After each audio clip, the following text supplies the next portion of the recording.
Good morning, all. It's 29 minutes past 9. We are ready to start the day's proceedings. Please make sure that your cell phones are off or on silent, your devices. Let's not disturb the proceedings. Thank you. Please stand. Good morning, all. It's 29 minutes past 9. We are ready to start the day's proceedings. Please make sure that your cell phones are off or on silent, your devices. Let's not disturb the proceedings. Thank you. Please stand. Good morning, Mr. Skakane. Good morning, Chair and the Commissioners. Good morning, Mr. Loftus. Morning, sir. Good morning. Chair, just for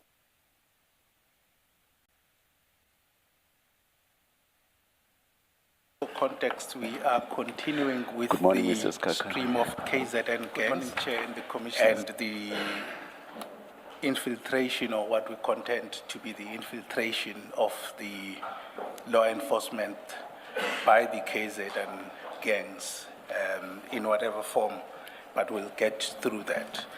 And the witness that we have today is Mr. Gregory Loftus, and I'd like him to be sworn in. Mr. Loftus, will you be swearing or affirming? I'll swear. Do you swear that the evidence you are going to give is the truth, the whole truth, nothing but the truth? If so, please raise your right hand and say, "So help me God." So help me God. Thank you. Thank you. Just as a way of background relating to the witness is the father to the late Mr. Bevan Loftus, who was killed in a shootout with police, and his evidence fits within that context. And then as we go through, we'll then see how it fits in the entire stream. Thank you. Thank you. You should have 4 files before you. There's a statement file 1, which contains the statement of Mr. Gregory Loftus. I know there were a number of file 1, but it's that statement, if you can locate it. Then there's file 2, which contains primarily the application and the voice recording, and then there's file 3. File 4, for present purposes, perhaps you can pen it away. Then we'll start with file 1, page 1, which is the beginning of the statement of Mr. Loftus. Mr. Loftus, you have that file before you? Yes, with my statement, yes. With your statement? Yes. Correct. Do you confirm that this is your statement that you prepared for the Commission? Yes, I do confirm. All right. And is there anything in that statement that you feel, at least for now, that you don't agree with? No, there isn't anything I don't agree with. But in any event, feel free to, if there is any issue, to raise it. I'll do that. Thank you.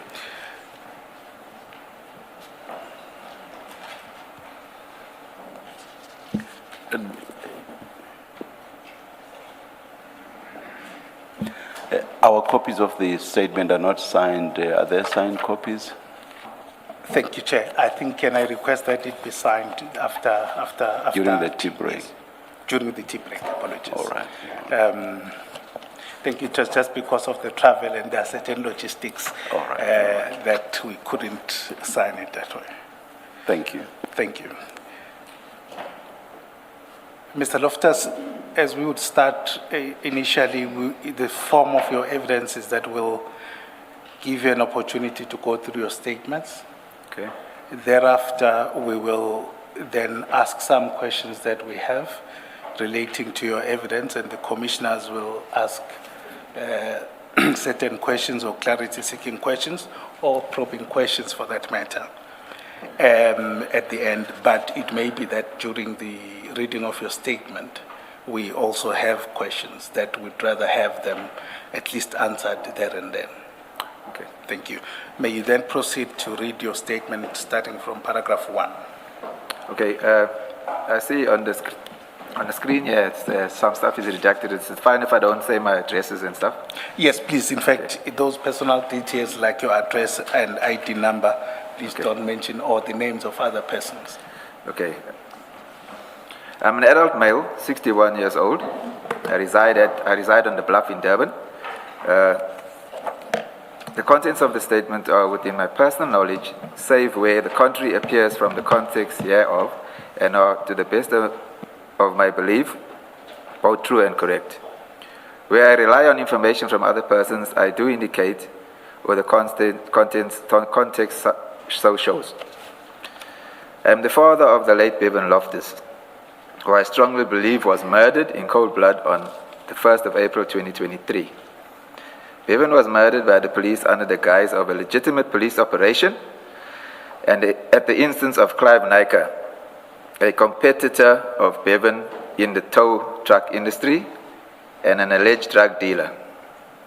I will deal with the incident on more detail below. At the time, Bevan was with four of his friends, with whom he was hiding because he had been warned that Captain Dina Island, alias Dina Govender, who is a captain we know as Captain Dina Govender of the SAPS, was intending to kill him. The events that I describe in this affidavit occurred several years ago, and I may not recall some of the details. If I recall events after submitting the statement, I will either submit a supplementary statement or elaborate thereon during my testimony.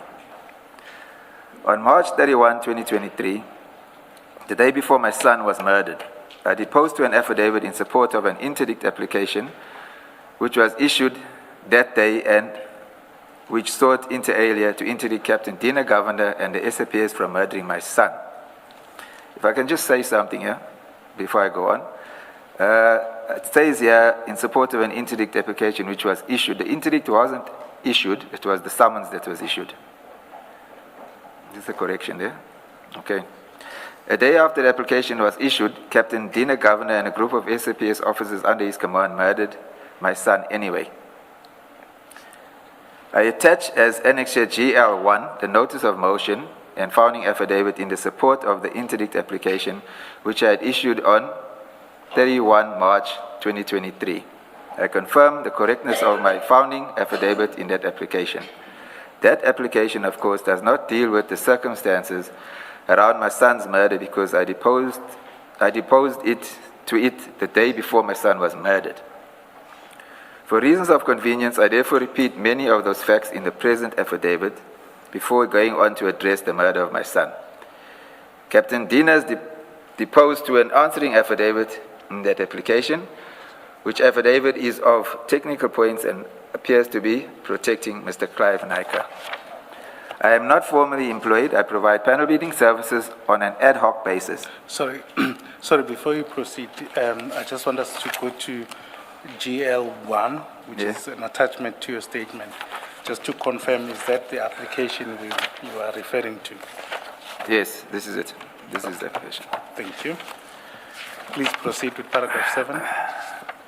Okay, I am not formally employed. I provide panel beating services on an ad hoc basis. I am the registered owner of 3 residential properties situated on the Bluff.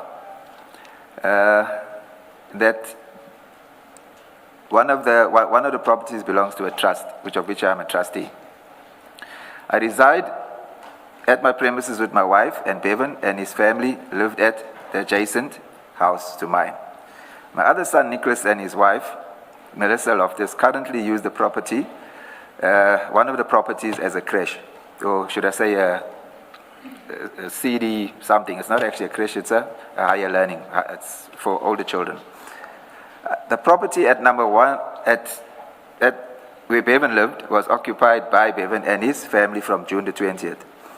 I have a history of approximately 20 years of service with the South African Police Service. I joined the police in 1986, where I was based in Langlaagte in Johannesburg. I was transferred back to KwaZulu-Natal in the early part of 1987, where I was based in Wentworth Police Station as a constable. I temporarily left the police from 1989 to 1992. I rejoined the police SANAB in 1992. SANAB is SANAB, South African Narcotics Bureau. I held the rank of detective in 1992. Later in that year, I joined the Child Protection Unit. I went back to be based at the Wentworth Police Station in 1993. Although I cannot particularly remember the given passage of time, I left the police in 2009 because I had been victimized at the Wentworth Police Station and that was taking a toll on me and my family. At that time, I held the rank of a warrant officer. After I left the police, I worked in the construction industry for various companies on short contract basis. Bevan did his matric during 2007 and 2008. He failed his matric and consequently I sent him to do courses which he could use to sustain himself. The courses relate to welding. After completing the courses, Bevan joined me in the construction industry. He focused on welding testing and worked mostly with me. We were able to sustain our family and accumulated some savings, which Bevan used to buy and sell cars for profit.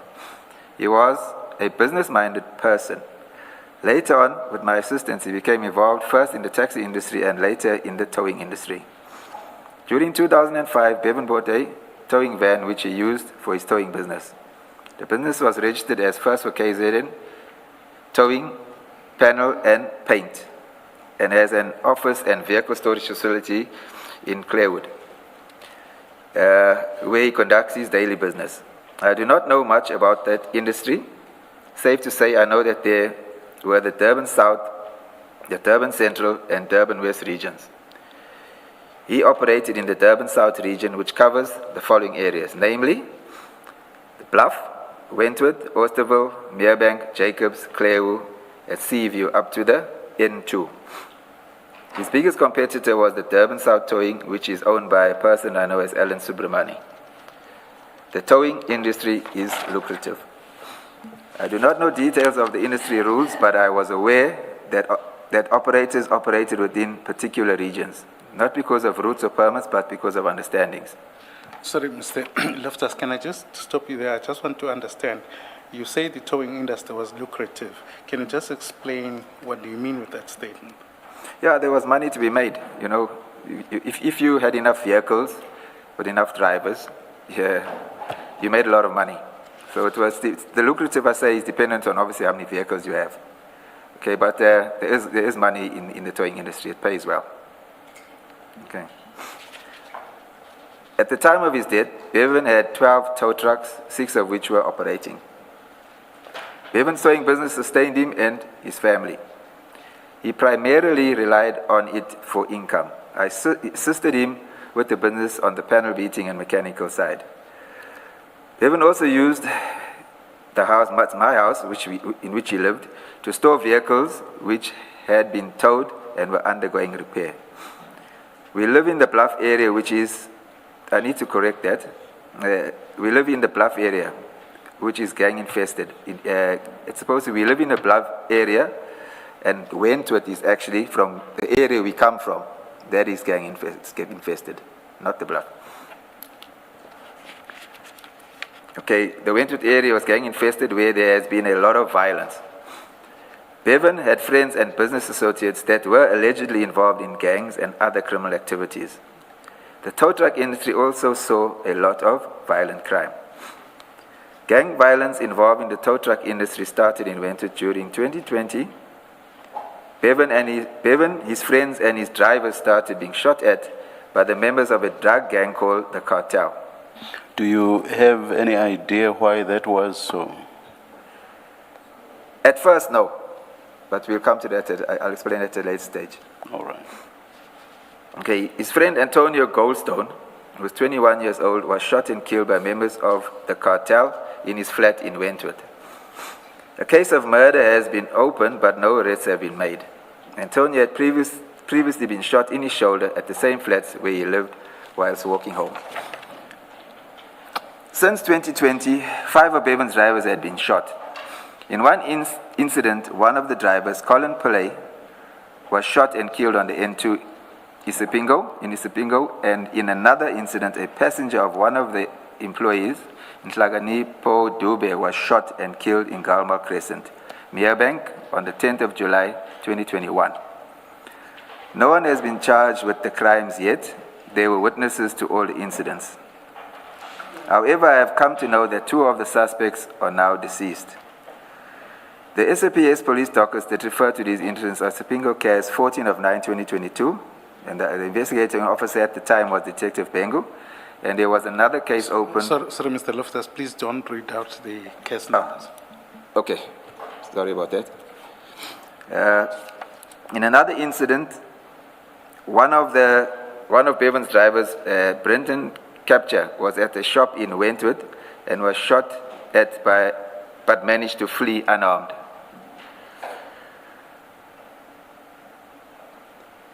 A while later, the same driver's father was seated on his veranda with his son and was killed in a drive-by shooting. The incidents were registered under a Wentworth case. A friend of Bevan, a friend of Bevan and his wife were shot in Tiflin Road in Wentworth while he was taking his wife to work. His wife was injured and he was hospitalized for a few months due to the severity of the injuries. He is now in rehabilitation to assist him to walk again. This shooting incident is also registered at the Wentworth police station. In another incident, one of Bevan's ex-drivers, Denzel De Silva, was shot while awaiting his food order in Wentworth. He survived the shooting incident. A colored male by the name of Deon Ismail Wood was arrested for the shooting and is currently in Westville Prison. A police docket that refers to this case is a Wentworth case. I now turn to the events leading to the murder of Bevan and his friends.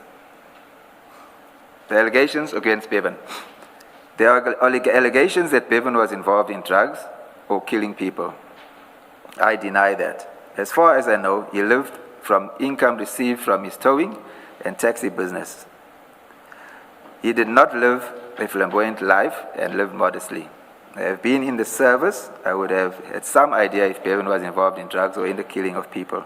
I vehemently dispute those allegations. The narrative that Bevan and his friends were involved in drugs were a cover-up by the police to justify hunting him and ultimately killing him. I now deal with the police harassment in the course of them hunting Bevan. If I may just pause you there. You say you dispute these allegations. Do you still stand by that version? Yes, let me just elaborate. When I said dispute these allegations, Bevan's been living at the premises next door to me from 2020, beginning of 2020. I can go on to say that as a father, I'm not with him all the time. I can comment on when I'm with him. I don't know what he does or what he did when he wasn't with me, but in my presence and while he was living at that premises, I did not see any evidence of any of the allegations. Okay, please proceed.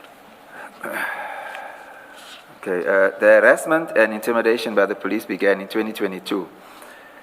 But it is important that I set out the context which I believe is important and basis for the harassment. During 2022, both Bevan and myself received information that there was an assassination contract put on Bevan's life in the amount of 2.5 million. I also received information from a policeman I know that the hit on my son, Bevan, was genuine. The word was that I should be careful because if they cannot kill Bevan, they would kill my son, Nicholas, or myself. My son, Nicholas, was a Bolt taxi operator and had to cease operating because of the threat on his life and subsequently lost his income and the vehicle. Bevan and I were informed that Clive Nika put up the 2.5 million contract to kill Bevan. On 23rd of January 2023, Bevan called Nika, Clive, and confronted him in this regard. I have submitted a recording of that call to the Commission. A transcript of that call is attached as GL2. Sorry, before you proceed, can we then turn to GL2, which should be page 112 of that same file? Yeah, this is it, yes. This is, and Commissioners, may I request to play this video, I think this telephone recording at this present moment? Shouldn't, or should we? is this not the first mention? Because I think in the statement, the witness says he deals more fully or extensively with the recording at a later stage. Yes, he and does. indeed he does do so, Yes. and also he Should- does draw his own conclusions about. Shouldn't you do it at that later stage? I'll take your guidance. Chief. Yes, yeah. Yeah, let's do it that way. Thank you. Please proceed, Mr. Loftus. I will deal in more detail with the call below. For present purposes, I submit that it proposes strong evidence that NICA was behind the 2.5 million hit on Bevan's life. Okay, the incident of the 13th of December 2022. On Tuesday, the 13th of December 2022, I was at my home when I saw a number of policemen at Bevan's house. There must have been approximately 20 to 30 members, some in plain clothes, while others were in uniform, including the dog unit, the NIU, Vehicle Pound Unit, and Metro Police. I went outside and saw members of the police walking up my driveway. I took out my cell phone and started video recording them. There were two policemen outside Bevan's gate in civilian clothes. I jumped over the fence into Bevan's yard and approached them at the gate. One of the police officers, who later became known to me as Warrant Officer Sivan Naidu, shouted at me not to record anything. I asked for Bevan's cell phone. He asked for Bevan's cell phone number and his whereabouts, which I did not know. He told me to open the remote control gate, which I could not do as I did not have the remote in my possession. He told a white captain from the NIU, which is the National Intervention Unit, to arrest and handcuff me. I was not informed of why I was being arrested. However, that could happen. However, before that could happen, I threw my cell phone to my son, Nicholas. One of the policemen grabbed hold of my son, Nicholas, and choked him and took my cell phone from him. I asked the warrant officer... Sorry, for clarity, you were not arrested eventually. You were arrested twice on later occasions. I was arrested then. I think I'm still coming to that, yes. Oh, okay. Yeah. All right, okay. I asked the warrant officer, S. Naidu, why they were looking for Bevan. He told me that they were from the New Hawks anti-gang unit, and that they were there, and that there were two attempted murder cases from the Pulaar police station against him. I inquired as to who charged Bevan, but he said that it was private and he could not divulge the information. I asked who the investigating officer was, and a sergeant governor stepped forward and spoke to me. He wanted to leave his contact details with me for Bevan to contact him, but Warrant Officer Sivan Naidu shut Sergeant Governor down and instructed him not to give me any details. Warrant Officer Naidu told the captain to force the gate open, which he did with a pry bar. Warrant Officer Naidu knew that I was an ex-policeman, and he then told me that he was charging me for not cooperating and withholding information, hence the defeating the ends of justice charge. One of Bevan's employees, Eckert van der Bijl, was working on the premises and was assaulted by an NIU officer, which incident was recorded by the CCTV cameras. Eckert was also assaulted later on that day by a uniformed policeman, I should say. Sometime after the initial police raid, Captain Dina Governor, Constable Ian Ronnie of the Metro Police, and another captain, unknown to me, arrived at the premises. I later established that... Sorry. This is exactly what confused me, and I thought you were not arrested when you referred to just before the arrest happened. And now you say sometime after the initial police raid, and eventually the incident you are referring to now does result in an arrest. No. So what's the sometime after the initial? When I say time, I don't mean a long time. It was like a matter of minutes. So it's a very short space of time, because I've got a long driveway. I'd say it's about between 50 meters probably and 60 meters. So by the time that I walked, they walked me up to the garage is at the top end of that 60 meters. So by the time I got there, Dina and Ian Ronnie had arrived. Okay. So and how do you separate the raids? You refer to an initial raid. So if the people are there throughout and they eventually arrest you, what's an initial raid, and what other raid is there? Because if you talk about initial, then there must be some other. Where is that? Let me just go back to that. Paragraph 36. 36. On one of Bevan's employed, Eckhart van der Wel, was working on the premises and was assaulted by an NAU officer, which incident was recorded on TV. Eckhart was also assaulted later on that day by an uniform, sometime after the initial raid. Okay, what I mean there is when 7 and them were at the gate. That's when it started. That's what I'm implying. Okay.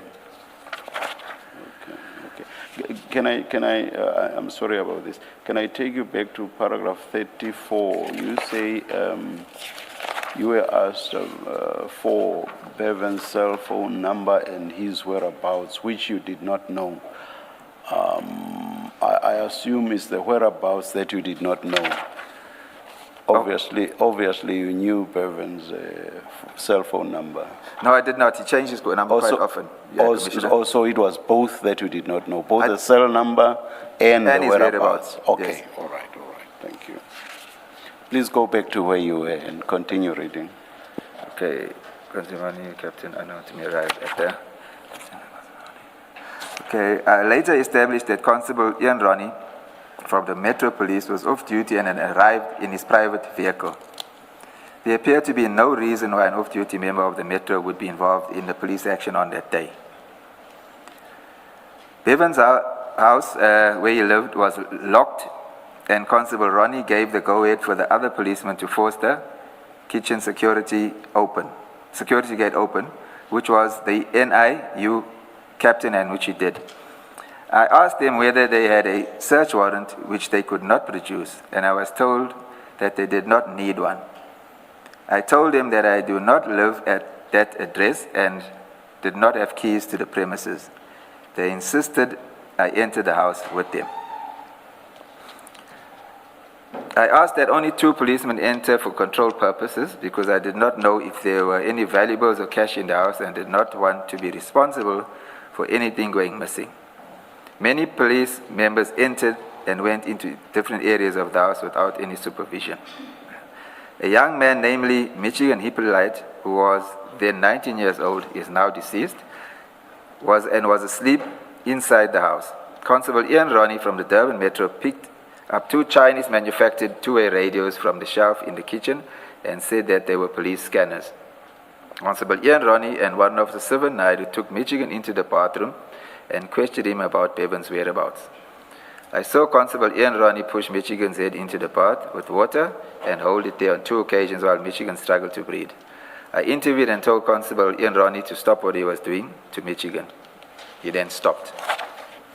Various other items, including 2 pellet guns and empty cartridge casings, including 9mm shells, a Ronnie rifle frame, which housed Bevan's Glock 9mm handgun, were taken.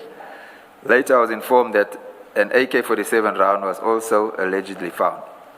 I informed the policeman that both Bevan and his wife were licensed 9mm firearm holders. Sir, Mr. Loftus, just before we move off that, did Mr. Bevan own any high-caliber rifle or assault rifle? No, he didn't at that stage, no. At that stage? Yeah. Okay. When did he own it? Let me just correct what I said. He registered a security company and he had applied for firearms. They were shotguns, but they actually were in the license of being processed, which didn't materialize. Okay, so yeah. Did he own any AK-47? No, he did not. Okay, thank you. Paragraph 40. 40. Bevan sometimes towed vehicles at his address when his business premises were full. The policeman scanned the disc on a Renault Duster motor vehicle which was legally towed and stored with the owner's consent during the floods storm which occurred in April 2022. When the policeman, called it up and it came up as a stolen on a Brighton Beach case. The Brighton Beach policeman had previously come to the premises with the owner to remove the vehicle. However, the vehicle was left at the premises and had attracted storage charges which the owner had not paid. We showed the police the legal documentation together with the newspaper advertisement in the independent newspaper on Thursday, 21 July 2022, indicating that the vehicle would be sold to defray costs. After seeing the documents, the police left. I was then forced to open the garage which I did under duress without a search warrant.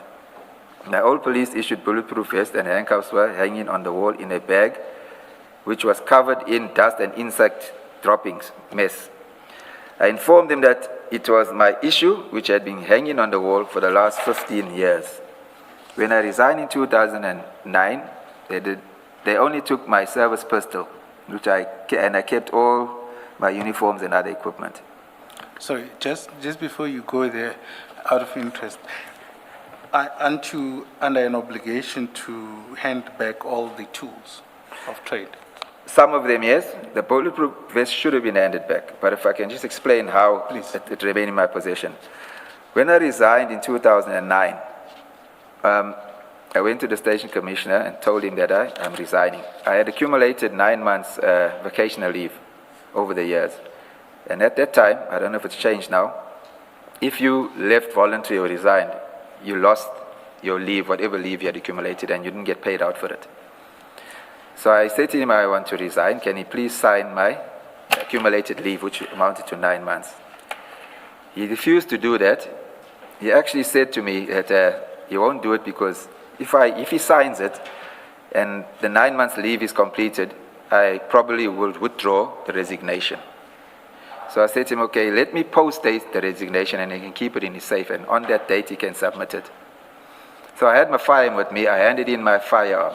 The bulletproof vest was still at home, in the garage, because we didn't really wear it. So I left almost immediately. I went to Secunda where I had employment. So I hardly came home. It was every now and again on a weekend. So I didn't have the opportunity to hand it in, and to be honest with you, I totally forgot about it.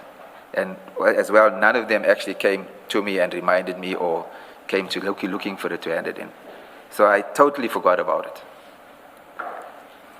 Okay. Can I just to clarify, this garage you referred to at paragraph 41, is this at your property or where Bevan That's where Bevan lived? was living. Okay. Yeah. But I used to live there previously. Yes. Okay. Thank you. I was subsequently falsely charged for obstructing or defeating justice because I did not know Bevan's cell phone number and whereabouts, and also could not open the gate. Impersonating a policeman, possession of state property, possession of a stolen motor vehicle, possession of ammunition, which was a .357 Magnum rounds and 1 AK-47 bullet, which was allegedly found on the premises at Bevan's house. Just on that paragraph 42.5, you say allegedly. Do you dispute that? Yes, I dispute it. Firstly, if I can just explain further, Commissioners, the .357 Magnum rounds, I'm a licensed firearm holder of that caliber of weapon.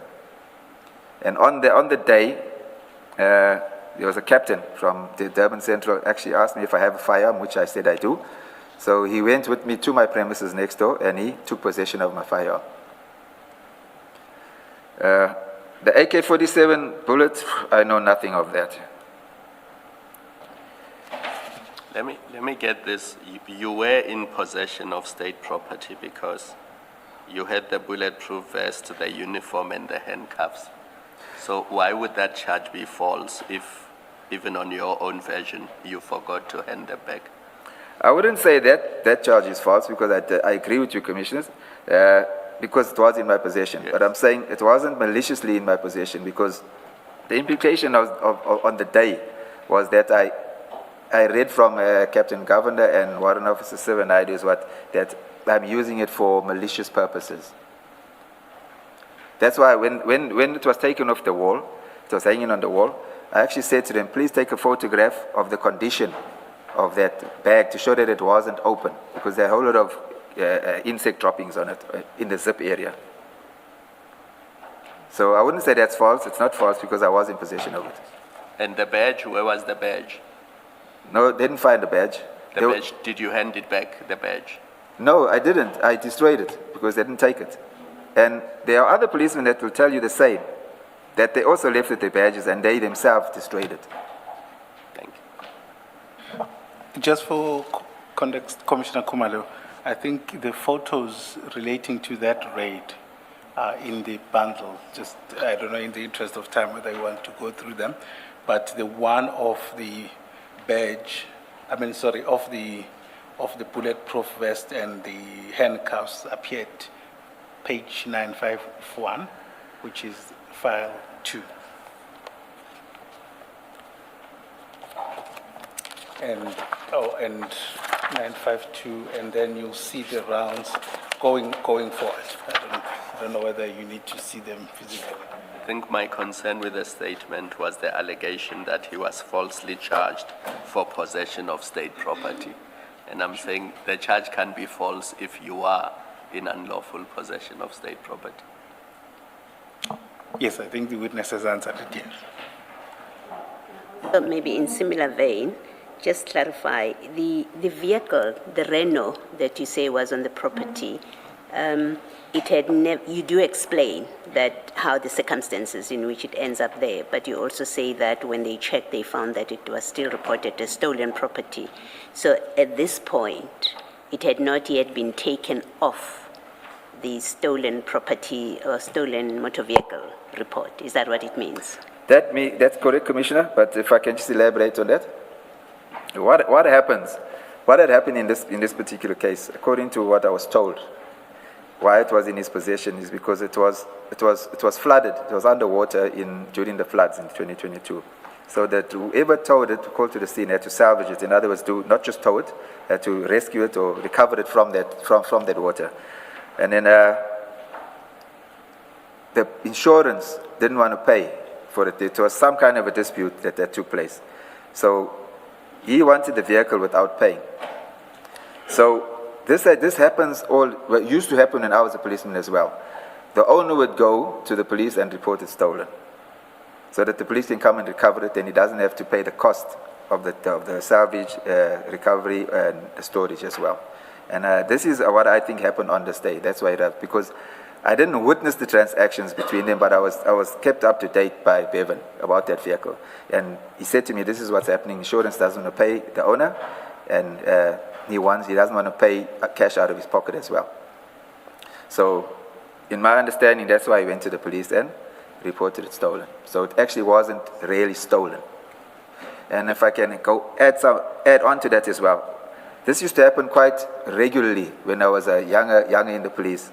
That owners used to come in, open cases of vehicles can be recovered. Then at some stage there was a circular that was sent to stations to say that the police are not to get involved in those transactions anymore. That's purely civil. So we stopped doing that. Thank you. If I can, I don't know if your commissioners, if you're interested in knowing about the impersonating a policeman. If I give you the background on that. That charge is, when they came, dinner and 7, when they entered the premises at the garage, Dinner Governor related to me that he knows about me. He knows I was working at Sanab with Warrant Officer Swanepoel, Warrant Officer Jones at that time, who's now retired. He retired as a colonel, and another gentleman who worked with us as a reservist. His name was Sunil Kara. That was our team. And he even said, you know, he watched us and we did some good work, and he knows that I've left the force, and he knows everything about me. Before he came, he did an inquiry, and he knows that I own the 3 houses. So with the impersonating, they implied that I said to them that I'm still presently a captain in the police. That's how that impersonating charge came about. Yeah, okay. I protested against the charges because I do not live on the premises and I have no keys or remote to enter the premises.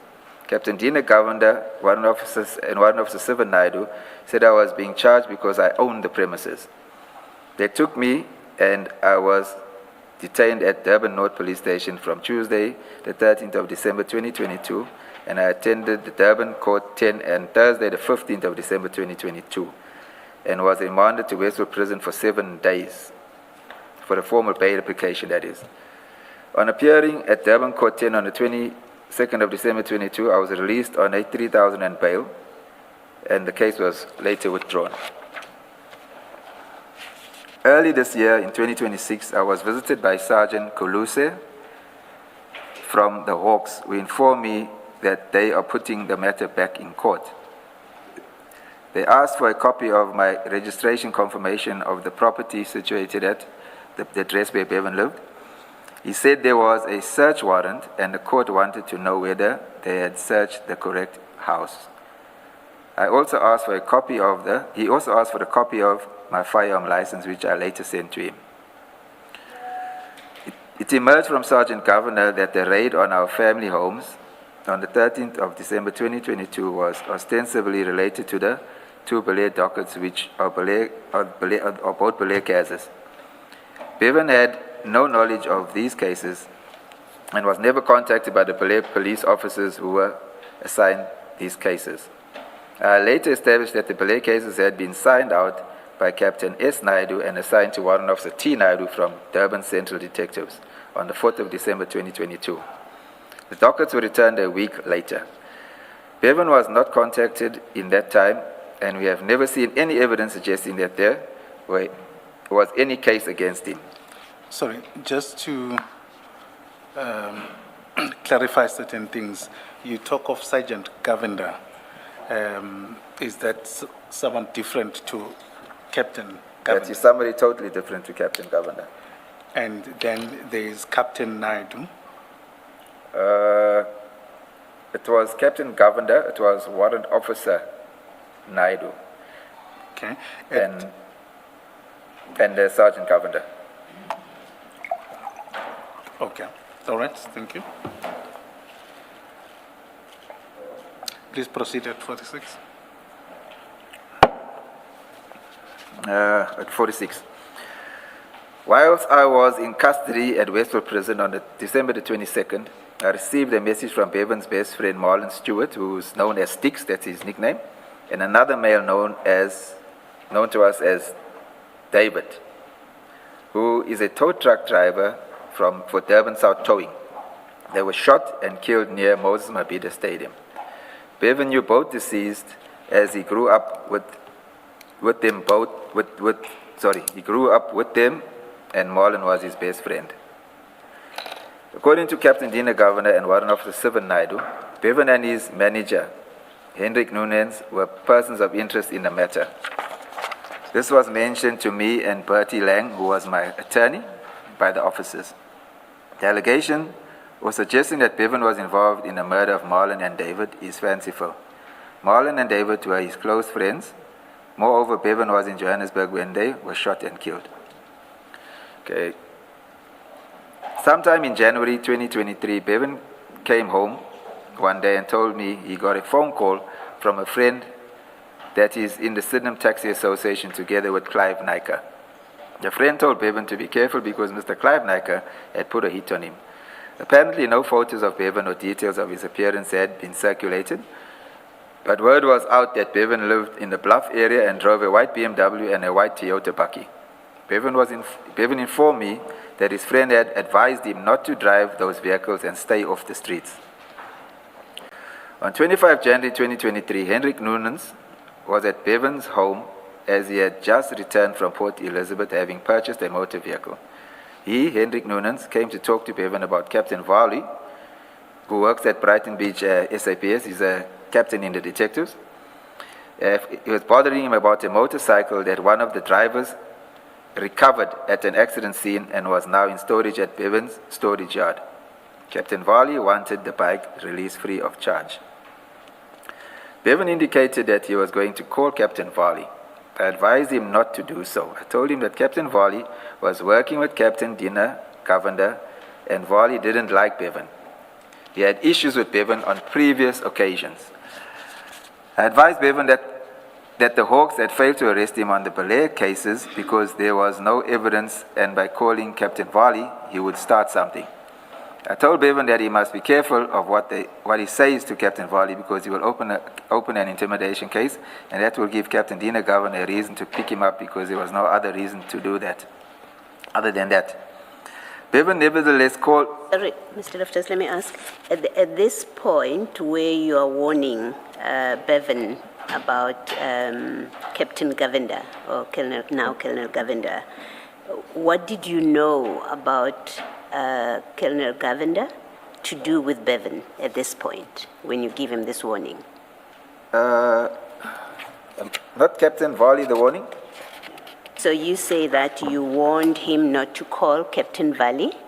Yes. Because if he does that, then it would give Dina Govender Yes. Okay, I see a that. reason to pick him I up. see So that my condition, question yes. is, what did you know about Govender's attitude or position towards Bevan that Okay. you found it necessary to give him that kind of warning? Okay, what had happened, if I can just go into a bit of depth. Captain, far as I was concerned, because what was happening, I was concerned about Bevan's life now, because there were threats made against him. So I started conducting my own inquiries to see who Captain governed them really are. And then I established that after they had come there in December, obviously they didn't return until February. I established, from my police experience, the cases that were from Belair, as an experienced detective, I have an understanding of how it works. When you receive a docket for investigation, you have to, within 24 to 48 hours, you have to do some work on it. So if there's evidence in the docket, you'd obviously approach the accused person or the suspect in that matter. Should there be any witness statements, corroborating witnesses, etc. And I established that there weren't any of the above. So I took it from that is why Dina Governor and his team didn't return for Bevan. Because had it been such a serious case, they would have been relentless to arrest him. Because I asked the question, why would a specially formed anti-gang unit go to a small station in an area and draw 2 attempted murder dockets, which the investigating officer hadn't pursued or made any attempt to contact the alleged suspect? So I thought it quite suspicious, why this can't be falling in their mandate. And then I established that Captain Govender was at Brighton Beach Station and at Winter Police Station trying to find dockets where Bevan is implicated, outstanding dockets. And the information I got from my sources was that Captain Varley was working with him, looking for dockets so that they can arrest him. So in my opinion, I was saying, if the cases were so strong against him, why are they going further to look for other dockets? So I was of the opinion that there was no real evidence to arrest Bevan on those 2 Belair cases. And then Bevan had issues with Captain Varley in the past. And just the fact that if he calls him, when he was a captain at Wentworth, Captain Varley was a captain at Wentworth Detectives. He was a group, because the detectives are divided into groups and they have a captain in charge of each group.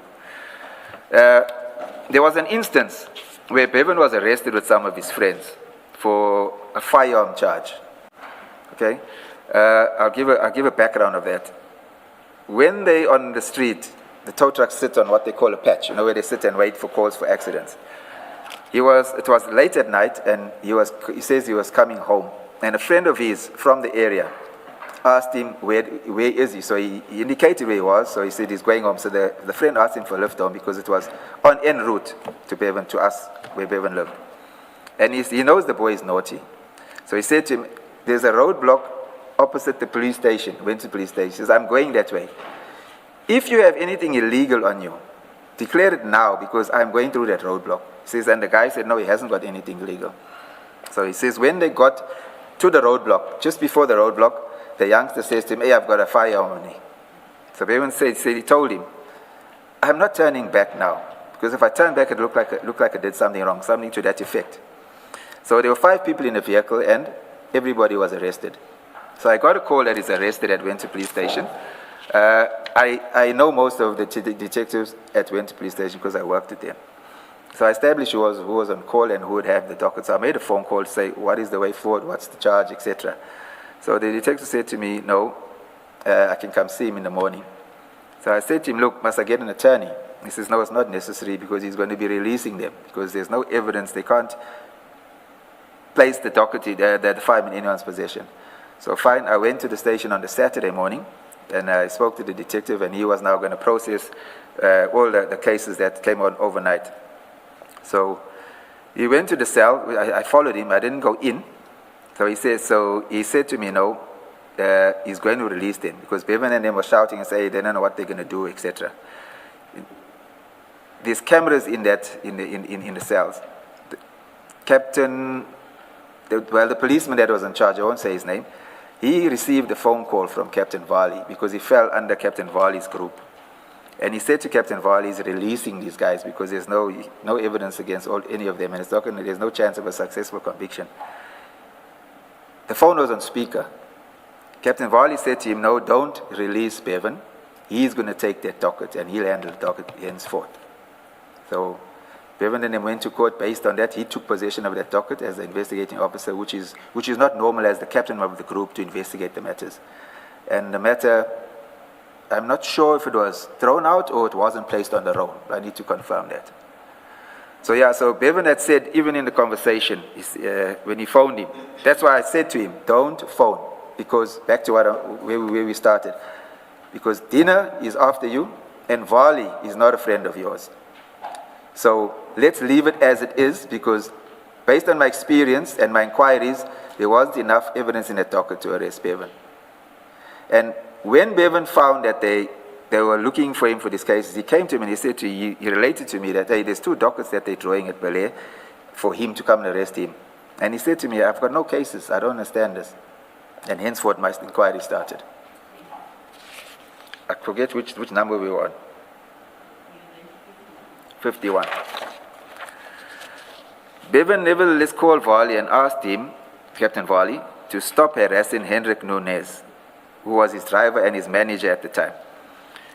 The phone was on speaker so I could hear the conversation. Captain Varley wanted the bike released, but Bevan refused because he had released vehicles in the past on Varley's word that the client would pay, but the client ended up not paying. Bevan told him to stay out of his business and do police work. Bevan told him that they were both men, and the only difference was that Captain Varley has a badge. Sorry, just on that last point, what did you make of that statement? I want to elaborate on that. The words actually used was, look, Bevan was furious because he was under such pressure. He's getting pressure from these guys for a case he says he knew nothing about, and Varley now. So the words were something to the effect of, Varley, you're a man, I'm a man. You've got blood and bone, I've got blood and bone. You're a policeman, I'm not, you've got a badge. You do your police work and I'll do mine, stay out of my businesses. It was to that kind of effect, In other words, stay in your lane, I'll stay in mine, Sure. After calling Captain Varley, Bevan called Mr. Clive Naiker of Roadstar, towing again against my advice. The transcript of the call has already been referred to above and is GL2, as stated above. I have sent the recording to the Commission and I believe it will be played for all to hear. Again, this call was on speaker and I could hear the conversation. I wish to highlight that the following... Sorry, just before that, I think I'd like to take up the chair's invitation to play the recording at this juncture.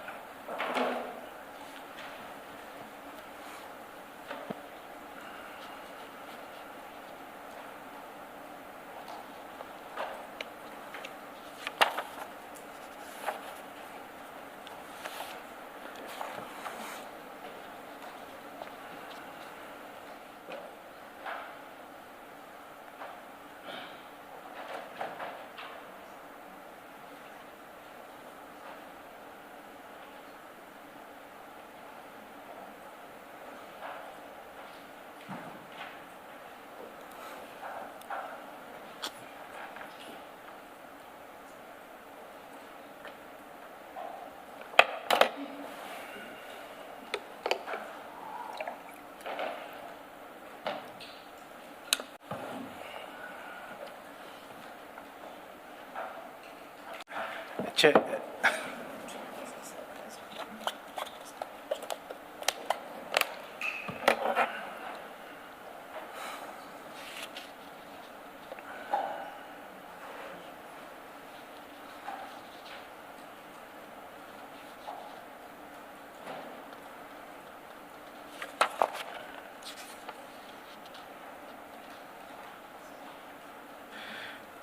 Chair, it seems that as as it would happen, we You have were, some you were technical- ready and raring to go quite some time back.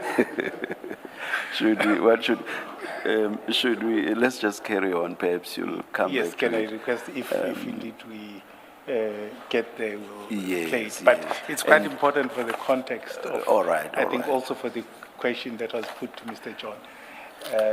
I don't know whether I can request because my colleague tells me. I don't even think it's necessary for us to go to the transcript because we went through it and I think it was read into the record as well. We can proceed so long. I'm not saying you should not play when you are ready with it, we can always go back to it. Can I perhaps just offer an explanation why I need to go to the transcript to explain? I'm not even stopping you, but please, if you want Okay. to explain it. It's because there was an issue about identification of Bevan and Mr. Naika, and Mr. Loftus was in that room, so I'd like him to explain, and perhaps if you have a question, or the commissioners have a question, they can come from there. Oh, so are you suggest, for example, in paragraph 52, just before the sub-paragraphs, Mr. Loftus says he wants to highlight something, and then we have the sub-paragraphs, which are what he highlights. Are you saying we should not even go there until we've played the recording? Perhaps I just want, maybe, I don't know how the technical issues will be, but at this point, not to lose the point, I'd prefer that at least he explains 52.2. Okay, maybe let's just go to paragraph 53 then. We'll come back to the recording and then Mr. Loftus's observations. Before we move on 52, I didn't include it yet. Before Bevan made the call to Clive, I said to him, why I advised him against it, because I said to him, Clive is a powerful guy. They haven't got anything on you. He'll definitely open an intimidation case against you. I said, he can guarantee that. And later on, okay, let me leave it there. I think I'll cover it later on, but I forgot to say that there. All right, and I'll explain further. You said something similar about, I forget the rank, Officer Valley as well. Captain Valley, yes. Captain Valley, Yes. yeah. Okay, all right. Right, I just forgot to include it here. All right, thank you. Let's go on to 53 then, if that's fine, Mrs. Kakan. Thank you. Let's proceed to paragraph I 50. point out further that just over 2 months after this call, Bevan was murdered by the SAP officers under the command of Captain Dina Governor in an operation led by him. On the 3rd of February 2023, Just before you proceed to that, if you go to file, well, let's just stick to the same file, rather. In the founding affidavit to the application, paragraph 18, page 38 of the same file. This is the founding affidavit that you deposed to, at paragraph 18. sorry, just say that again? Can you go to page 38 of the same bundle? 38. Page 38, I don't see pages. You mean the ones that are written on the top in pen? Or at the top in red. Say the number, 80. Paragraph 18, which should be at the bottom. 18. 18. Okay, this one. The one that starts with on the Friday. No. No, it starts during 2022. Yes. Both Bevan, I red think I'm a bit mixed up, red yeah. 38 at the top. 38, just help me there. Thanks.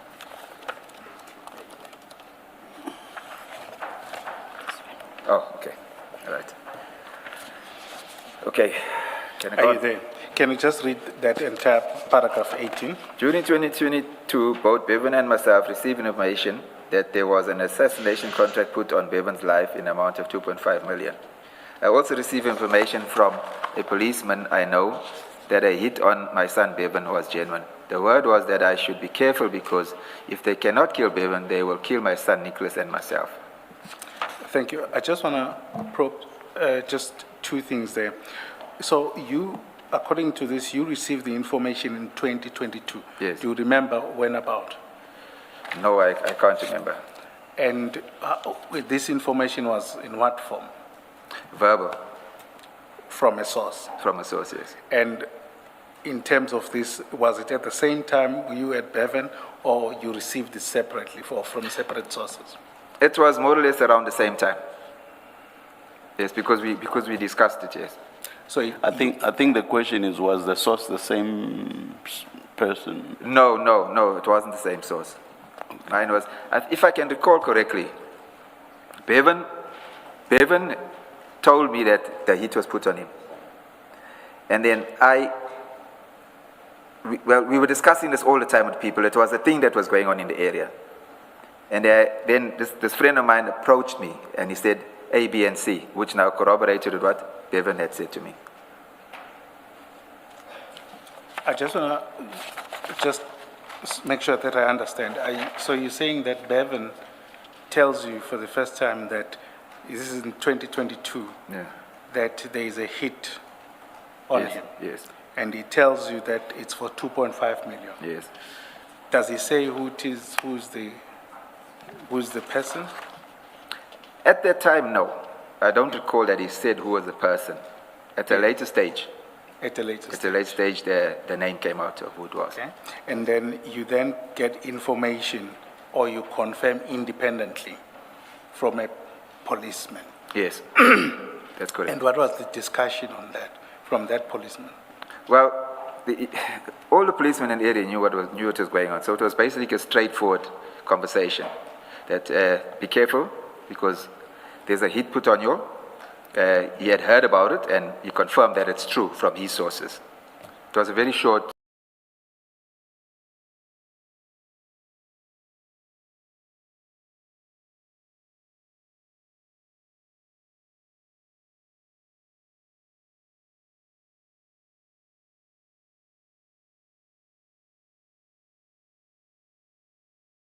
Discussion. And it was also, the confirmation did not mention the name. No, at that stage, no. Okay. The name wasn't mentioned at that.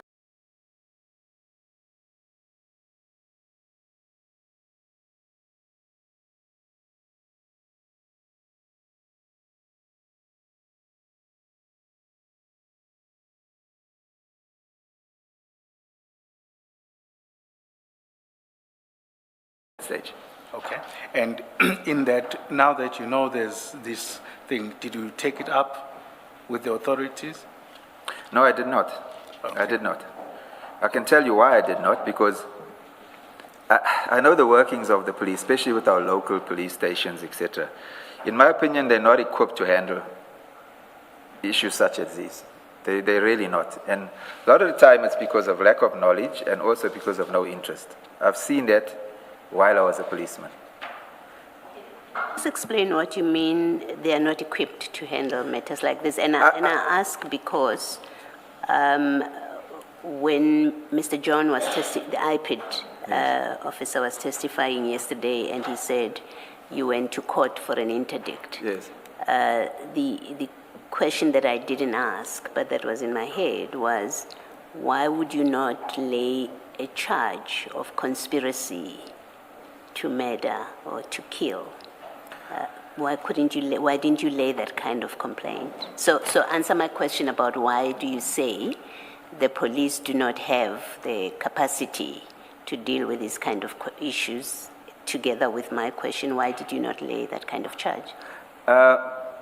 From experience, being in that environment, cases like that, people don't generally want to come forward, first of all, and give statements because they'll have to name names, etc.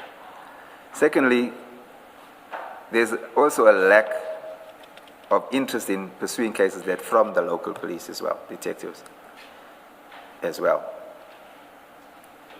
You say so even after you've had the telephone call between Bevan and Mr. Naika, which you have interpreted in a certain way as you were listening to it. You say there's an acknowledgement in that he doesn't deny that he's put a price for Bevan to be killed. even with that information, you still say you couldn't lay a complaint? I've spoke to some policemen regarding that conversation, that transcription. None of those policemen even picked up what we did, that his name was mentioned without him saying his name, and it was only when the hit of 2.5 million was put on his head. They didn't pick that up, and they didn't pick up what I would call a motive, where he says, "You killed my uncle." They didn't even pick that up. I had to actually highlight it to them. This is not policemen at stations, people that I knew, policemen that I knew. There's really no interest there. If I can elaborate, when we work as detectives, complainants will walk into the charge office, and generally speaking, the charge office personnel, in my opinion, a lot of them are not equipped to even write proper statements. That I can tell you because I've witnessed it. We have to go and retake the statement. So a lot of the times, like what we did, we established what we call a crime office, so the detectives actually could interview the people, the complainants, and take the relevant statements in a proper manner. A lot of the detectives and the uniformed policemen, they've got this, if I can call it a thing, where they say, kill the case. So when a complainant walks into a charge office, there's a persuasion. They try and persuade the complainants not to open a case. If you can understand what I say, they try and inform that they can't open a case because there is no case, etc., etc. They find some kind of way not to help them. I've witnessed it. So, Thank you. I'll elaborate a bit more. There were times when this started, where youngsters would be intimidated at the flats before it escalated. When I say flats, it's where we grew up in Reykjavik, where this cartel was operating. These youngsters, 2 of them that are deceased now, and Antonio was also deceased, they're from there, they were junior youngsters. They were being harassed, intimidated. I personally, and a lot of those youngsters had single-parent homes, single mothers. I was very well known in the area. So I took some of the mothers up to the police station and had a meeting with the station commissioner, with the mothers, to say, from experience, this is going to escalate. It's starting as threats and little assaults, but I explained how I could see this escalating from experience of the past. And there was no interest. We had those kind of meetings on about 2 or 3 occasions to try and get the station commander to intervene. I can't remember the station commander's name. He was a white gentleman. He actually said to me, and he sent me a document with the Intimidation Act, where he actually said the Intimidation Act doesn't exist anymore. So we did make efforts at that stage. So following that, there was no sense in going back there, because if the station commission could say something like that, there's no way that his juniors with no experience could pursue it. Just 2 questions on that. One is, what is, I think a lot of your statement contained the words or the phrase that word in the street was, but I'd like to know, to explain what does that mean generally? It's talk amongst people on the street, people, groups, just general talk. I mean, it's like social media. People thrive on activities or events that take place. So you pick up something that you hear and you pass it on like a grapevine story, you know, and that's how the word gets around on the street, you know. And it's a lot of the time what you hear is true. Not all the time, but a lot of it. And a lot of the time, some of what you hear is true and it leads to other things, you know. So it gives you some kind of something to grab onto, some of the stuff, and you can investigate. How investigation starts, and you can pursue whatever said, and you can actually find that a lot of it is true most of the time.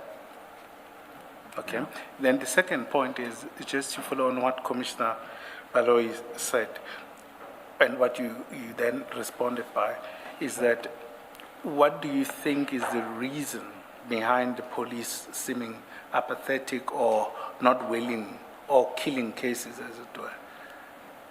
That's a tough one for me to say. I'm going to get into trouble for this.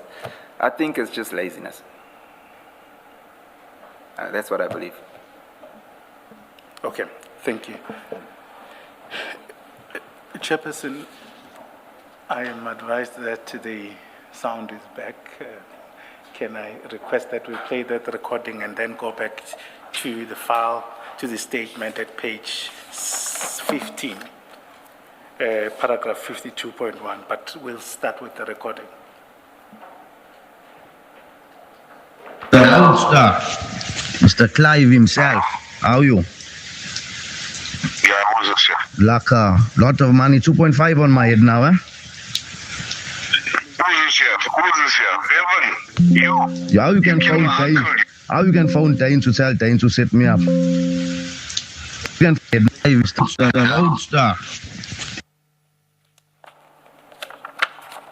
The roadster, Mr. Clive himself.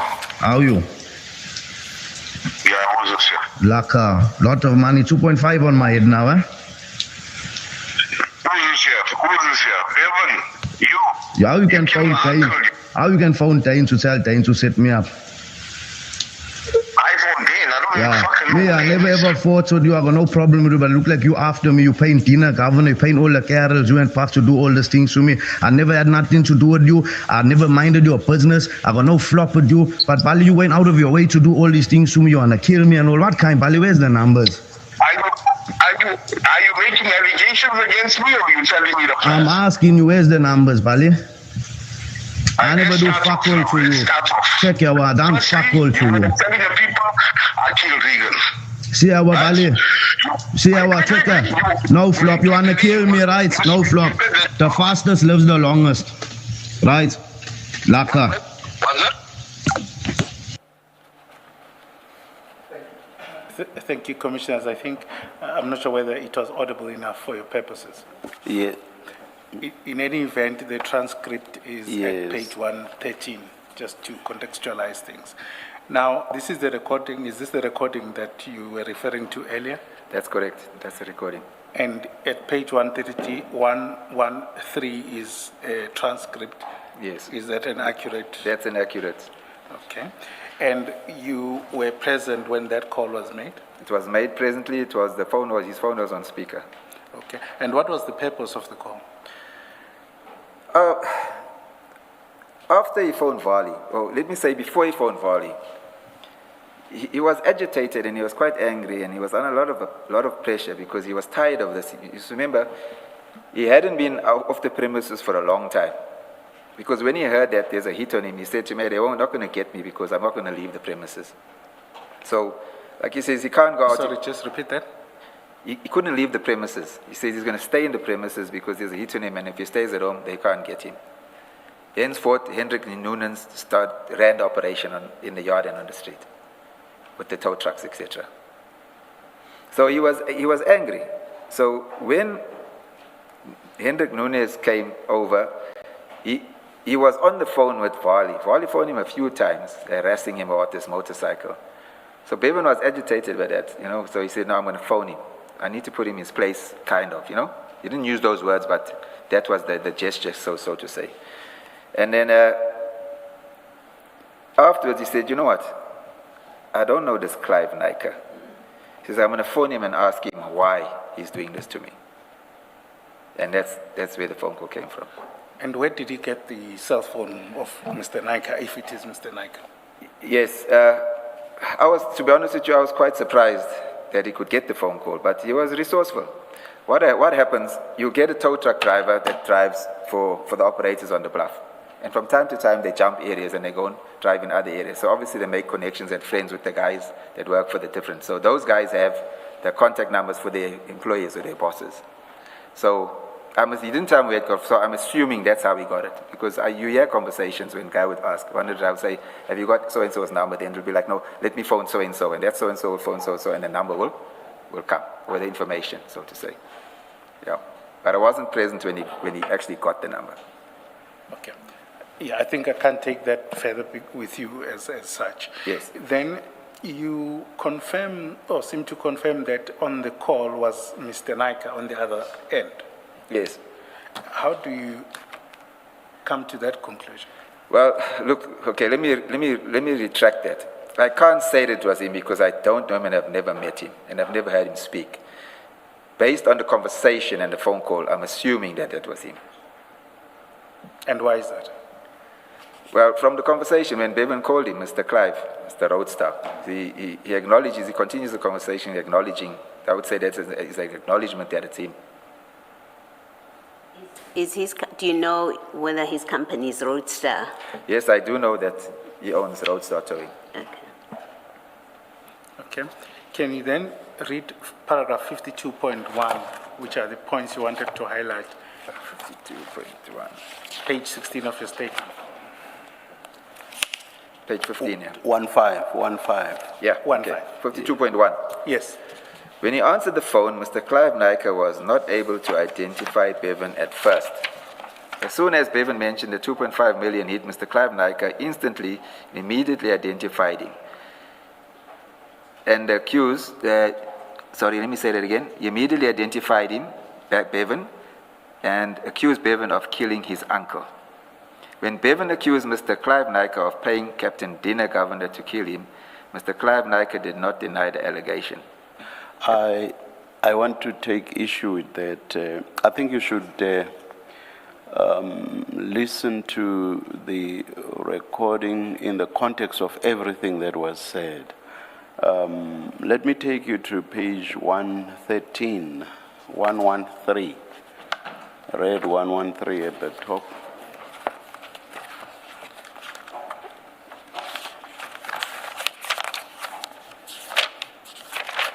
Okay, I've got it, Commissioner. Yeah, the fifth entry where Bevan is speaking says yes, and then how you can phone Dane to tell Dane to set me up. Then the response by Captain Naika. I'm sorry, Mr. Naika.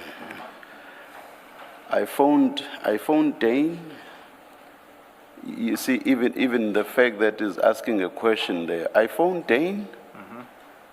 It should tell you that implicit in that is, it may in a sense be a denial. I don't even effing know who Dane is, so it becomes clearer. I've never, so your source about me having called Dane to set you up, that's false. So that's a denial. Yeah. But let's go further down. So yes, it's not, it does not directly deal with the 2.5, but the context is the 2.5. And the setting up by Dane is in the context of the 2.5. So let's go further down. The long, or there is what Bevan said there, the longest by him. He says, second last line, towards the end, you want to kill me and all that kind. And then the response by Mr. Naika, I don't. You want to kill me? I don't. Are you making allegations against me or are you telling me the facts? So when you look at all this in context, he actually did deny the allegations. It's on that basis that I say I take issue with what you say when you say he did not deny. Sorry, I didn't hear that, Commissioner. I'm saying it's on this basis that I say I take issue with your statement that Mr. Naika did not deny. No, fair enough. That's the way it's read. All I right. accept that. Chairperson, perhaps one has to understand the context of the issue, whether it's taken with whether it was not Mr. Naika on the other side, or whether it's a matter of having put a contract on his head. I just think we need to distinguish that for his purposes as well. I'm just proceeding on the assumption that it was Mr. Naika. And what I'm addressing is the statement by Mr. Loftus that Mr. Naika, if it was Mr. Naika, did not deny the allegation. That's all I'm engaging Mr. Loftus on. Sure. Chair, can I then take you to file 3?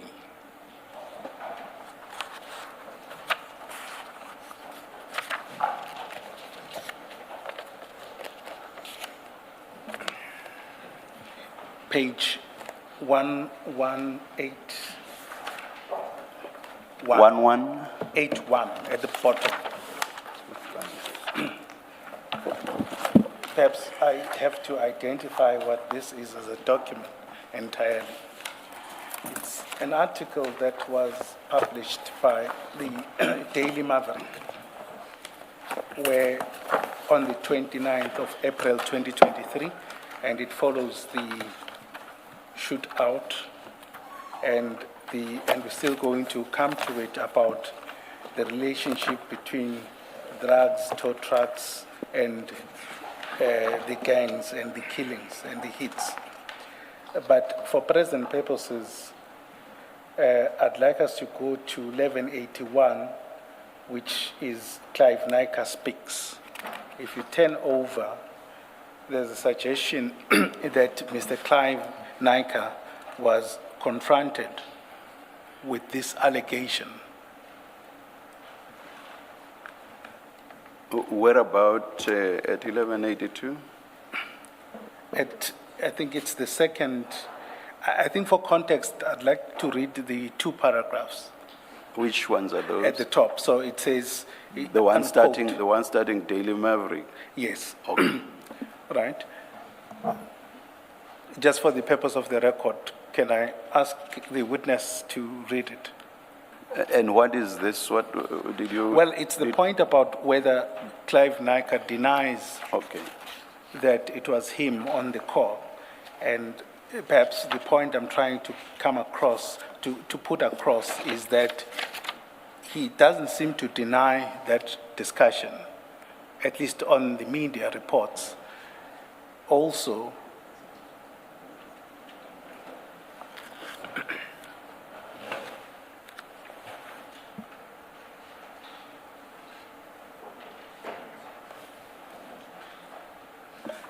Please go ahead.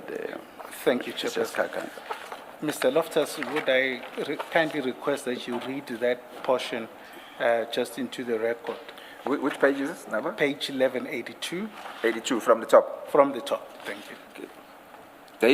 Daily Maverick approached businessman Clive Nika, who described Bevan Loftus as an evil young man. I've only had 2 or 3 conversations with this evil young man. I don't know him. I have been in the towing industry for 14 years, and I am chairman of our Towing Industry Association. I have never had a confrontation with Bevan. Earlier this year, Bevan called me saying I wanted to kill him. I said I heard he killed my uncle, the tow trucker Elvis Raju in Asherville, earlier this year. I heard on the street that it was a case of mistaken identity, that I was meant to be the target of the shooting. Bevan ended the conversation with, let's see who dies first. Thank you. I think I'd like to stop there. Chairperson, it's that evidence that I just want it to be there regarding Mr. Nika's, regarding whether it was him on the other line. And it seems to be consistent with the transcript and what the witness states and what is on the call. Or which is that it was Mr. Nika. Correct. All right. Thank you. Or this has nothing to do with whether there was or there wasn't a denial by Mr. Nika. It's just to show that It's just to show. it was Mr. Nika on the. Yes, he confirms that, and he confirms the contents because you'll see where the last, not the last statement, it says, let's see who dies first. Yeah. And that's the other thing I want to take with Mr. Loftus. All right. For me, it was just to place that before you, Commissioner. All right. Thank you.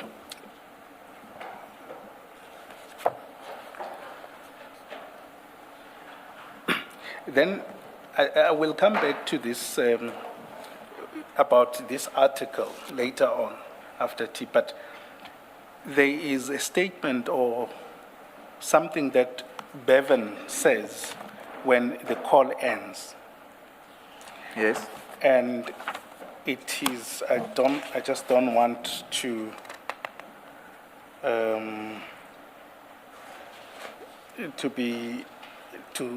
rephrase it. It says, the fastest lives the longest. You recall that? Yes, I that recall it. sentence. What did you understand that to mean?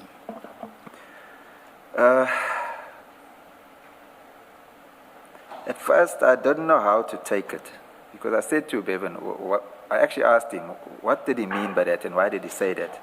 He offered no explanation. You know, he says he was angry, so he didn't even realize what he was saying, but he didn't offer any explanation. And I'm just saying, what did you understand of it, that statement? If I have to put my own interpretation into it, Clive being now the guy that wants to kill him, as he says in the conversation, so I would put it as to the fastest lives the longest, who gets who first. That's how I would interpret it. Would it be accurate to characterize it as a threat? You can characterize it as a threat. I can say that. And you'll see the article, the Daily Maverick article at 1182 that you've just read. Mr. Naika is quoted as having said, Bevan ended the conversation with, let's see who dies first. Are you asking which one is correct? No, I'm going to come to the question. Okay. I'm asking whether you see that. I see that, yes. And would you say that is, I'm not saying it's word for word or it means entirely the same thing, but would it generally be along similar lines? Yes, you can. I'd say you can equate it. Okay, thank you. Chair, I see it's 5 to 11, but I would request that we take an adjournment at this opportune time, rather. Can I maybe ask two questions on the transcript, page 113? There's two references to what are the numbers Bali. What does that refer to or relate to? And it's Bevan who's asking this. He says Bali, where are the numbers? And later on, I'm asking you, where are the numbers Bali? My own, I don't know I don't know if there's a meaning of it in the street, but if I had to interpret it, it would be, why are you doing this to that effect? You know, why are you doing this? Yeah, that's how I would interpret it. Yes. Sorry, I just want to make sure that maybe that would be a follow-up. Now you've triggered it. As to what Bali, the name, what does that mean? Bali? Okay, Bali means, like they call me Bali, an older person. Older person? Yes. Okay, thank you.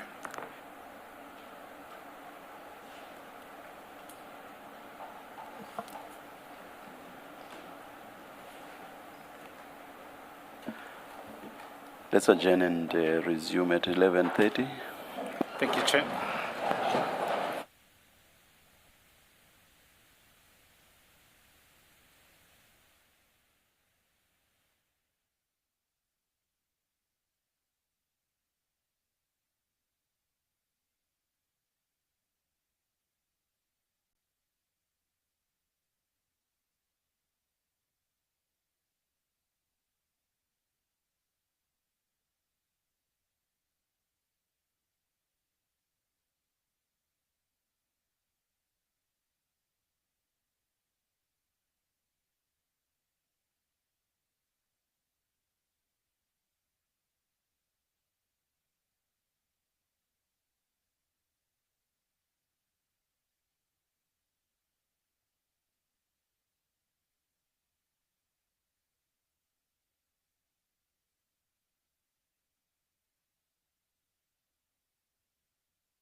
Good morning again. It's 29 minutes past 11. We are ready to resume. Please make sure that your cell phones, your devices are off on silent. Please stand.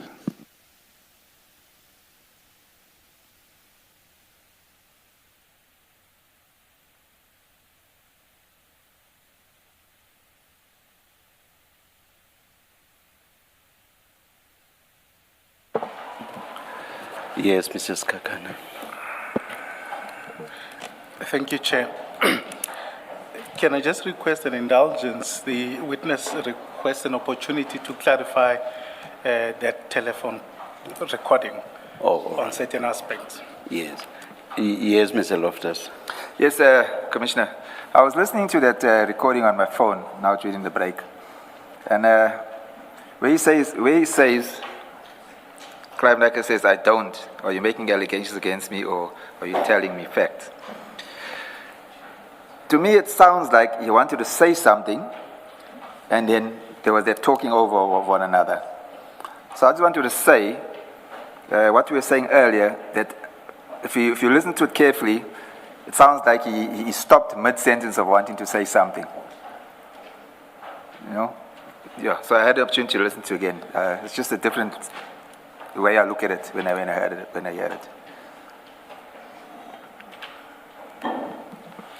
And there's something, I'm trying to find it, where it says, you're putting the cattles on me, you're paying the cattles. I just want to clarify what the cattles mean. The cattles mean the police, just for clarity.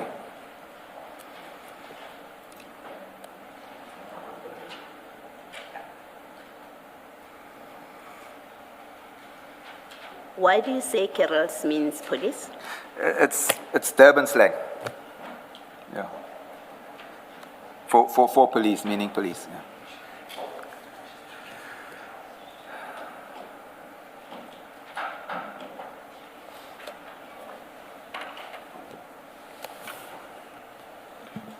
Can we proceed, Chair? Yes. Thank you. I think we had gone through paragraph 54, but I think just for context, can you start reading from that? I think it would make sense. Sorry, I didn't hear that? 54, paragraph 54. Sorry, page it over. Okay. On the 3rd of February 2023, Captain Dina Governor and his team arrived again at Bevan's premises. I was in his yard assisting the welder in making a gate. I told Bevan that there were police at the gate, and he immediately fled. I just want to add something there. There was a security vehicle, Fidelity security vehicle with them, and they stopped at the gate. And he fled because he was expecting them. He knew that they were there to kill him. He was clothed in sleep shorts with no shoes and no shirt. I told Michigan to go with him because of their visit on the 13th of December 22 when they waterboarded Michigan. Bevan and Michigan managed to flee. The police came in unmarked vehicles, stopped at the gate at Bevan's premises. Captain Dina Governor, Warrant Officer S. Naidu, and a dog unit policeman, Warrant Officer Naika, approached aggressively and said they were here not to arrest Bevan, but to kill him. Because according to Captain Dina Governor, Bevan had threatened to kill the members of the Hawks and Captain Valia of SAPS Brighton Beach Detectives. The police searched my premises and Bevan's home, where Bevan resided. No search warrant was produced, and the bedroom door of the house was damaged. I was arrested by Warrant Officer Naika whilst I was handcuffed on the roadway. While I was handcuffed on the roadway, Captain Dina Governor and Warrant Officer Sivan Naidu and the dog unit policeman, Warrant Officer Naika, repeated that they intended to kill Bevan. I'm not going to mention other names. There's 4 other people involved. They kept insisting that Bevan was at the Bluff Butchery early that day, and that is why the Toyota engine was hot. Captain Dina Governor and Warrant Officer Sivan Naidu said that I must get Bevan's funeral policy up to date because I'm going to bury him, and my wife and I are going to mourn for him. Captain Governor said that Bevan shot his friend, Alan, which is Alan Subramani that I mentioned earlier. He's the Durban South Towing Company owner. He said Bevan shot him in the head. Warrant Officer Sivan Naidu sent... Sorry, just before you go there, did he pass away? No, he didn't pass away.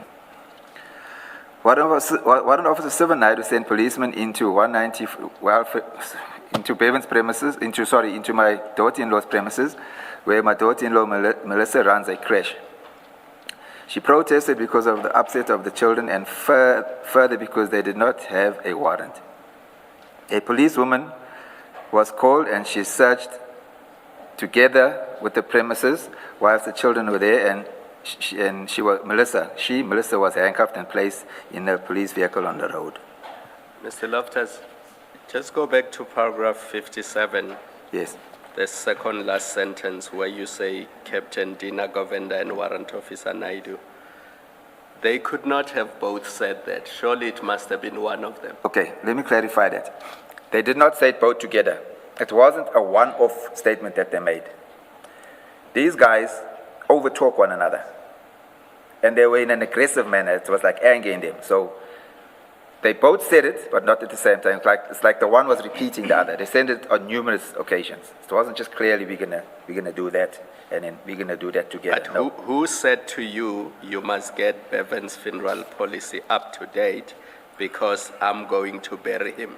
They both said it. Dina Governor said it first, and one of the Naidu, he repeated it. But as I say, it wasn't said once, it was on a number of occasions. They speak fast and they don't stop talking. And again, why did you not open a case? Because now they're making a direct threat. I didn't believe that the case would be accepted and that anything would become of it. Because I can say why, I can elaborate, because my wife, my daughter-in-law, both daughter-in-laws went to the police station and they tried to open cases at Brighton Beach. And there was a captain on duty there and he refused to accept the charge. They ended up going to the attorney who took them to IPID. And IPID referred them to Point Road Police Station, and I'm not sure where they eventually opened the case. It was a rigmarole. Nobody wanted to open the case. And this is not an uncommon practice. I've witnessed this before. So people lose interest.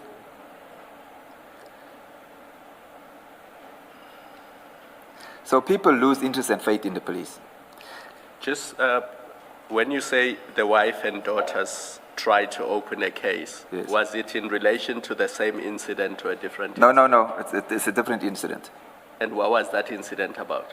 My daughter-in-law, Bevan's wife, she opened a case of theft of items and cash from the house. But was it against the police? Because yes, it was against the police. There were cases eventually registered at Brighton Beach. I know my daughter-in-law that runs the creche, her case docket is at IPID. Eckhard, as I said, he was one of the workers of Bevan. He was a driver and a runaround. He opened a case of assault. I was witness to that statement being taken by an IPID policeman in my house. That case is still with IPID.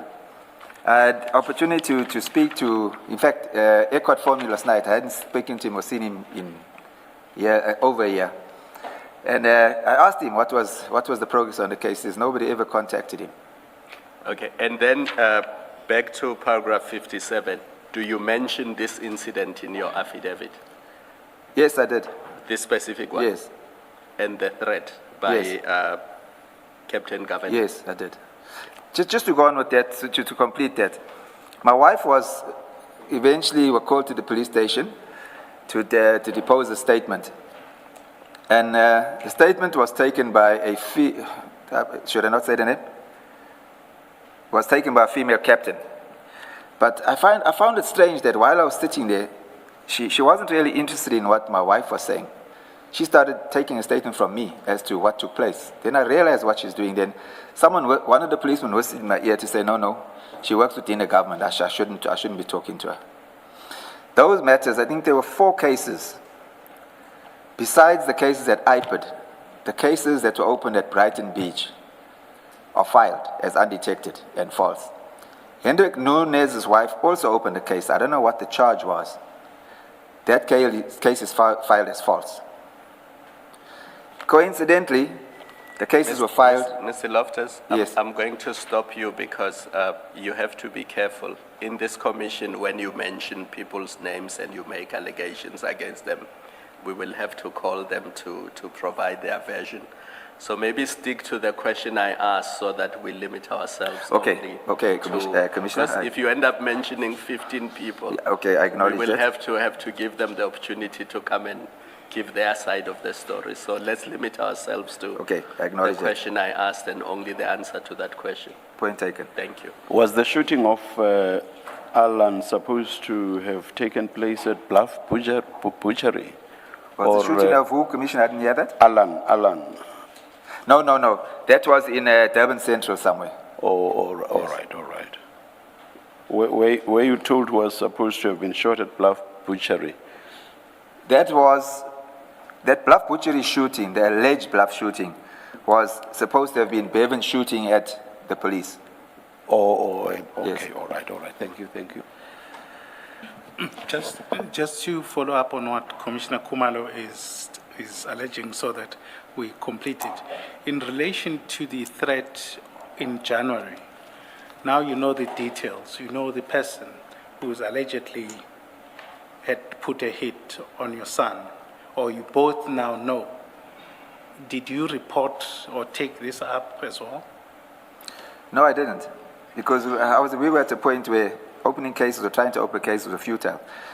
I will say this. Brighton Beach Police, a lot of the policemen and detectives and Wentworth, they didn't have time for myself or for Bevan. So it was futile because there's an instance where one of the deceased, Michigan Hippolyte, was shot in an area in Wentworth. At point blank, like very close in the jaw. He survived. He went to the Wentworth police station to open a case and they did not take a statement from him. There was another instance where he was shot in Clarewood, which falls under the Brighton Beach policing area. He went to the police station when he came out of hospital. They refused to take a statement. So no cases exist for those two incidents. And why is that particularly, it would seem that you are targeted? It does seem that way. I wasn't popular when I was in the police. I wasn't one of the guys that did anything illegal. So I always tried to do the right thing, and henceforth, unfortunately, you get shunned when you do that because you're seen as working against the grain. Because I spoke out against any injustice that I saw while I was in the police. And a lot of my colleagues didn't like that. I can go further to say that none of them would work with me. When I was in uniform, only my black colleagues would work with me. Nobody else. Because I didn't do what they were doing, I was against what they were doing. As far as Bevan goes, there are policemen at Wentworth and at Brighton Beach that I listened to what Len John said yesterday, that there's certain policemen that would favor certain tow trucking companies. There were instances and certain policemen that did that as well. And Bevan didn't participate with that relationship between policemen. It was purely business. I know that there's money is exchanged as favors between tow trucking companies and police. When I was in uniform, I witnessed it. That's a fact. So what I'm saying, why against me? I've got no idea. I can just put it to that I'm not part of the team, part of the clique. Mr. Loftus, you mentioned that you, at some point, you speak to someone from IPID, and then they say to you, you must go and lay a complaint at a police station. Did I? I wasn't present Okay. when this happened. So you've never have you personally had any dealings with IPID to do with what was going on with you and Bevan?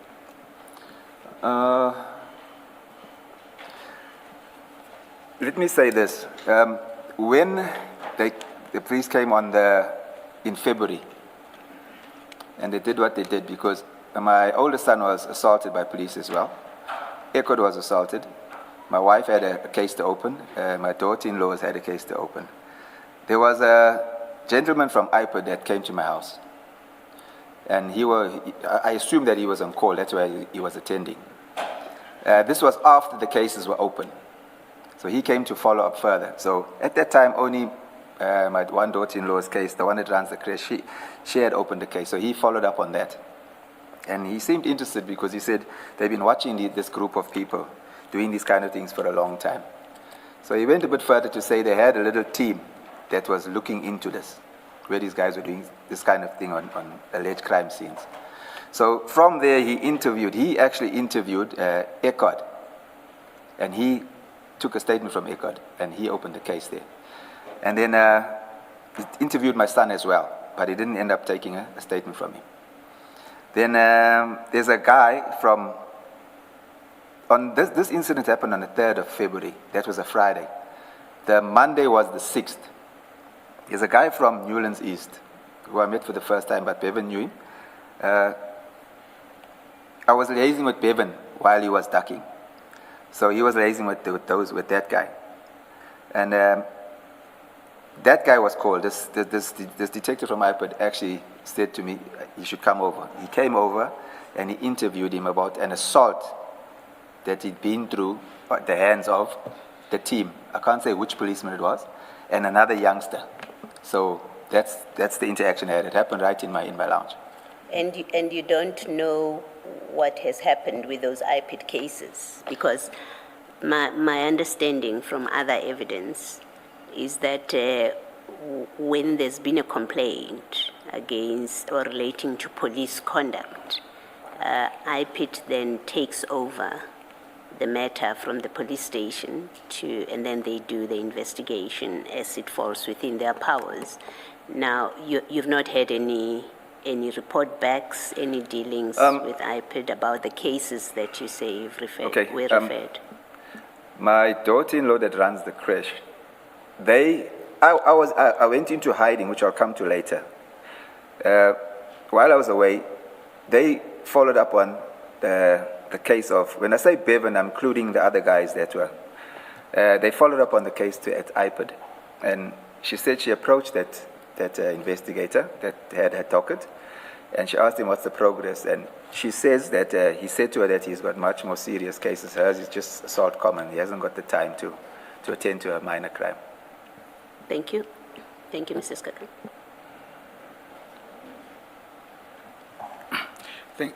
Thank you.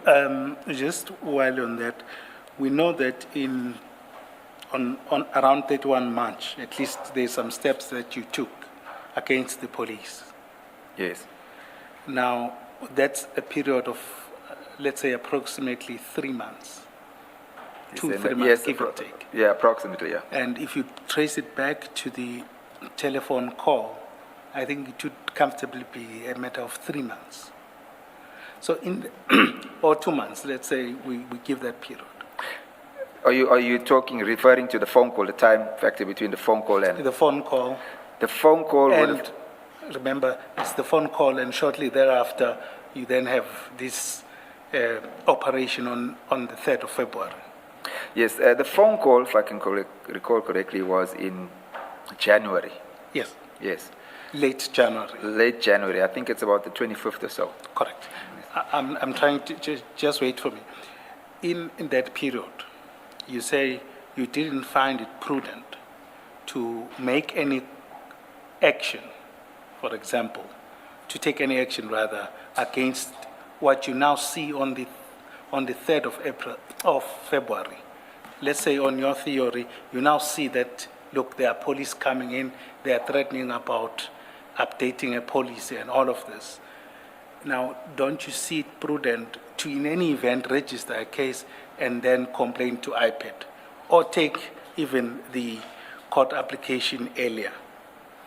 That's a good point, but as I said, with the history that has been happening with Bevan over time, being harassed by some of the Brighton Beach detectives, because they ultimately end up with it. And there's certain members in the charge office as well that would not take cases. So we reached the point where it was like, it's futile to even try. That's why we went the court way. Yeah. Just on that aspect, now, there's an issue, or at least the narrative, that Dina was put up to killing Bevan. Yes. Now, what would you say, would it be only Dina or other people as well? The way I interpreted it is, I just want to go back a while to when they arrived at the premises. One of the first things they said is, we're going to kill him. We're not here to arrest him. So the way I saw it from my inquiries, there's a small clique in that unit that knows what's going on. The majority of those policemen that work with him, in my opinion, doesn't know what's going on. So to me, it was Dina, Seven, and Nika, because they were very aggressive, and they, the ones that kept harping on, we had to kill him, we're not going to arrest him. And especially when they focused on when their friend Alan was shot in the head by Bevan. So I had no doubt in my mind that they were going to do it, having also done some background inquiries on them. So I was convinced that they were intending killing Bevan. There was an instance where, at the premises, where one officer, Nika, he was wanting to search the premises. I did not see a policeman called Pedro Rodriguez arrive. He didn't arrive with them. But being handcuffed, when we came out of the house and went to the side of the house, one officer, Nika of the dog unit, actually said Pedro Rodriguez was there, and he went under. We've got a wooden floor, so we've got an elevated floor. We've got a crawl space under the house. He asked Captain Rodriguez to go under the house and check, and he said, if he's there, shoot him where he lies. So I was like, these guys were really set to kill Bevan. And if he approached the Brighton Beach guy, detective, and I can tell you he wouldn't get joy, because he's had that before, especially Michigan was shot. There was no joy. So there are three possibilities that I just want to understand. There's the possibility, the main one, which is there was a contract to kill him, but that is irrespective. Then there's the theory or potential theory, which is that, and we'll go to it, they just wanted to kill him, or was this Nika because he shot a friend, or they just wanted to kill him for whatever motive, but unrelated to the hit. Or you then say there's a clique. Are you saying it's the clique? It's just we need to be careful about it. I'm saying that clique was executing a contract. I do believe that clique was executing contracts. I believe that. Thank you. Is it not more likely, though, that if this was a contract killing, the killers would have been discreet about it? I don't believe that.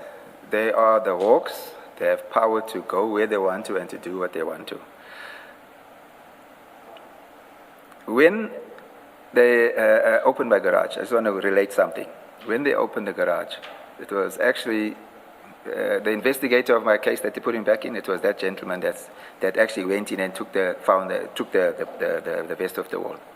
When he brought the vest out, they laid it on the floor. I can't remember, it was some time back.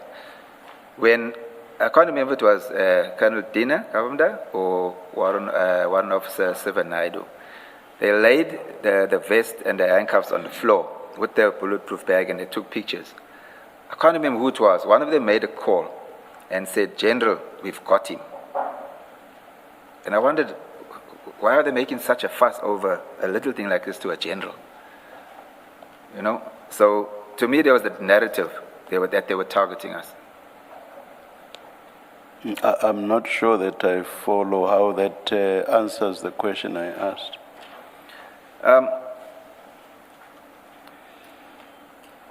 It's in my belief that this clique of guys were working for Clive Nika, based on the inquiries that I made. And as I said to you, I found it strange that to be pursuing Bevan on futile, what I will call futile cases. Maybe not futile, but on cases where the possibilities of a conviction weren't realistic. Because in my belief, they shouldn't be wasting resources on something like that. And if I go back further, the information that was received while they were doing that, when they started doing that in Bel Air, when we got the in fact, Bevan first got the information. It's a friend of his that told him about these Hawks guys signing for dockets, looking for dockets and signing for dockets at the Belay. He actually told him the case numbers. This is what they're taking from here. And I made further inquiries, and I got to the bottom of it, and I established that these are like futile dockets because had it been serious, they would have arrested him almost immediately. So I questioned and said, why are they doing this? Straight away, when we started getting further information from inquiries, I realized that this is serious and that guy has got a lot of power. There's someone that I know that is from the Sydenham area that's in the Taxi Association, because Clive is also a member of the Taxi Association in Sydenham, with a lot of influence. This guy I know very well. He said to me, be very careful of Clive. He's got a long reach as far as law enforcement is concerned. So that's when I realized, no, they have got an agenda. They are here to kill him. I had no doubt about it.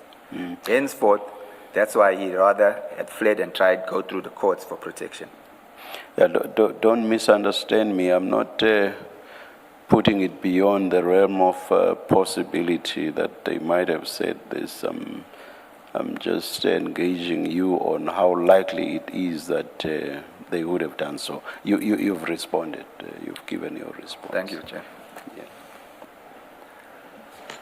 Chair, just before we proceed, can I just request to, so that because it seems like a critical thing for the record, page 952, which is those photos, but we'll just flight it.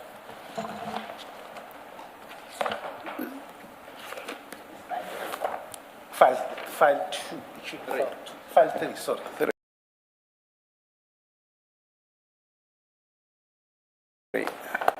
952, you said. 952.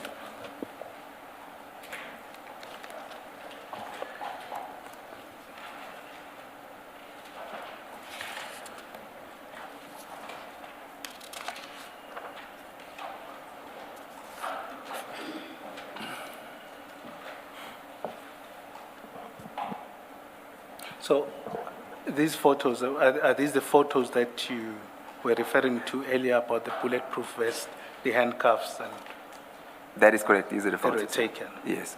Okay. And currently they seized them? They seized them, yes. Okay, thank you. Chair, but I don't think it takes matters further. Those are the pictures. Thank you. Thank you. Maybe show 57, because on 58 there are 2 items missing there. Photo 57. What is that on the extreme right? It looks like a suit bag, but it's not. What Okay, is it? that's the bag that storage for the bulletproof vest. It's the storage for the Yes. bulletproof vest. Yes. Okay. So it could not have been insect infested if it was inside a bag. No. You created the impression earlier that it was just hanging in the garage. Okay, Commissioner, the vest wasn't hanging on the garage. The vest was in the bag hanging on the garage, though the top of the vest where the zip is was folded. Yeah. So obviously the insects and the geckos and stuff, their droppings would have landed on that with a lot of dust, with years of accumulated dust. Got you. Yes.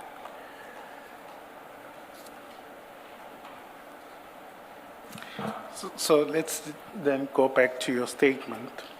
I think at paragraph 58, Yes. or rather it would be 59. Okay.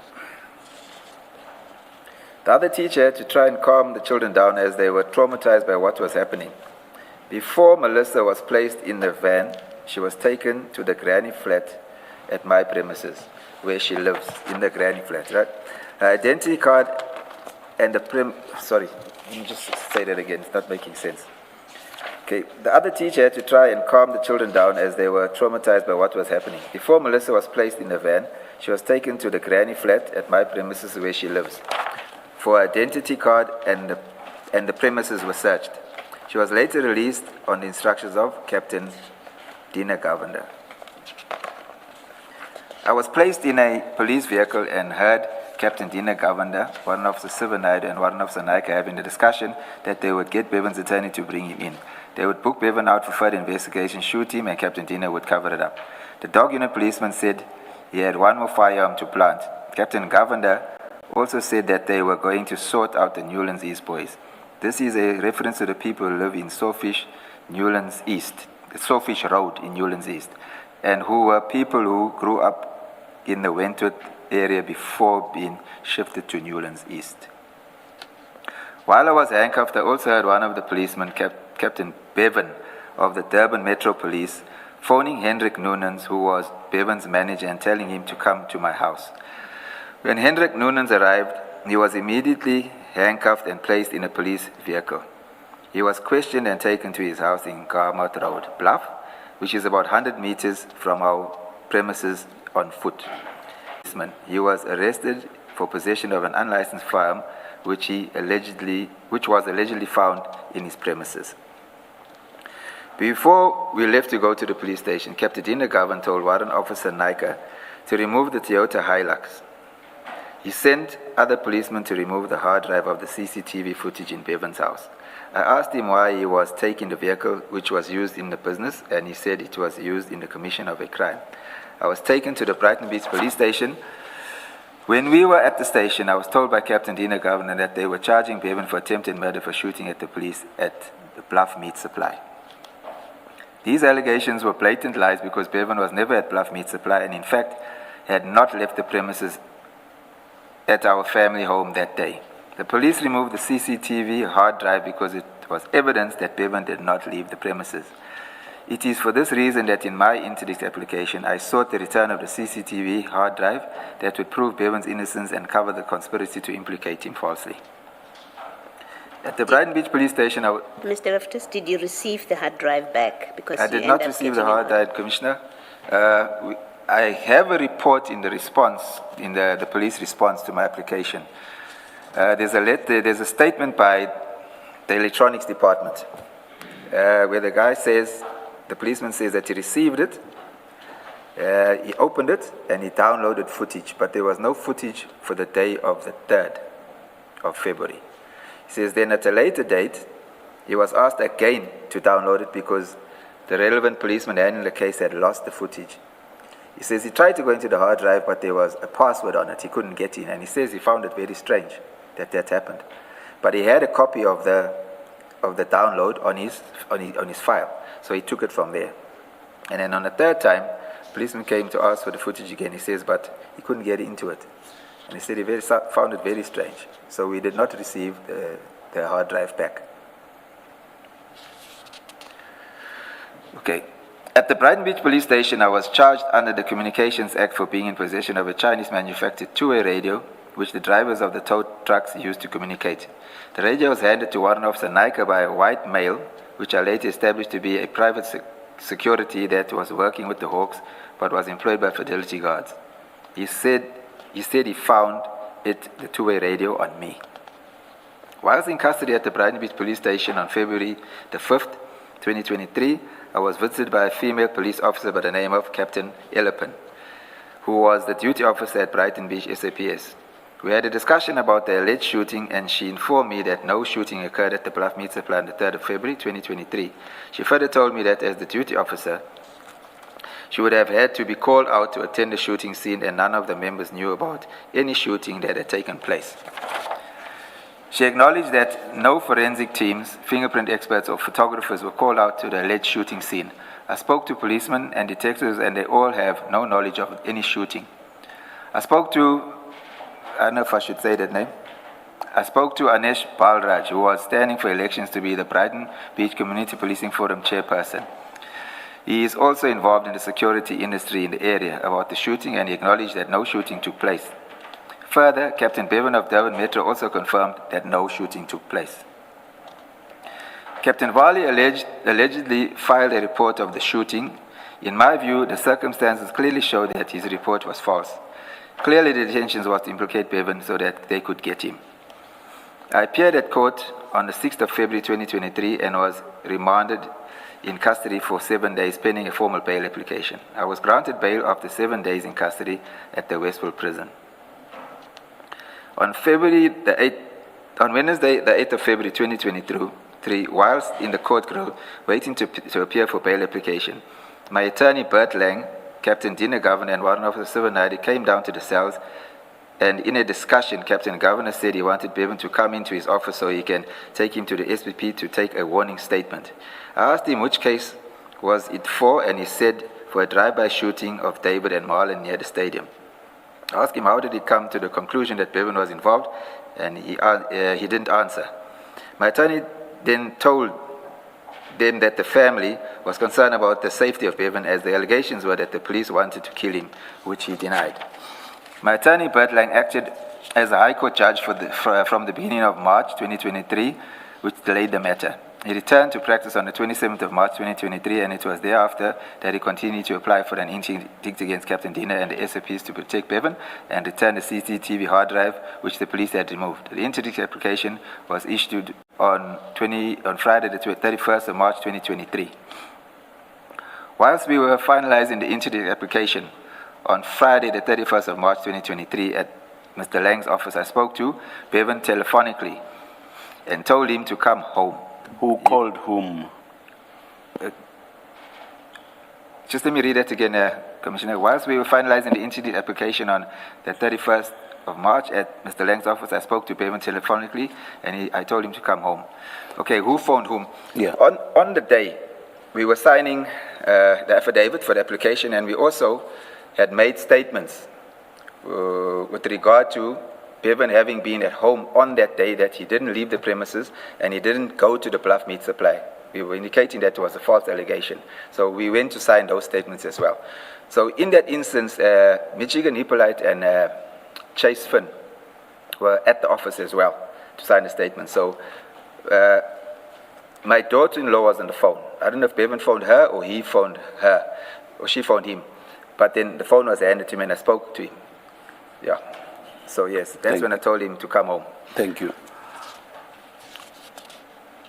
He refused?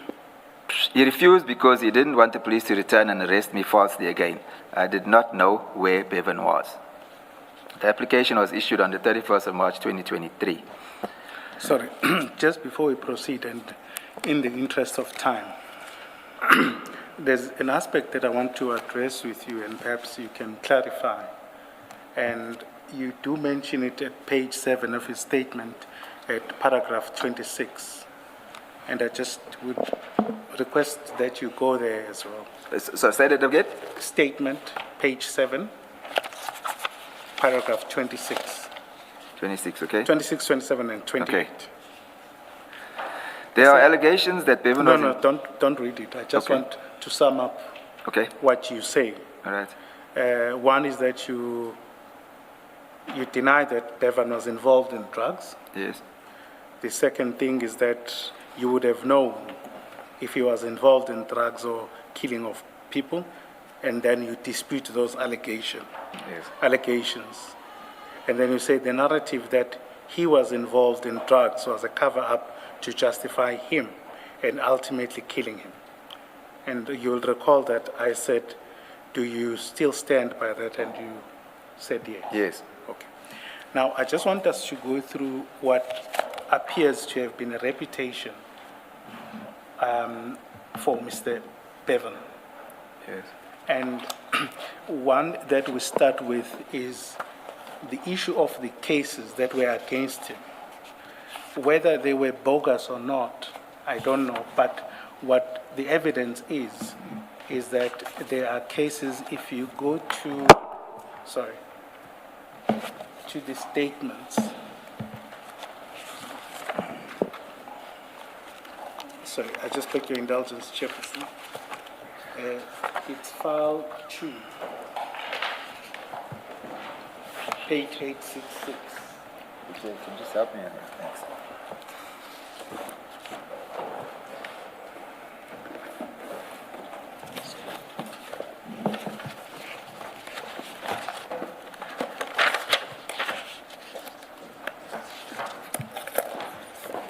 Sorry, it's file 3. It's file 3.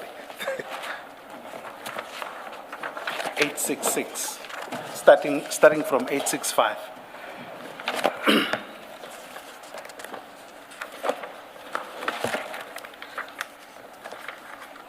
This is the Bel Air case which is one of the cases that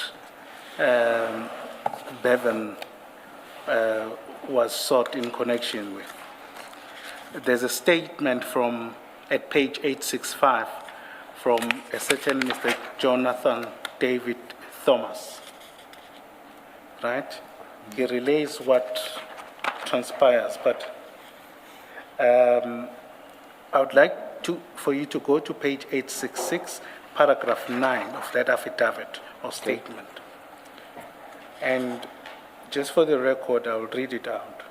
And it says, Bevan and Coupon then drew pistol-typed firearms and started to shoot at me. I immediately tried to hide and open my passenger door and managed to dive out. By then, I noticed that the vehicle was being driven away, but they were still shooting at me. Let me just stop there. Would you dispute that statement? I can't dispute it because I wasn't there, depending on the date that this happened. If it happened before we had our CCTV in, I could have disputed it because what we had done, we had, every time something happened, we downloaded footage to show that it wasn't him. But I wasn't there, and I don't think we had the CCTV at the time, so I cannot dispute it. Okay, maybe my question may be slightly different. Would you think that this person may have fabricated these events? Yes, it's possible that he fabricated it. It's possible. Yes, it's a possibility. Can I just add to that? This case was, let me see, does it say which month it was in? Does it say which, okay, 2021. It's just 21. So okay. It was December 2021. 2021, okay. I'm going to talk from experience here, if I may, as a detective. This would be considered a serious case. Now, normally, when you get a docket to investigate, if you have the complainant statement, he would mention witnesses that are relevant that were with him that can verify what took place. If I get a docket as a detective, and all detectives perform in this manner, if there's only an A1, most detectives are not readily willing to just go and arrest, but they do further investigation. But if there was a witness available at the time, and they go to the police station and the complainant opens a case, a statement should be taken from him immediately. So when they came to my house and I heard about these cases, I discussed it with Bevan and a few people that were around. I said, this docket has been laying there so long and nobody made contact. So I would say that there's not enough evidence to make an arrest. I mentioned that from experience, that Captain Governor will fabricate a witness so that he can make an arrest. I made that statement. And I'll elaborate further why I say that. This was now before I spoke to this attorney. There was a stage when Bevan wanted to go see a different attorney. And that attorney happened to say to him, be careful of Captain Dina. He's had a lot of run-ins with him in cases, and in his opinion, he created witnesses. He was adamant on that. He dealt with a serious case where he said, in his opinion, 2 witnesses were placed on the scene, which was suspicious. And he actually questioned how that the conviction happened. So he warned us, he says, this guy will create witnesses.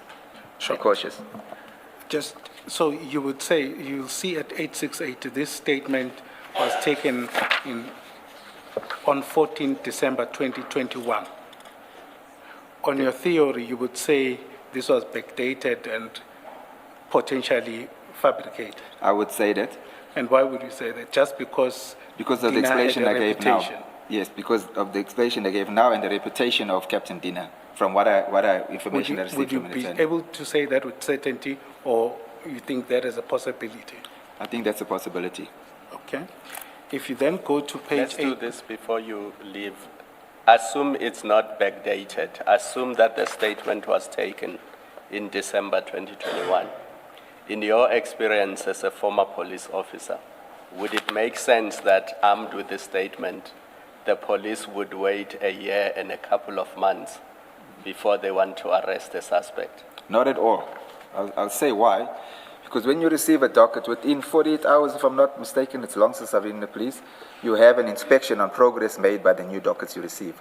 So your commander will actually make instructions before you receive the docket, because he'll read through the docket and he'll see if there's any evidence, and he'll make instructions to execute an arrest. But even the investigating officers at the original police station, if they had obtained this statement in December 2021, one would expect that they would call him in or they would arrest him. Correct. Because there's a witness that says he's the one who fired a weapon at me. So it wouldn't make sense that for the whole of 2022, nothing happens, and in February 2023, he still has not been arrested. That's correct. I find it strange, because based on the witness statement and the complaint, he should have been arrested. And this is an immediately. eyewitness account. Yes. The witness says, I saw him pull a firearm and fire shots. Correct. He should have been arrested immediately, or asked to come in, Or questioned about the incident. question him about him. And if there was any doubt to the authenticity of the witness statement, at least take a warning statement and discuss it with the SPP. Can I suggest another possibility? You have testified to your daughter-in-law laying complaints with the police, and those were not investigated, and you say because the police are said to have said we've got much more serious things to deal with, that at least in the realm of possibilities, that may well be the explanation how this was dealt with as well. In the realm of possibilities, that you have an A1, and that's all you have in the docket, that some police officer may well have decided we have much more concrete cases, even against Bevan, if you like, that we are going to deal with. This didn't become a priority, just a possibility. Would you accept that at least? I wouldn't accept that. Yes. Because, like I say, you have your initial inspection, then you have your monthly inspection, where your dockets are perused by your commander. And he will question why the work has not been done and make further instructions. Furthermore, every month or two, I don't know what's their program like, you have what we call a suspect raid, where the whole branch of everybody in the detectives will round up and they'll go out and arrest outstanding suspects. Because they have to satisfy what you call the SAPS 6. Because commanders have to account for productivity of their members. So, but isn't that also true then for your daughter-in-law's case? I'm just trying to see, and I'm not saying there's a logical explanation for it. I'm just, from your earlier evidence about how your complaints to the police have been dealt with, and I must say, I think the public will agree that we hear those kind of stories every day. Your neighbor has got a similar story, that I've been to the police and nothing's happening with my case. So I'm asking from that point that you have the experience about your own cases, your family cases, that are not being investigated. You have an explanation for why they are not investigated, and I'm suggesting that perhaps this is one of them where nothing is done because the investigating officer, even the one that does the inspection, if they did Melissa's inspection, docket inspection, you would still ask the question, why did the inspector not raise any issues about no progress in the matter? Similarly here. I would say, Commissioner, with the iPad matters, I think they focus, I believe that they do focus priority on the serious matters. And being assault common, which was the charge, I believe that's why there wasn't too much focus on that. But in this instance, this is a serious matter, an attempted murder. And this should have been attended to. Because as a detective, that's what I've done at times as well. When you're overburdened with dockets, you tend to focus more on the serious matters. So I believe that IPAD focuses priority on the serious matters, because that's what the investigator said to her. Thank you. But I just want to make another comment, if I may. On that very same statement on page 868.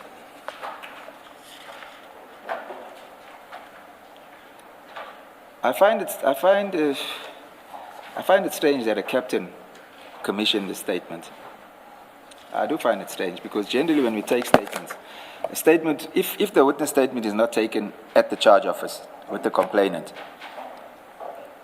the detective would take the statement and he would commission the statement. I find it strange that a captain has commissioned it. This is not, to me, not normal practice because generally they don't get involved in the cases to this extent. Because if I'm depositing the state, taking the statement, I'm with him, so I do the prescribed oath.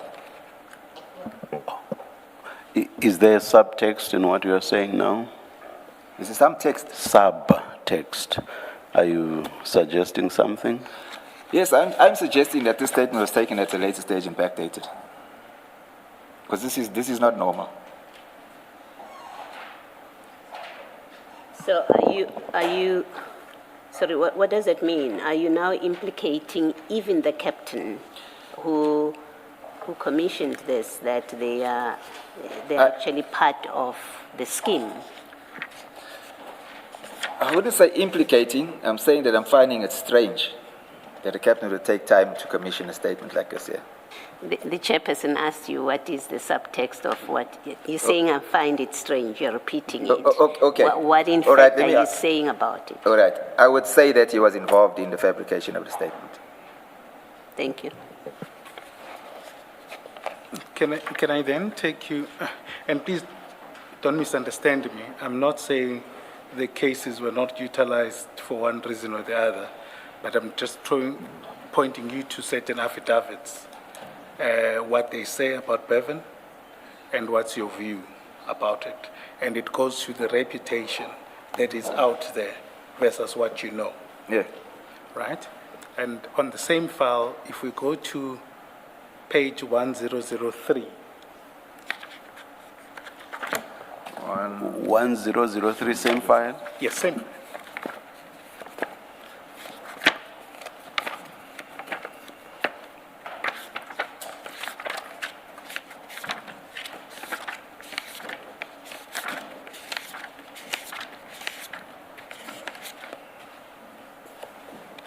Yes.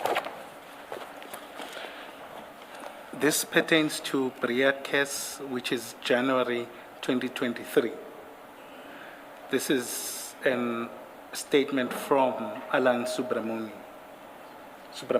Yes. Sorry?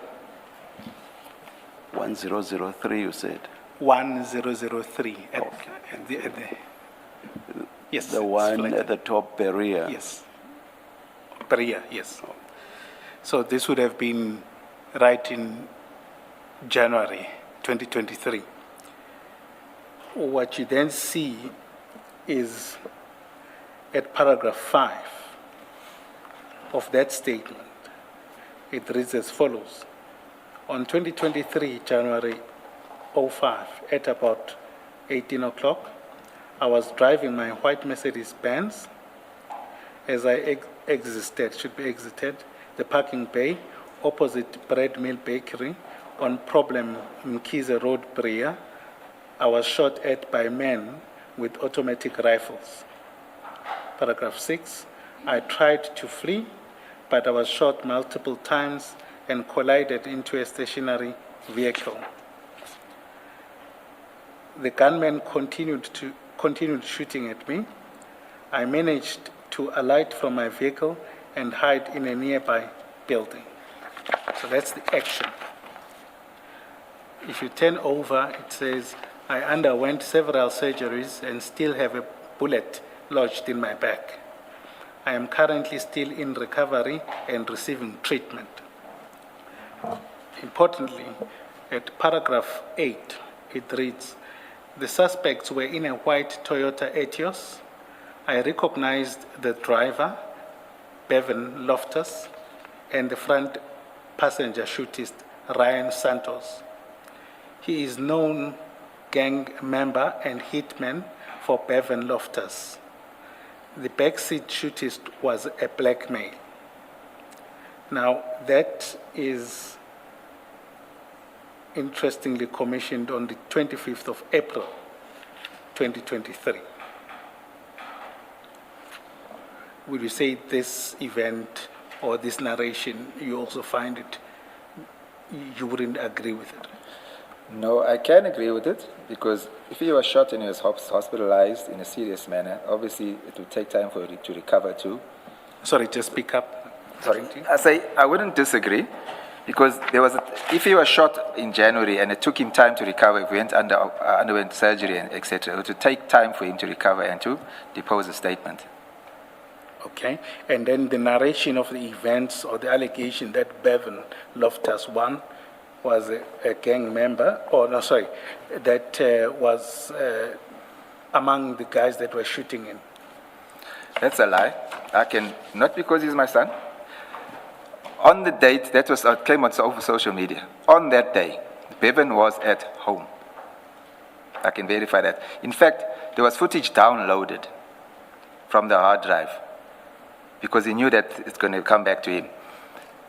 I'm not sure where that little disk is, or that data stick is, where the footage was downloaded. And if they hadn't taken the hard drive on that date, if it wasn't written over or recorded over, you'd see that he was at home.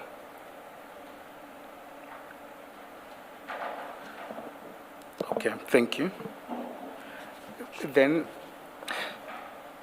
on the same file. I'm surprised, Mr. Loftus, that you don't raise the issue with the deponent. One of the things that we almost never get wrong is our names and surnames. Oh yes, I see that, yes. But the deponent here twice gets his name wrong, and it has to be corrected. Yes, I did see that. I didn't think to comment on it. Yeah. I did see that. And they spelled Bevan's name wrong as well.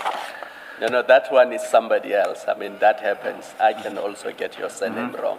But I never get my surname wrong, ever. It's a good point. I did see it, but I didn't think to comment on it. But it's someone else might have typed this. Yeah. And then when he read through it, he then saw the mistakes or not.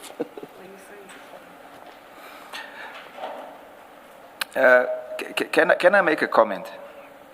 Just to go back a bit. This Belair case, where this witness statement is now submitted, which I believe is fabricated, I asked the question. They came basically guns blazing for Bevan, stating that they're going to kill him on these two dockets. And we had the information, it was reliable information, that they're getting these dockets solely to get him into custody. And they're going to kill him, which I don't doubt, because they've done it. From what has been on air, and also from what we hear on the news. Sorry, just backtrack on that.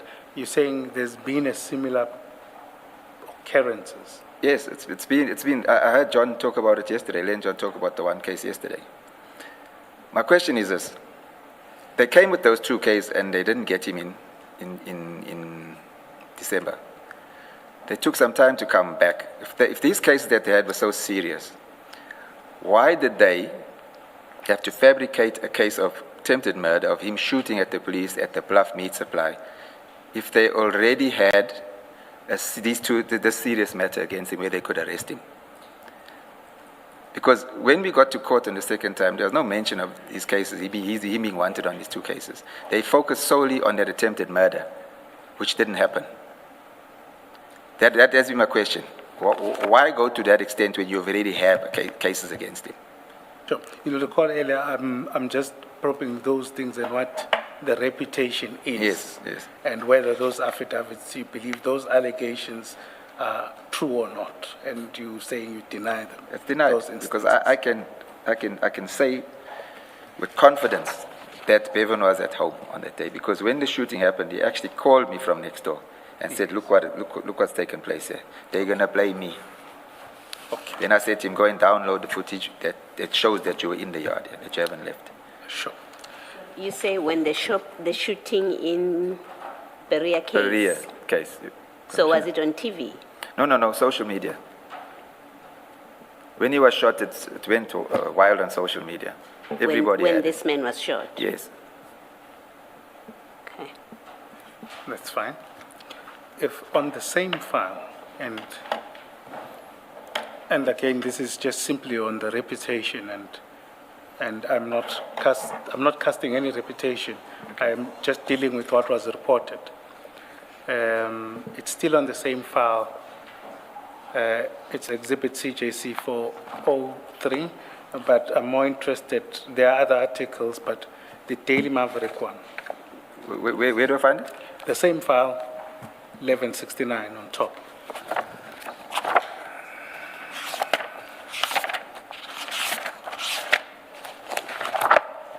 Okay.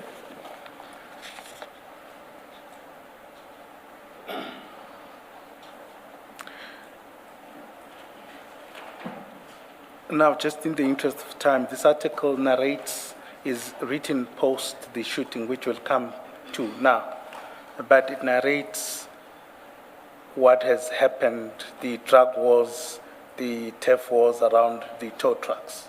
I think you also, I'm not sure whether you can dispute that. Those that interlink. Are you saying that there's drug wars? For example, that, between the tow trucks, there was theft wars, and then there were allegations of, drugs being used via tow trucks. Okay, when you say turf wars, my understanding of it is for turf war is if someone that from another area would encroach on another area, like in the taxi industry. Yes, exactly. No, in my opinion, that didn't happen. Because everybody that was running in the Devon South area were normally running in that area. So are you saying there were no theft wars? No, I don't believe that. Okay. So these reports about theft wars and the deaths that are there, you're saying they are false? I'm saying they are false. What I can say, as far as disputes in a particular area, what I can say is that there are disputes amongst tow truck drivers, and if I can say owners, at some stages, where there will be maybe disputes on the accident scene of who arrived first, because how it works is first at the scene picks up the first car, second at the scene picks up the second car. So sometimes there is disputes with that regard. But as far as turf wars, I'm not aware of any turf wars of anybody coming from another area and trying to encroach, which I would say would create a turf war. I'm not aware of anything like that. So there's just a lot of news reporting around that you would see in the file that they say that, but in any event, you're saying there were no such things. There were no such things. Okay.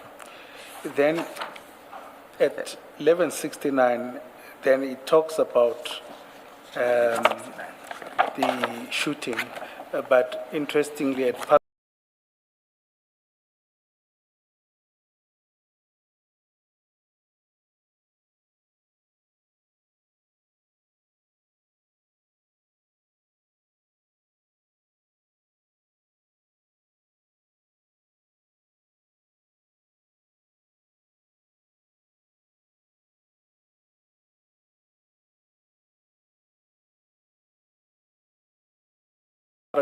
at page 1170. Sorry, I had it on the wrong page. Let me just get that. 1169. Yeah, but let's go to 1170. 1170.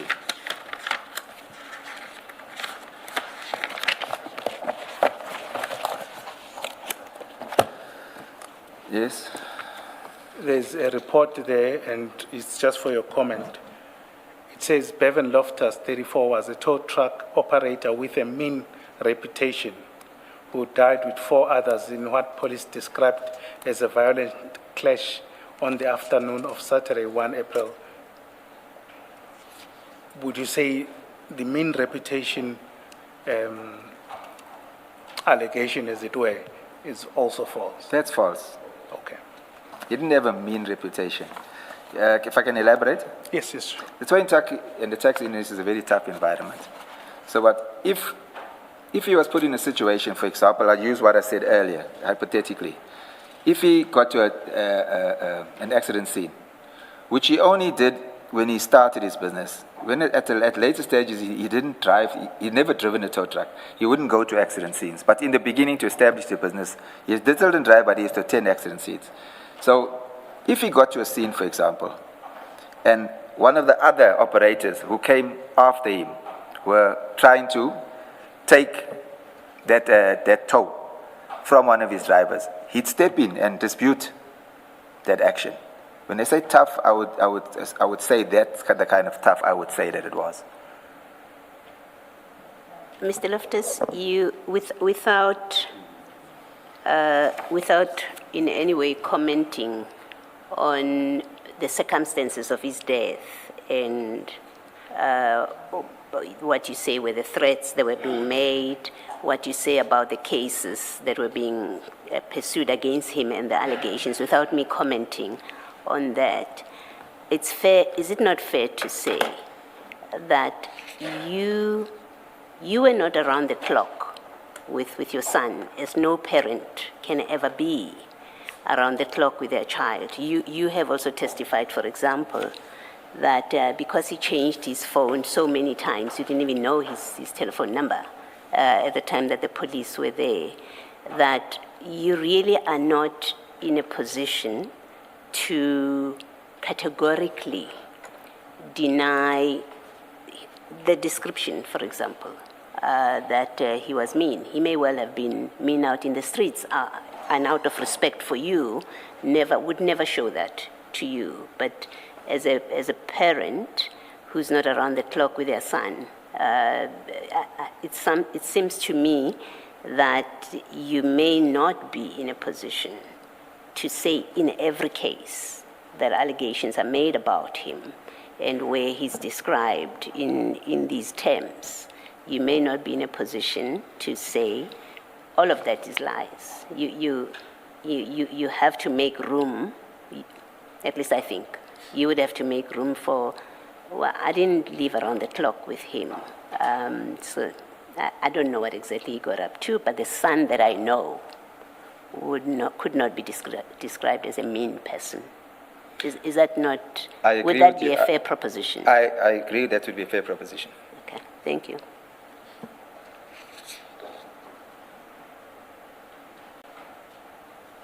But what does that mean to what you earlier told us? Look, as the commission says, I'm not with him all the time. From what I know about him and what I hear in my sight and the little and whatever's on the street with the towing industry, I can vouch for what I said. But as the commission says, I'm not with him 24 hours a day. So I agree that I don't know what he would get up to if I'm not with him. But as far as his toughness, yes, he is tough, but I know that he's not a guy that would go and cause trouble unnecessarily. He's not that type of a character. But if someone brought the trouble to him to say he'd do what he had to defend himself, let me put it that way. He had that kind of a tenacity. He's not a pushover. He's the kind of guy that would step up for an underdog, you know? That's fine. But I just want to understand your answer properly. Are you saying that insofar as you are concerned, insofar as you were with him, you can't say he had a mean reputation or a bad reputation? No, I can't say that. But you can't say, for instances, you were not with him? To a certain extent, yes. It's obvious because I'm not around to see what he's doing.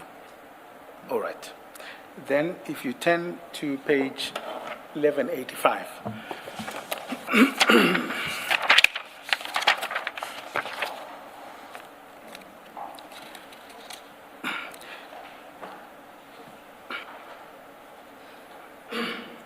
And then this is after the shooting. Cele was, former Police Minister Cele was interviewed by ENCA. And this is what it says. Or let me read what it says rather entirely. The third paragraph. Cele arrived on the scene after the shooting and addressed the media. According to clips from ENCA and the SABC, Cele says, these guys have been profiled. They have been causing havoc. He continued, the syndicate seems to be much bigger than what we see. It's a group of guys who looked like the nucleus of this nonsense of drug turf wars. Cele said they went around eliminating their opposition. The stacking thing, Cele said, was that Loftus had a very long list of cases against him that were withdrawn. Let me just pause there. you would say, based on what we discussed, that insofar as you are concerned and insofar as you've been with Bevan, let me just push it further, you would say this is not true. Of the cases being withdrawn? Of what Cele says, which he says, as the police, they've profiled the Bevan and friends, they are part of a syndicate, this whole thing is part of drug theft wars. I disagree with that. You disagree with I that? disagree with that. Okay. But then if you follow Commissioner Baloi's proposition, which you accepted, in instances where you would not be with him, you can't for sure. I can say for sure that he wasn't dealing in drugs. I can say that for sure. Okay. And the other instances, for example, he says they've been profiled, but I suppose you can't comment when they say they've been causing havoc. You don't know what... No, I can't comment on that. All right. And you can't certainly... What I can say, as I said earlier, a lot of the times when they say Bevan was shooting, the CCTV and the downloads to show that he was at home, because he hadn't left the premises for a long period of time because of the heat that was placed on him. Can I comment on the cases? Sure. Okay, I'm presuming that it's told if they profiled, I'm presuming that they went to the stations on the system and checked if he's been charged for stuff. Yes, he has been charged, he had been charged for stuff, even before he became a tow truck driver. But cases were withdrawn because they were found to be false in most of the instances. I can't say that I know the contents of it, but he would relate to me if someone charged him. And I can categorically state on a few occasions where he was falsely charged. I can quote the instances. There was a Belair case on one occasion. Okay, he was just newly in the industry. There was a driver that, I can't remember which company he was driving for. A case was opened against Bevan for, I can't remember if it's attempted murder or assault GBH, where he said Bevan assaulted him. Bevan was arrested and placed before court with, I think, other people. I don't know how many. The victim or the complainant, his wife, came to court and submitted a statement saying that that was a false case that her husband opened against Bevan because when he came home with an injury on his, I think it was on his forehead if I recall, she says, she asked her husband what had happened and he said he was in an accident and his head hit the windscreen. The case was subsequently withdrawn. There was another matter. So sorry, before I think it may be unnecessary to go through those matters. It would seem, let me understand you correctly. Are you saying, or maybe the other way is that you're saying in some cases, Bevan was falsely accused? I'm saying that, yes. But not in all the cases? I don't know, yes, I don't think he's an angel. I know he had domestic issues with his, well now, who became his wife while she was his girlfriend. I think she charged him that domestic issues and she had applied for the protection or the domestic violence interdict, and I think he was convicted on that. And then there were traffic offences, I think relating to the taxis, where he pleaded guilty, he paid a fine. And then I remember there was a matter, I think it was a conviction when he was young, he was an avid fisherman at the Bay Head area, where they were arrested. I don't know if it was fishing in the wrong area or no license or something to that effect. Just the essence of it is that he was not involved in violent crime. No, that's what I'm saying. And yes. all these cases are fabricated. Yes, it was fabricated. Okay. I feel I need to speak on the one in particular. He was still a youngster before he got into the towing industry. He was arrested for an attempted murder, allegedly shooting at someone, him and a few others, at the local service station. He was detained, I think, for a long weekend, and the case was not put on the roll because there was no evidence. But we work in the construction industry, so when you go there, they do police clearances on you. I can't remember how I got the knowledge of this, but we were going to travel to Petro SA in Mossel Bay, the refinery, and I knew that they do these background checks on criminal records, because you have to make a declaration, and if you lie, obviously you don't get the job. I established that there was a case of attempted murder filed at the Wentworth police station where Bevan was given a conviction for attempted murder. The docket had never been placed on the roll in court. It was registered on the Criminal Record Center as a conviction for attempted murder. Do you get where I'm going? He didn't appear for a case, but he had a conviction. No, that's fine. Yeah. That's fine. Now, I must say I'm finding it rather difficult to accept that. I'm not saying there were no instances, but I'm finding some difficulty with saying all of these cases, including the minister and everyone else, where it would just end the reports would just simply target Bevan and say he was engaged in violent crime. But your contention is that he wasn't. I'm just finding it some difficulty with that. But we can move on from that. Can I just respond to that? When I'm saying he wasn't involved in violent crime, it's because there's no evidence of it. I mean, he wasn't charged. There was the narrative that is involved, it's social media sensationalism, and it's social media WhatsApp communications, sensationalism as well. As I'm saying, I'm not saying that he didn't get into fights or stuff like that. As I say, I'm not with him all the time. What I'm speaking on is what is fact. It's in black and white. Sure. And then you'll recall earlier when we played that video, and he was the one, and you accepted that made a threat to Mr. Naika. If you interpret that as a threat, which I you say it's a said threat, yes, I agree. Okay. And that threat is about leaving. Yes. Okay.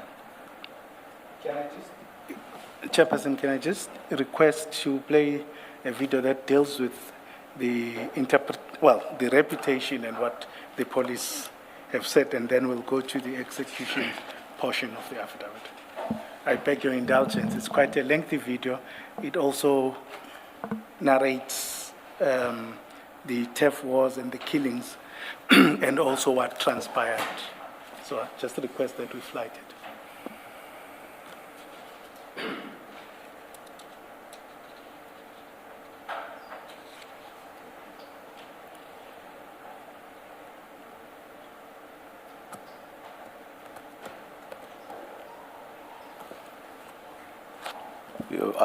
I'm looking at the warning there. Just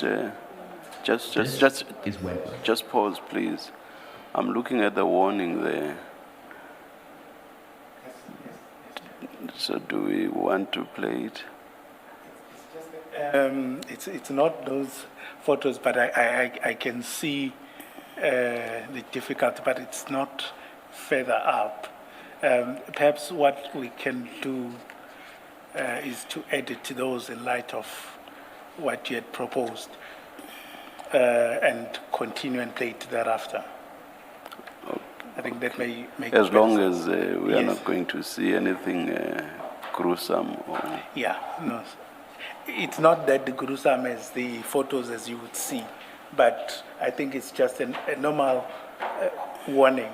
It's not necessarily that gruesome, like the photos that the very fact that there's a warning, it tells us something. No, I'm not saying there isn't any. Yeah, okay. Maybe let's stop and see if the editing process will result in something positive. Let's continue then with Mr. Loftus. Please remove it.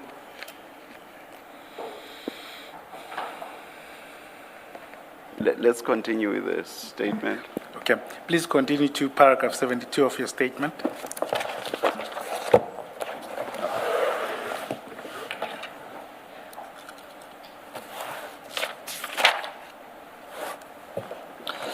On the 1st of April 2023, I had been speaking to Bevan telephonically for most part of the day before he was killed. He was anxious about the court order being served. He said he was tired and wanted to come home, but first he was going to fly to Johannesburg to buy Toyota minibus taxis, which are quantums, to add to his taxis in Wentworth, where he is a member of the association. I told him that the summons would be served on Monday the 3rd of April 2023, and they must stay inside, out of sight, and stay safe and stay alive. I heard him relay the message to his friends in the flat. What seemed like about 10 to 15 minutes later, I received a call that Bevan and them were dead. I cannot remember who called, but he said there were gunshots heard and he couldn't get hold of any of them. I tried calling Bevan myself, but there was no answer. I got the address of the flat where they were and went to the scene. To my shock, it was true that Bevan and his friends had been killed. The forensic teams and others were already on the scene. Whilst I was on the pavement outside... Mr. Loftus, you say you then said to him that they must stay inside, out of sight, stay safe and stay alive. You speak in the plural, you say they. How and who did you know him to be with? It was Ryan's flat. Although the flat had been rented by Bevan through his company for Ryan. It was Ryan, Bevan, Michigan Hippolyte, Chase Finn, and Cecily Zondi. Yes. They were all hiding, and you knew that they are together and they're all hiding there. Well, at the stage, Bevan was the focus. To me, Bevan was the focus. And the fact that they were there, that made it plural, say, you'll all stay safe. Because at some stage, I know that Din and them were talking about Ryan as well. So that's why I said plural, you'll all stay safe. Because if they had to come there, there's no way they were going to just target one person. That was going on in my mind. Thank you. Whilst on the pavement, outside the flat, a warrant officer, Venkatis, whom I know works at Durban Central, SAPS uniform branch as a sector commander, called me and said the captain wants to speak to me. I approached the uniform captain, who was wearing a balaclava on his face, so I could not identify him. He removed it, and I saw that it was Captain Houston, who used to work at Wentwood SAPS. Captain Houston told me that he was on duty in the area when a message came over the radio that there's a shooting at the flat in Percy Osmond Road in Morningside, Durban. He responded that he would attend shortly after his response. After his response, he was informed on the radio that it was not a shooting, it was a domestic issue, and it was sorted out. He said he was close, so he drove by the flat and stopped outside. It was quiet, but he decided to enter the premises. Upon entering, he saw Captain Dina Governor and Warrant Officer Sivan Naidu. He knew Captain Dina Governor and did not know Sivan's name. As he approached, Warrant Officer Sivan Naidu was rude and aggressive and tried to prevent him from going into the flat, but Captain Dina Governor allowed him to pass and to enter the flat so that he could help them identify the 5 deceased. Captain Houston relayed that when he entered the flat, he first saw Cecily Zondo, but at the time he didn't say Cecily, he said a black male. We established it was Cecily Zondo after that. So him laying in the Zondo or Zondi? Zondi. He first saw Cecily Zondi laying in the passage in a pool of blood. He then saw 4 more men in the lounge laying side by side. He at first did not recognize any of them, but on a second closer look, he recognized Bevan. They were all laying in blood on the floor. He said that it was one of the worst scenes he had been in. He said, I must not leave it because they were executed. Sorry, just before you go forward with that, when you say, he said, I must not leave it because they were executed, how did you understand that? I just want to elaborate.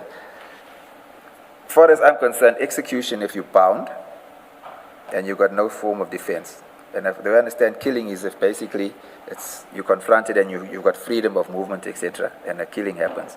So I understood execution as you had no freedom of movement, you were actually bound. That's how I understood executed. So Not necessarily. I mean, that was my understanding. You may be executed even if you are not bound. Anyway, let's continue. What was your focus on execution, or was it not leaving it? What was your focus, Mrs. Kakani? I wanted to get his understanding and also of execution or of not leaving it? Of execution. Okay, all Yes. right. Then, what would you say? If you would what?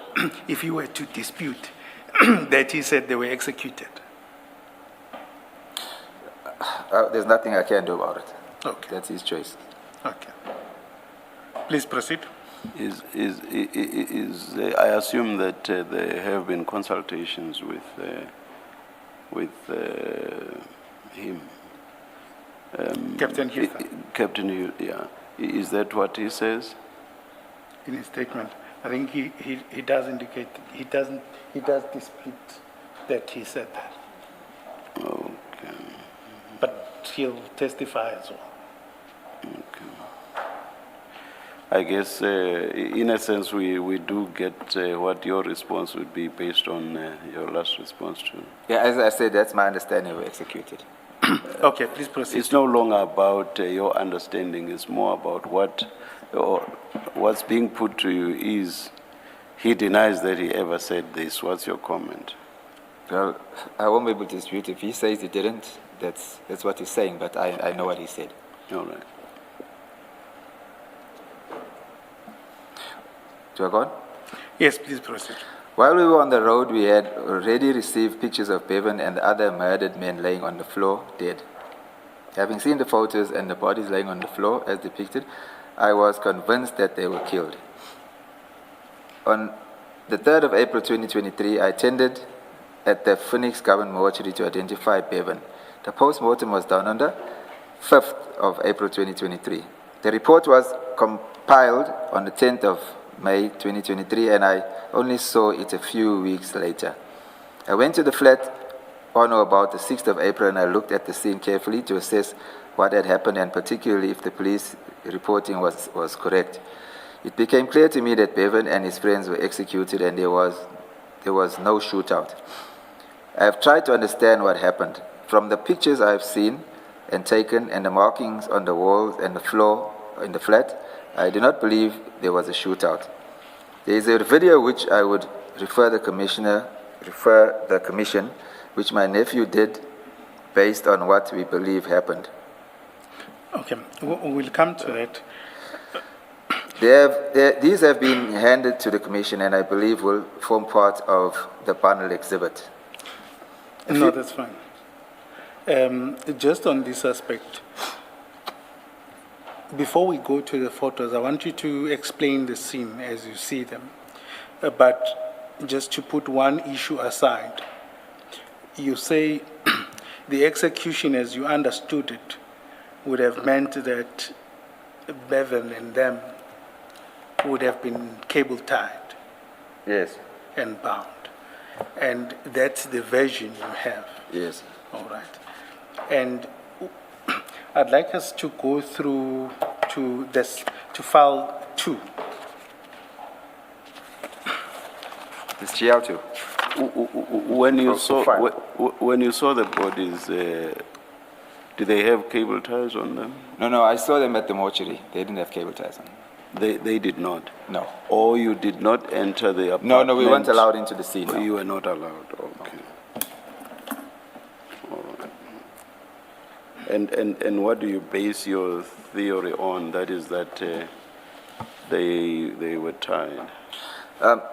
When I was at the flat on the 6th, I spoke to neighbors. And from their responses, I could surmise that there was no shootout. And if there was no shootout, the normal procedure when you do an action like that, obviously it should be arranged by the detectives or investigators. So they've got specialized units around them, National Intervention Unit, etc., which are trained in house penetration. And their job is to make the area safe, subdue the suspects for the investigators to enter. That's their specialty. They don't do investigations. So when I interviewed neighbors, they said to me that they heard screams, well, shouting, I would say, from the police saying, get down, get down. They clearly heard that, get down, get down, get down. So I'm saying the normal procedure when they enter, that is what they would do. And then the next step, what they would do is subdue the people either with handcuffs or cable ties. That is standard operation procedure because that is even what they did at my house. I can vouch for that. That is the procedure.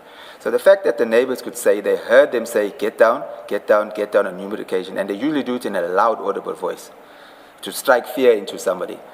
And furthermore, there were other neighbors that said they heard some policemen saying, "Where's the money?" on numerous occasions in a loud voice. "Where's the money?" So the tying is mere surmise on your part? Yes. All right. You've answered me. Thank you. Okay. Yeah. So I think just to follow up from the chair, just to clarify, is it correct that you didn't see them at the date that they were shot? No, I did not. And you didn't see any evidence, direct evidence that they were cable tied? No, I didn't see any direct Or any evidence. of them? And on your basis to say that they were cable tied is on the basis of is hearsay and what you would expect.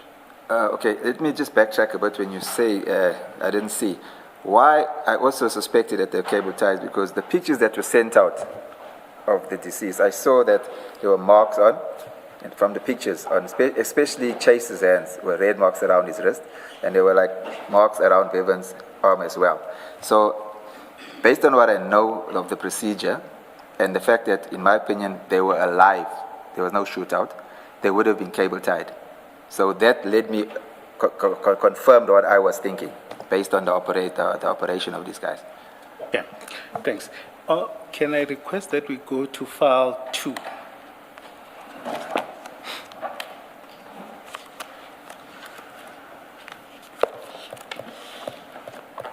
Page 833. Sorry, which page? Let's start at page 824. 824. Rather.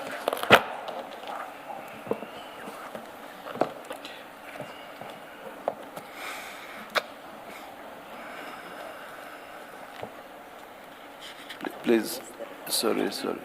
Or it's as long as there are no pictures. So this is an autopsy report on Mr. Bevan Anthony Loftus, right? Yes. And this report, you provided it? To the commission? Yes. Yes, I did. Okay. And you took photos of it, it would seem? Yes. Of the pages? Yes. Okay. And can we take it as accurate of what at least you saw? Yes. Okay. If we tend to, just for clarity, page 834.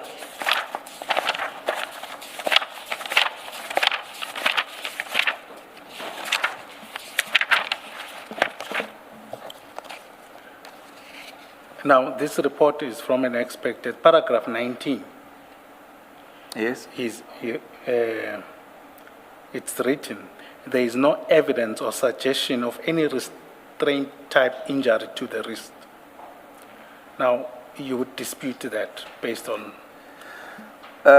From what I saw in the pictures and what I understood of the events that took place, I could dispute it. But this pathologist is a private pathologist which we hired specifically to see whether there were restraints or not. That's why we actually hired him to observe, to monitor and observe and to do the report for the post-mortem. I'm not following your answer. Are you saying you dispute this conclusion? I cannot dispute it because he's a professional. Okay. I cannot. You say this is your own pathologist in the sense that Yes. the pathologist was engaged by you. Yes. All right. There's one of the deceased that you mentioned by name specifically, and you said you saw marks on the wrists. Yes. What was the name again? His name was Chase Finn. Chase. Are you able to take us to a similar document, Chase? Of a similar autopsy? No, I don't have a similar You don't have autopsy that. report. Oh, all right. There's post-mortem reports, but Okay. we'll go through Okay. them. But Okay. normally they just record the bullet wounds. All right. Okay. Thank you. Can I make a comment? Yes. Okay. I was at the mortuary on the date of the post-mortem. So when the pathologist came out, because I said to him, you must focus on that and see if there was restraints.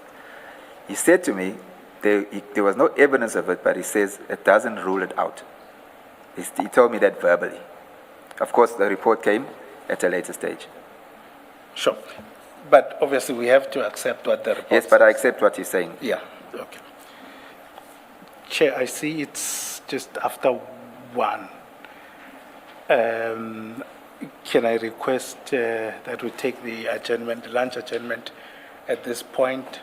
I don't see that we'll go that much further after lunch. I might be 30 minutes or so.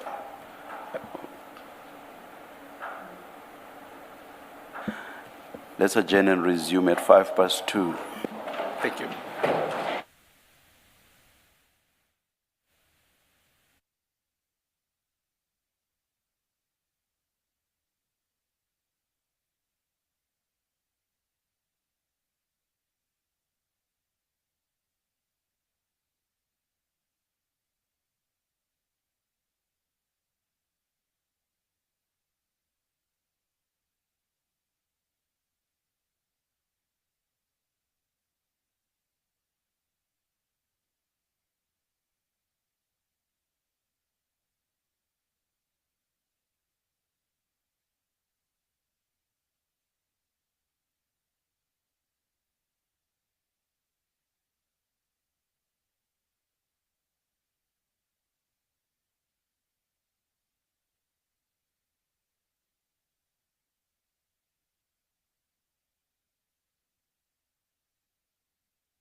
We said we would resume at 5 past. Please make sure that your cell phones are on silent.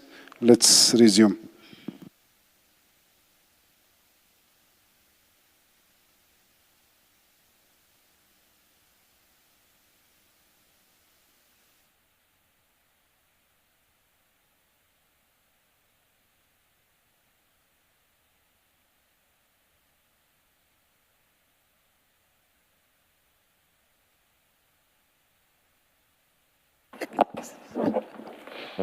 Yes, Mrs. Kakanen. Thank you, Chair. I think in the interest of time, some of the issues that are on the record, I won't pursue them any further. The statement is there. But I'd like to finish up the element of that I was dealing with. Mr. Loftus, in your statement, there's something that I just forgot at page 5. If you go back to page 5, the statement file. Statement. Paragraph. Paragraph 19.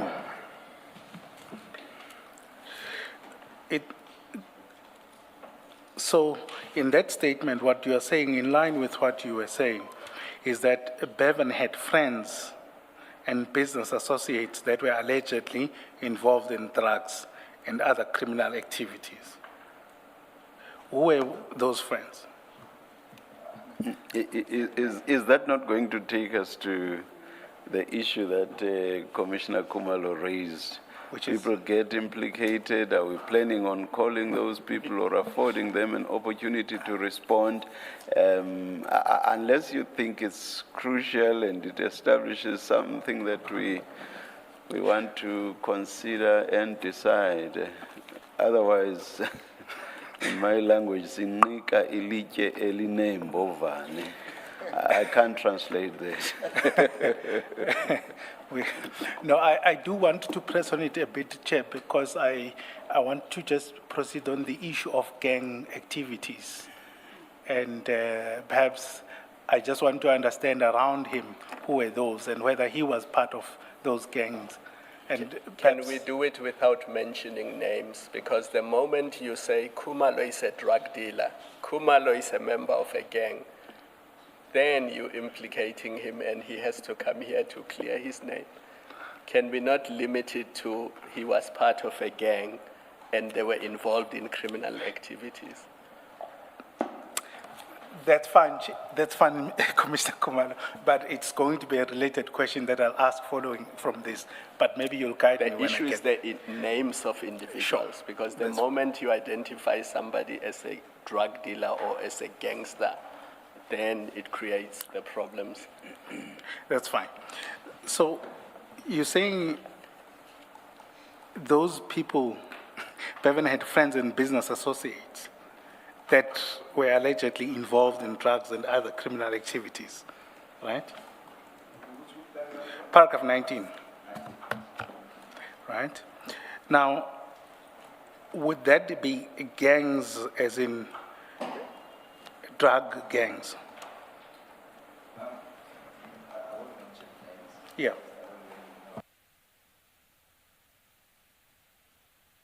Your mic, Mr. Loftus. Sorry, I apologize.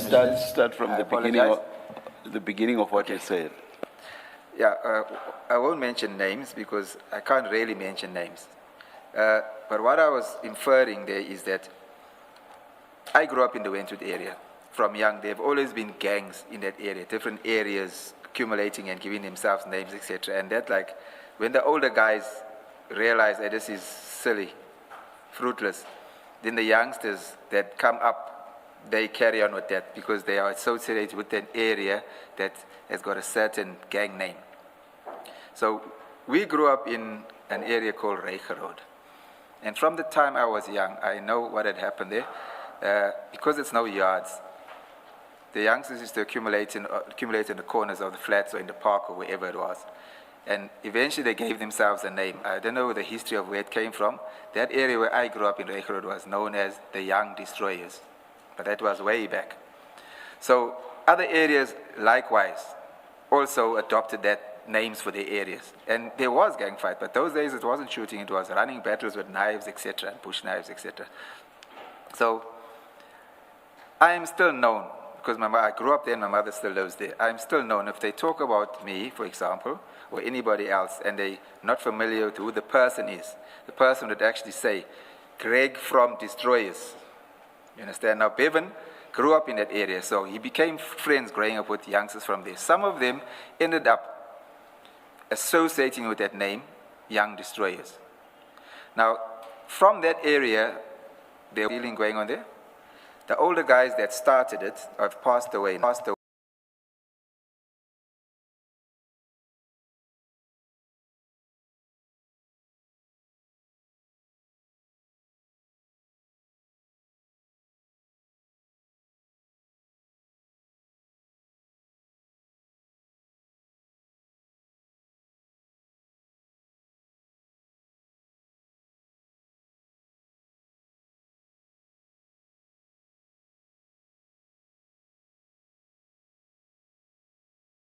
That started it have passed away now, but younger guys have risen to take that place. And there is one, in that area, there is one particular guy that was like a protege to one of the guys, the senior guys, and he's passed on.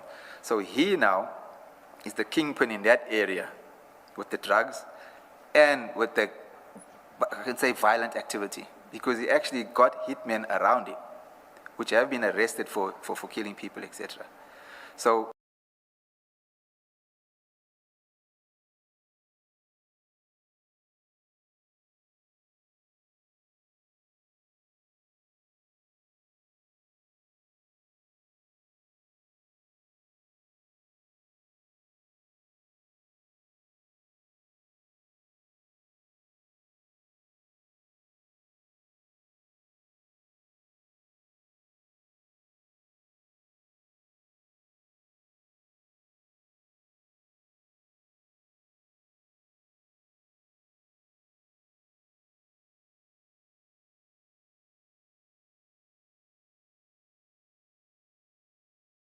he grew up with them, and it came to a stage when they started this cartel story. There was never a name called a cartel in Wentworth.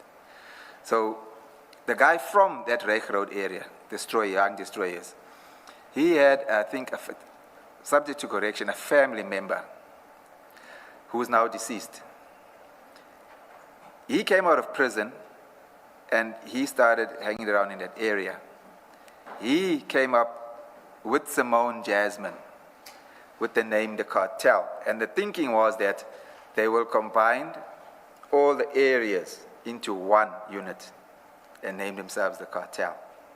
So that's where this cartel came from. And then they actually started the violence. People started getting violently killed after that. So my point I'm making to the question is, Bevan knew the majority of them growing up together. But he was never part of any... Never part of them. I can go further, can be researched. No, not the cartel of any gang. Of any gang. Okay. Now I'm going back to Young Destroyers now. Yes. Because Bevan was from there, he played football with them, he hung around them, he schooled with them. When there was running wars between another flat area, which was, I'd say, about 200-300 meters down the road, they were known as the G section. And it was violent. People died and got injured in those battles. But during that time, with whoever they fought, Bevan could walk freely in any of those areas because they knew that he's not part of any gang. So that's why I'm saying he wasn't. Is it also not so that one of the, remember 5 people were killed on the 30th? He hung around. He hung around, yes. Yes. Who had trouble with the law. Yes. And I'll add on that is because you're from the area in the Wentworth scenario, the guy was charged with GBH for shooting someone, attempted murder, dealing in drugs. But it's people you grew up with and they're from the area, so you still associate with them as normal friends. Understand? Yeah. Sure. And then, can you then, just to explain what is sort of publicly reported, so you're saying there is no cartel, as it were, gang? There was a cartel. Okay. Yes, but a lot of the role players, the main role players, are now deceased. Okay. So you don't hear a lot of activity or that name coming up too often anymore. Okay, that's fine. And then the Hollywood gang? The Hollywood gang would be from another area in Woodville and Hime Street area. That's, yeah. I don't think they exist anymore because you don't hear about that as well. Since the cartel members and some other role players have died, the activity has kind of simmered down. So let's take let's say in the beginning of 2023, how was the existence of these gangsters? There was tension and friction. Of Dane. Yes. Who's Dane? Dane is a guy, Brever was friendly with him. He's from the so-called Hollywood area. He grew up in that area. He's native, if I can say, to that area.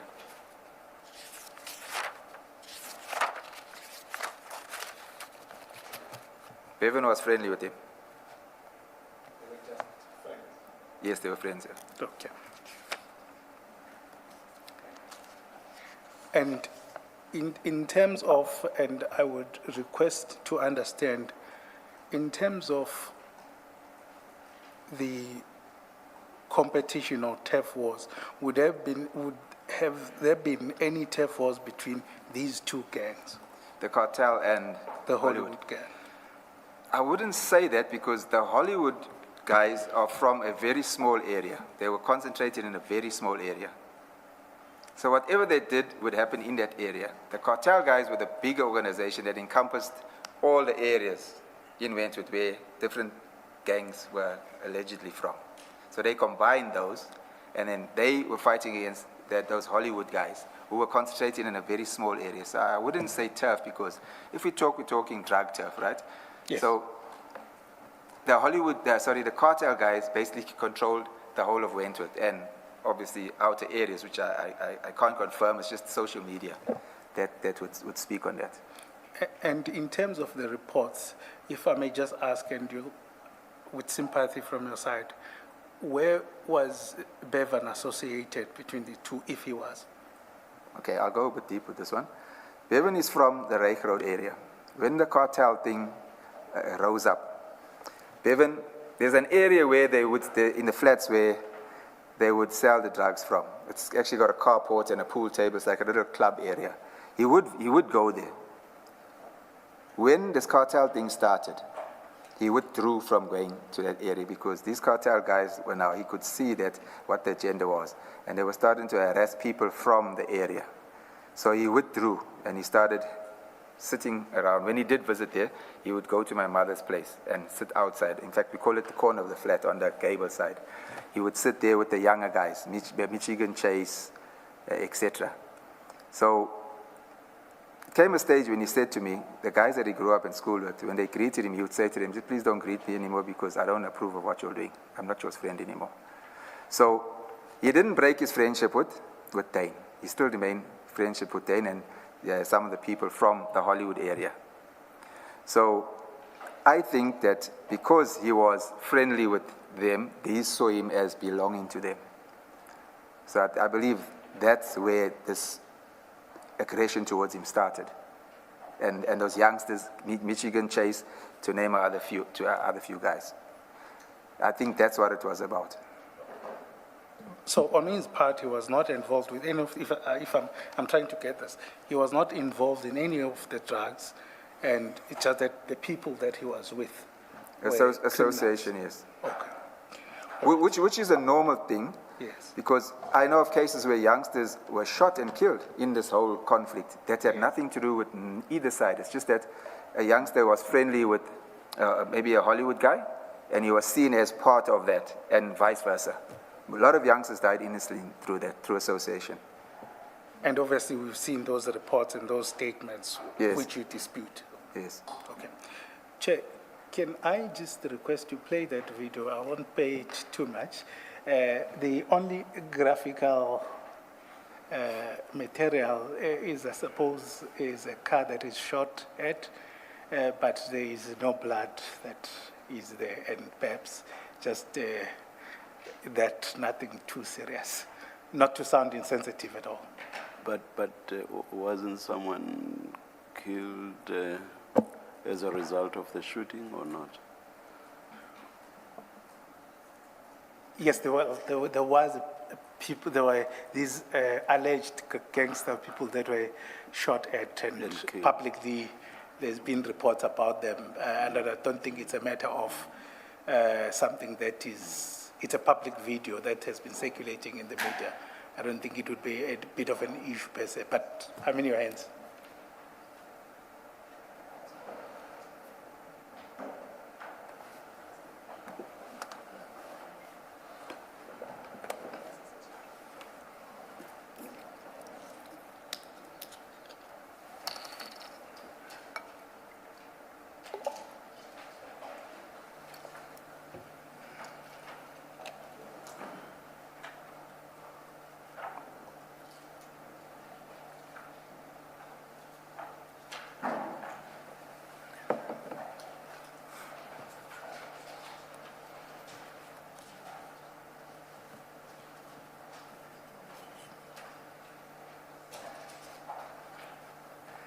Mr. Loftus, I've reflected on what I said a few minutes ago, and I hope I wasn't insensitive, because the date of death of your son, you would remember. Remember, I gave 2 dates. Yes. It's because in the other statement of another witness, they said the 1st of April. That But is- yours is, which date did you It's give? the 1st of April. It's the 1st. The Yes, other one 2023. says 31st. So I hope I was not insensitive. by No, saying- not at all. Not at all. All right, thank you. Okay, sure. All right, please go ahead. I do apologize, Chair, but it's just about the reputation, and I leave it there. I'm not, it's too, yes.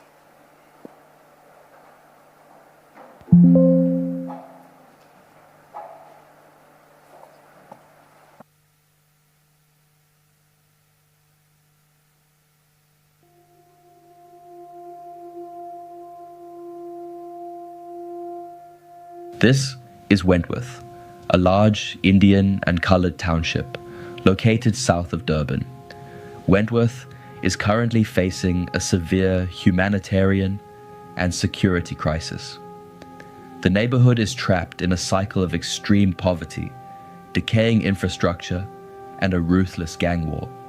Wentworth residents in KwaZulu-Natal are pleading for more help from police after a mass shooting left 7 people injured and 2 others dead. The victims include a 20-year-old and a 16-year-old. Yes, there was a shooting on Sunday. There's a shooting on Sunday that happened. 3 guys were shot, but they all survived.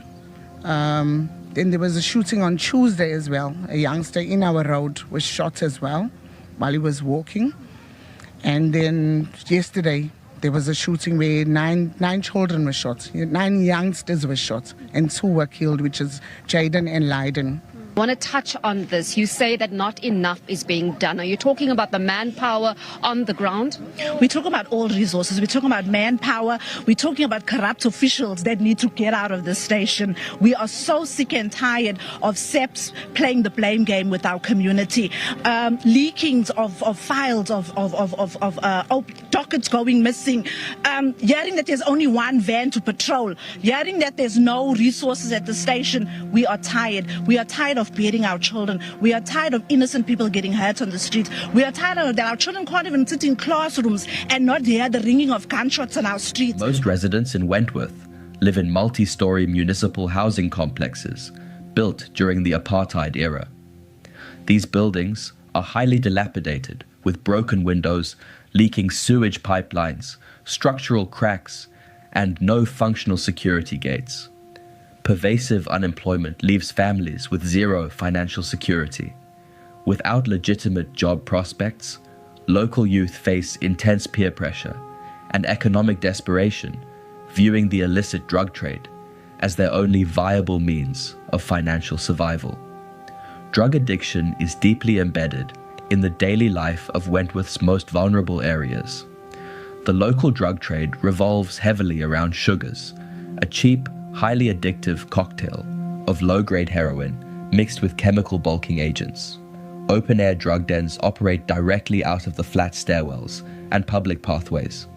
The rampant use of sugars and crack cocaine has fueled severe localized health crises, alongside high rates of petty theft, armed robberies, and domestic violence in Wentworth. Can you please pause? The physical layout of the flats makes them ideal. Are we going to get to a point where this becomes relevant to our subject matter, which is the infiltration of law enforcement officers by gangs or syndicates or cartels?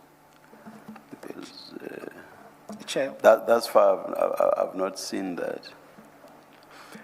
Chair, I think I see your reluctance.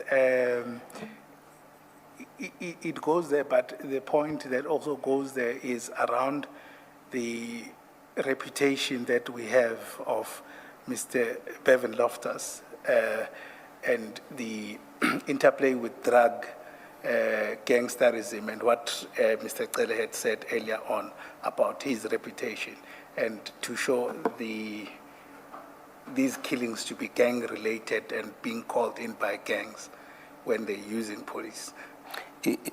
Is this video about Mr. Bevan Loftus at some point? Yes, at some point, yes. But perhaps what we can do, Chair, because can I suggest something, Chair?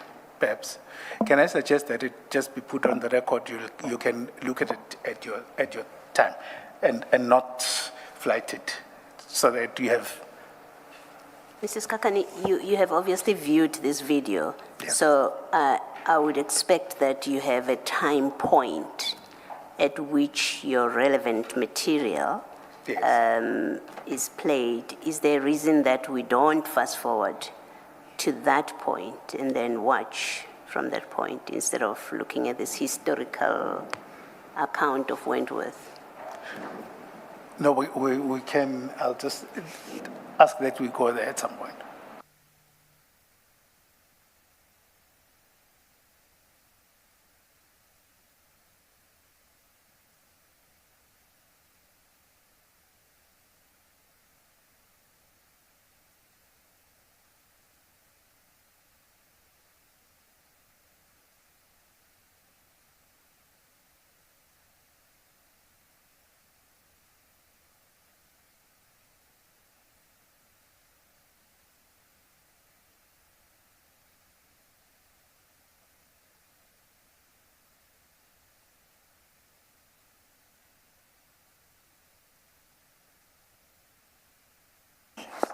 Why don't we finish the statement so long, please? Yes. Thank you. I think we're left with one paragraph, literally. Yes. Mr. Loftus, would you please read it on your statement, page 23, paragraph 78.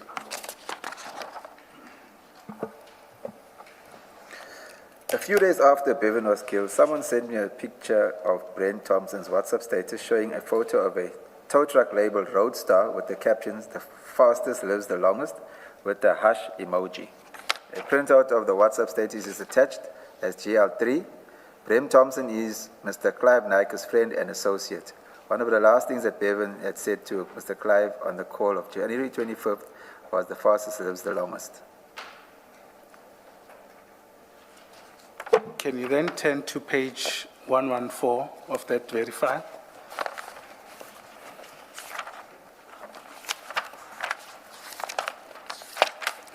That's annexure GL3. Yes, I'm here. Is that what you are referring to? Yes, that's what I'm referring to. Okay. And who's Brent Thompson? Brent Thompson is from the Wentworth area. He was associated with the cartel organization.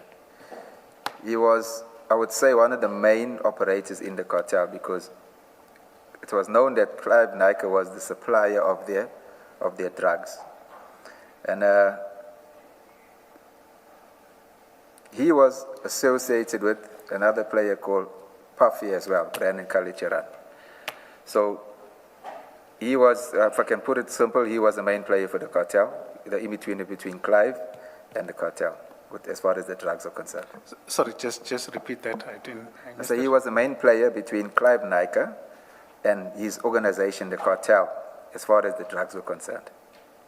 I can go as far as to say I've spoken to associates of his, and as far as they're concerned, Brent always used to speak about Clive Nike as his father, And in some instances, he would say that that's his king, his role model. So just to take back what I think Commissioner Kumalo had said, there's a suggestion that we are making, and I just want to make sure that we are correct in it. We are saying that Brent Thompson, Mr. Thompson, was an associate of Mr. Naika. That's correct. But then you are putting drugs in it. Yes, the association was drug-related. Okay. Yeah. And do you know why he would put this statement, this caption? Yeah, well, the fact that he did that, it shows his association with the organization Roadstar, which belongs to Clive Naika. So it shows his association with Clive Naika, and he's taking joy in the death of Bevan. To me, this is a boasting picture. Yeah. Okay. In other words, the fastest lives the longest. They got to Bevan and killed him. Not saying him, but the Clive Naikas. Is the question not, are you not connecting it to the 25 January conversation where your son said to Mr. Naika, the fastest lives the longest, right? Yes, I am. That's why I mentioned with the caption, the fastest lives the longest, it's him depicting with pride. In other words, they've won the battle. I'll state a bit more about Brent Thompson. Who, I think it was before Bevan was killed. He did an interview on ENCA where he confessed that he's a drug dealer. And he said a lot of things about myself and Bevan. He actually implicated me as the brain behind all the organization, with the drugs and the tow trucks, etc., which I'm not. Which organization? The drug organization that Bevan is alleged to be involved in, which is the operation of drugs, the selling of drugs and the trading in drugs. Oh, not the name, not an organization. No, not as such. Okay. But, yeah. He's the guy. If you see, go to ENCA and you Google him. He's the guy with the mask covering his face.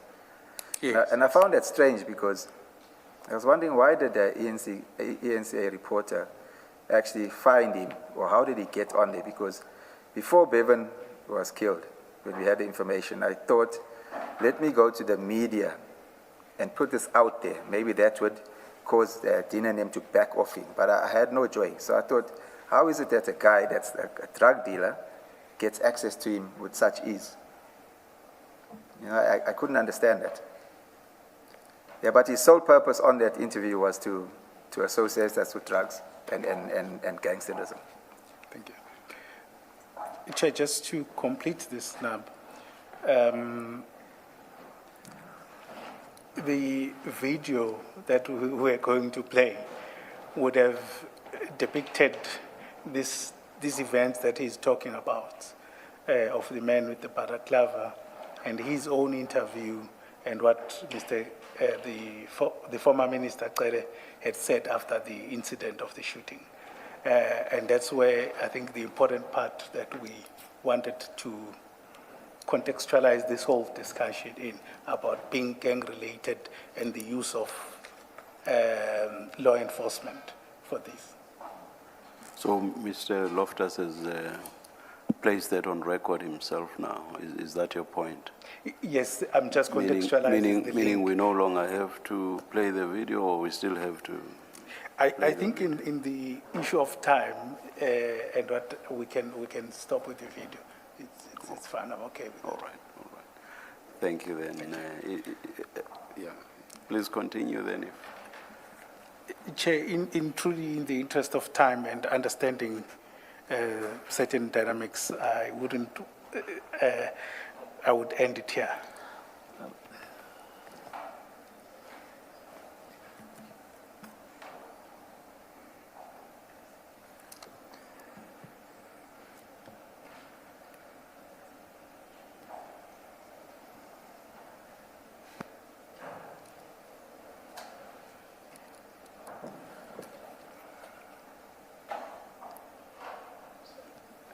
Mr. Skakan, perhaps please consider summarizing your own impressions of the video insofar as it relates to Mr. Bevan Loftus and put that to Mr.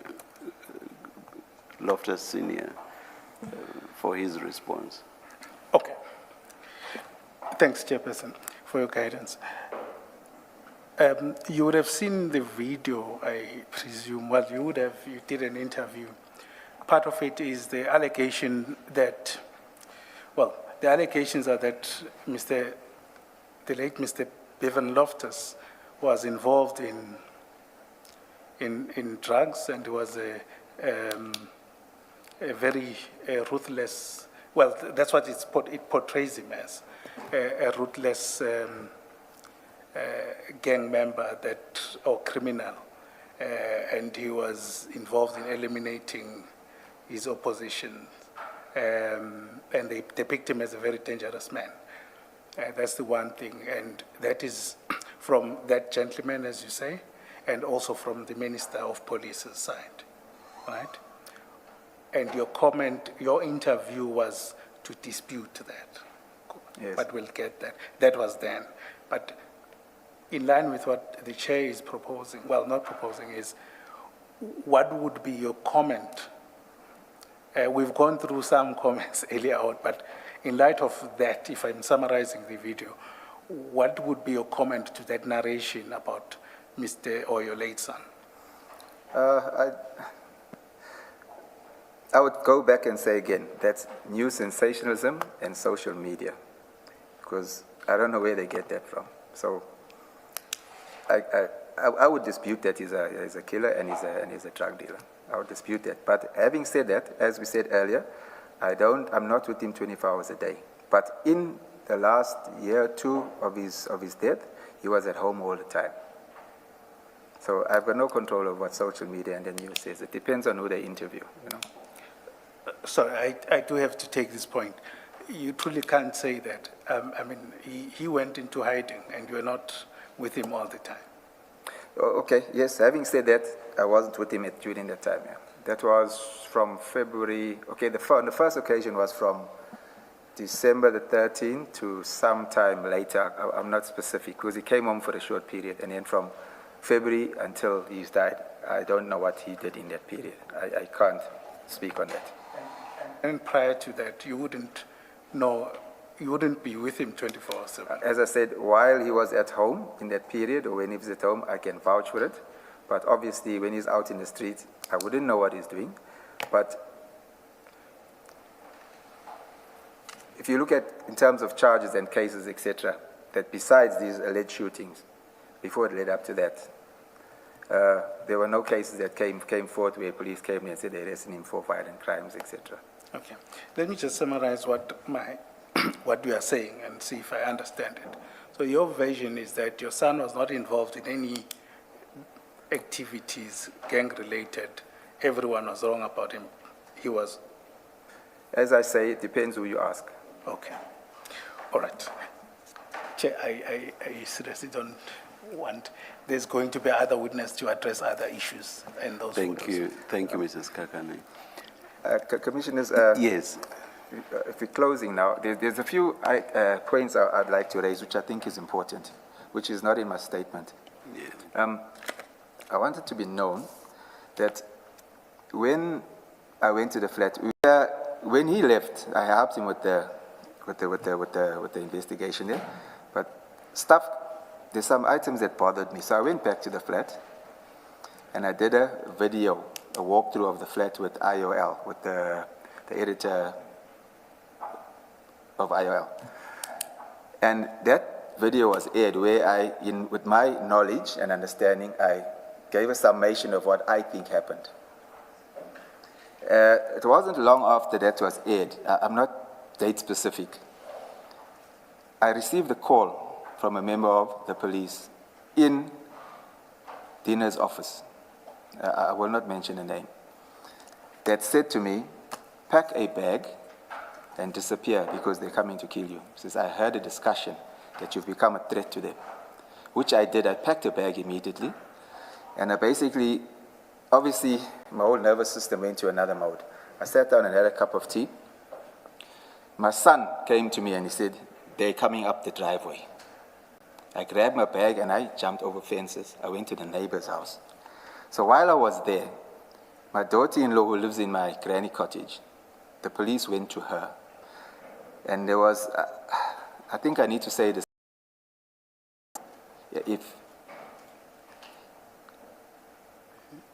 Can I say his name? Because he did this, I mean. Well, okay, I won't say his name now. Let me tell the story. Yes, yes. And so I fled. While I was needs my help to, I can't remember what it says, identify somebody or locate somebody, because I was in another state at the time. So he said, there's no case against me. He just needs to speak to me. So I said to tell him I got nothing to say if there's no cases against me. Then I could hear the conversation. He says, tell him that he can meet me at a police station of his choice and he can bring a lawyer along if he so wishes. So I said to her, if there's no case, I'm not cooperating. I don't want to be them or speak to them.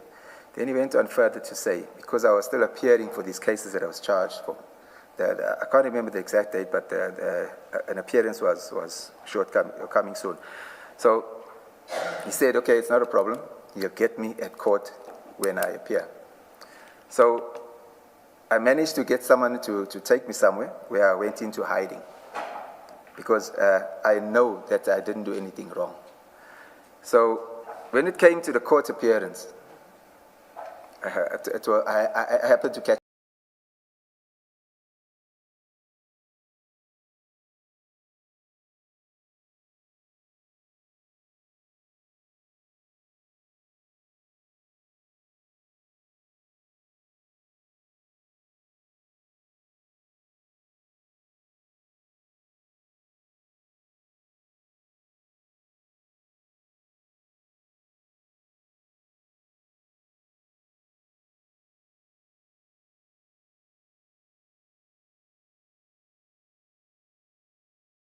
me to the doctor, and I got a certificate, and I submitted it to the court.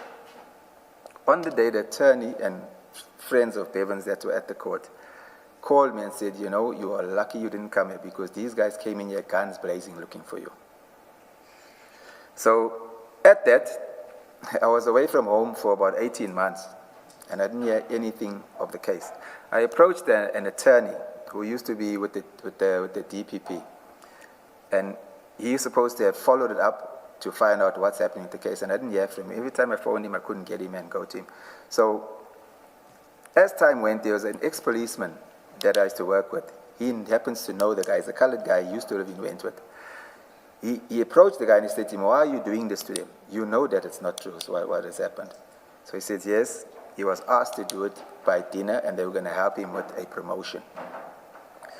So further, I was just fortunate. It sounds far-fetched, but I was fortunate. There's an attorney that was at the Durban court when this policeman walked in to the office of the prosecutor. He's not the SPP, but the prosecutor of, it was Court 9. And they had a discussion. This policeman was discussing the case with him, and he said to him, the prosecutor said to him, you can't arrest him. You need to take a warning statement. But earlier, when this ex-policeman said to him, a question about it was an intimidation case, whereby after the shooting, I was gathering, and information was coming my way. One of the policemen that were allegedly involved in the shooting is a captain of the Metro Police. I received reliable information that he had booked off on trauma after the shooting. So I discussed the matter with my attorney and I gave him the information. So he said to me, if I can establish the guy's right name, because Captain China sounded like a nickname, and establish which branch he works at, because the Metro has different regions that they work in. So I knew a young man that knew Boyman and myself. So I called him and I said, look, I need help. This is what my attorney has asked me to do. Can you tell me whether this guy's name is Captain China or has he got another name? And if you can say which department he works in, because the attorney needs to correspond with that department. I believe that that was the contents of the intimidation. That youngster open intimidation. There's count 1, and count 2 was Captain China himself. And I established later that the elements of this was that he felt threatened that I asked that information. And I haven't heard anything of that case today. That's the one item. So, and then when Bevan was in hiding, and the same IPA policeman that was handling my daughter-in-law's case, he called me the one evening, and he said to me, Greg, do you know where Bevan is? Which I didn't know. So I said, no, I don't know where he is. So he said, can you establish where he is? Because they've got reliable information that Clive is sending guys to kill Bevan. They believe he's in a hotel in Madlanga. So I went to his wife and I asked her to call him, and I gave him the information. He denied it at first, at that time. So I went and I reported back to this policeman, and he said, look, there's nothing they can actually do because they've got their team together, but every scenario that they look at, if they approach, it would result in one of their deaths, so they can't intervene. Later, when I spoke to Bevan, he said to me, yes, he was at the hotel. He didn't say the name of the hotel, but he said when I phoned him and told him that, he left the place. That's number two, which I think is important.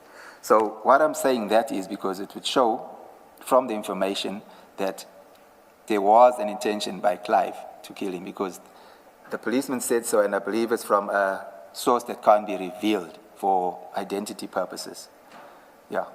So that's the second one. The third one I want to say is, earlier I spoke on Captain Varley. I'm saying his name because I already mentioned his name. I'm going to raise this again, or I'm going to mention it again, which to me was important because when these guys came with the Belair cases, they never mentioned it again after that. They pursued the case of attempted murder, which they say happened at the bluff meet. Captain Varley was, I'm not sure if I said it earlier, Captain Varley was the duty officer. So when a shooting happens, he has to go to the scene and write a report. I believe that report was written in the office under direction of Captain Dina Governor, because he didn't attend the scene, because there was no scene to attend.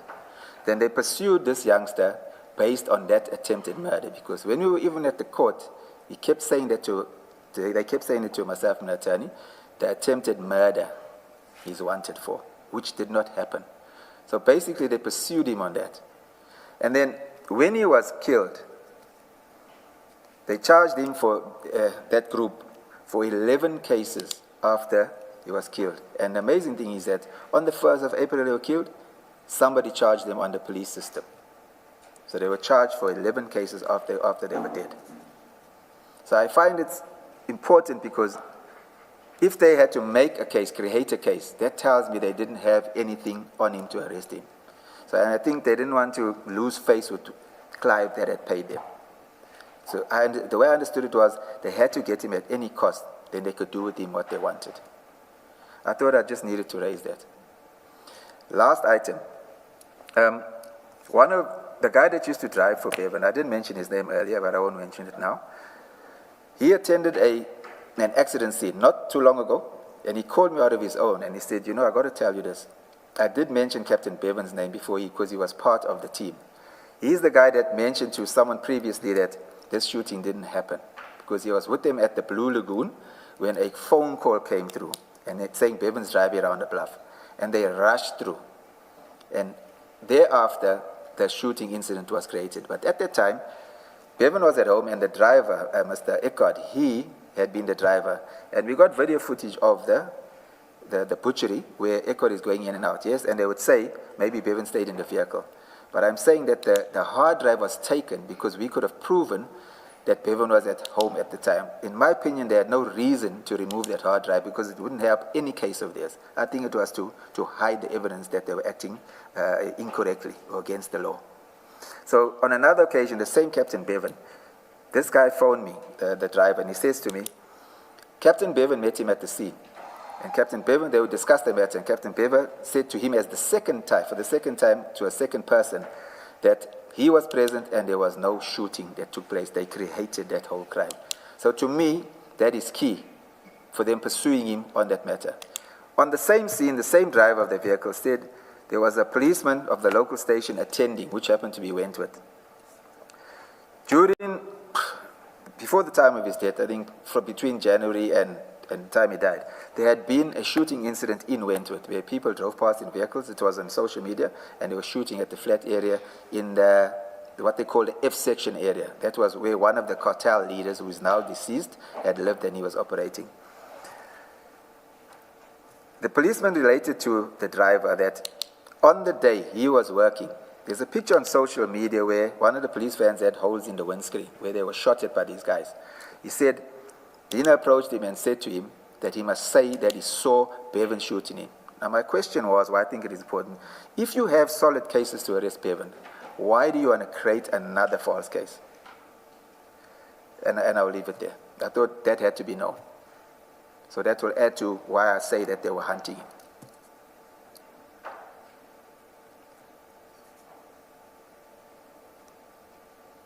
Any questions on what Mr. Loftus has just said, Mrs. Kakane? No comment. Thank you very much, Thank you, Commissioners. Mr. Loftus. Thank you. You are excused. Thank you. Thank you. Good afternoon, Mr. Musigidi. Afternoon, Chair. Afternoon, Commissioners.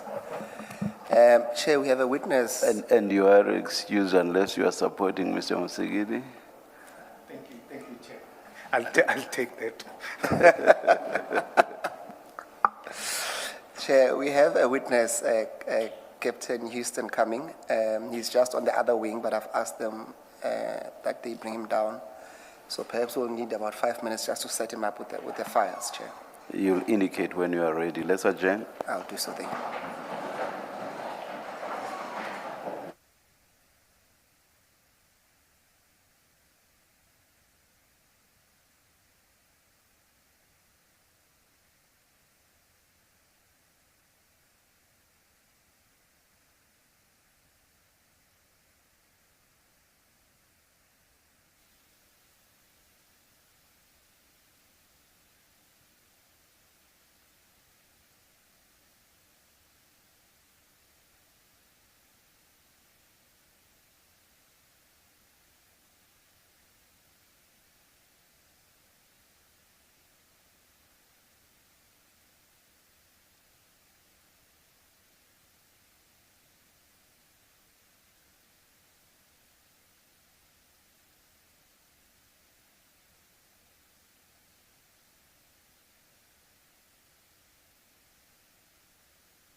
1212. We are ready to resume. Please make sure that your cell phones are on silent or off. Let's not have disturbances. Thank you.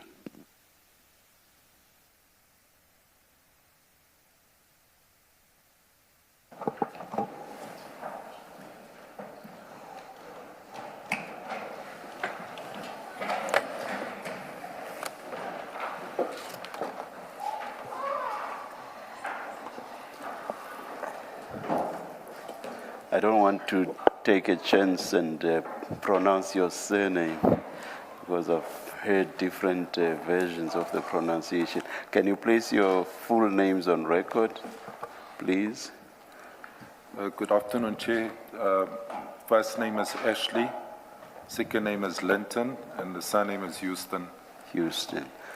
Thank you very much. Yeah, I will tell on him. Mr. Loftus pronounced the surname Houston. That sounds like school. It's like the first name, Chair. If they say Ashley, I know it's receiver of revenue. But I'm called Linton at home. Thank you. Good afternoon to you too. Thank you very much. Will you be swearing or affirming? I'll be swearing, Chair. Do you swear that the evidence you are going to give is the truth, the whole truth, nothing but the truth? If so, please raise your right hand and say, "So help me God." So help me God. Thank you. Thank you, Chair. Chair, Captain Houston would have been the first respondent to the shooting incident in the Morningside. That is the one that we've been discussing relating to the 5 young men that were deceased, with obviously Bevan Loftus being at the center of that incident, Chair. And his evidence will be confined to that, but also given his experience of 38 years in the police and having worked in Durban, he will share some of his views on the connection between the tow trucks, the drugs, and to some extent the interaction with the police, Chair. Chair, we'll be using 2 files. So there's a file that it's written Ashley Linton Houston statement. And then we'll be using file 2. So we concentrate on only those 2 files, Chairperson, for the purpose of this witness. And for now, Chair, let's look at file 1, which, well, it's file 1 in terms of his statement. File 2.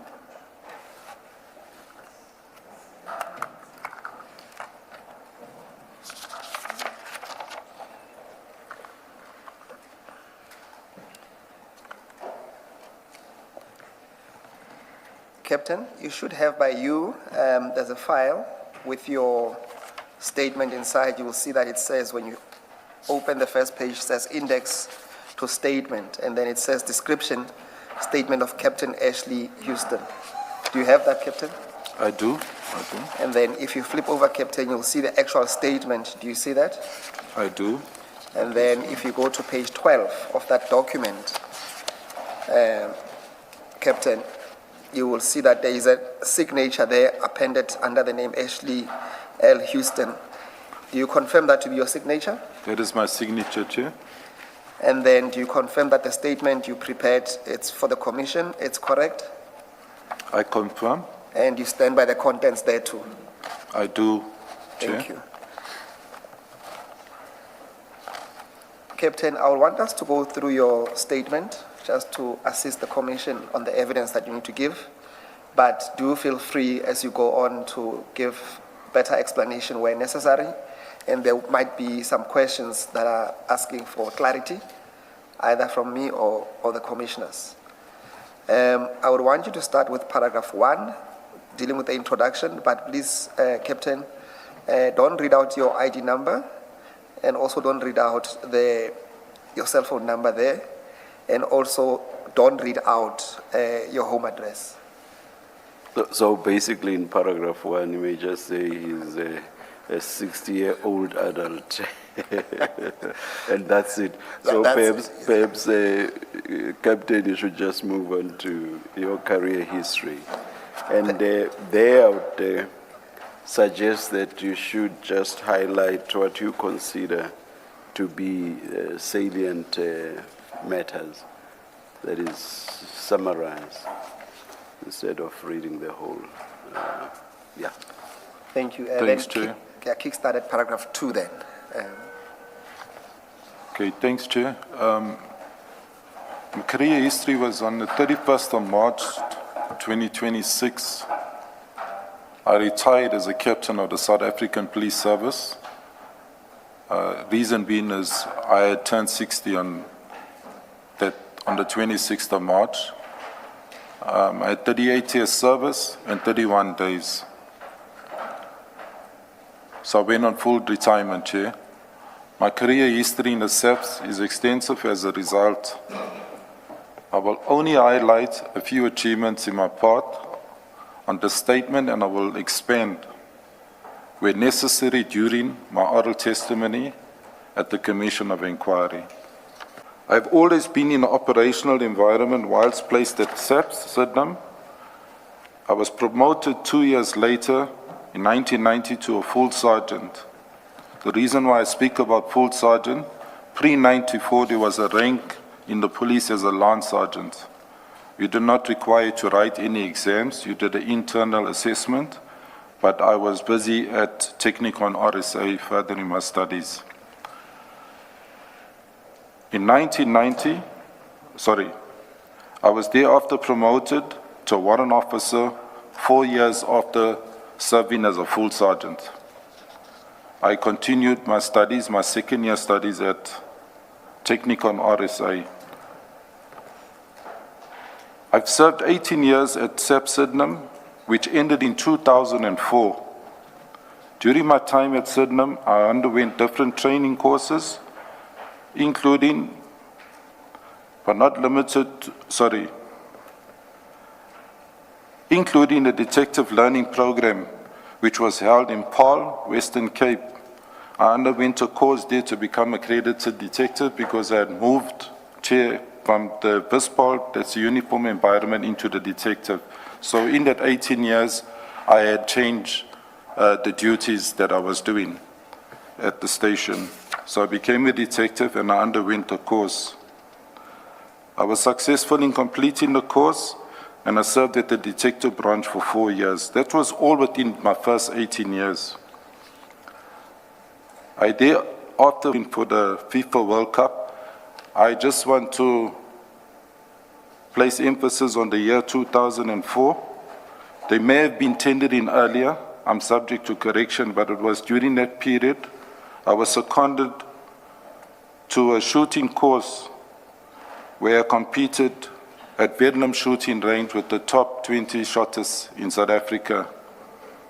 I excelled with all 3 weapons and came up in the top 5. So I was immediately seconded to training. I never went back to the station. My skill was identified that I was a good shotter. I'm breaking my statement down, Mr. Chair. I'm breaking my statement down because I'm going to try and keep it shorter, and if you pick up something, please, you can ask me, take me back.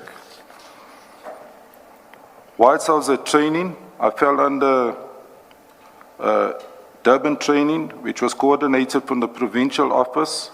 I underwent courses to become an accredited trainer to the build-up. So I did my assessor examination through a company, Technical and RSA, and I went on to do a moderators as in weapons. The unit standards that I was expertising in or became accredited in training people was firearms within the SAPS.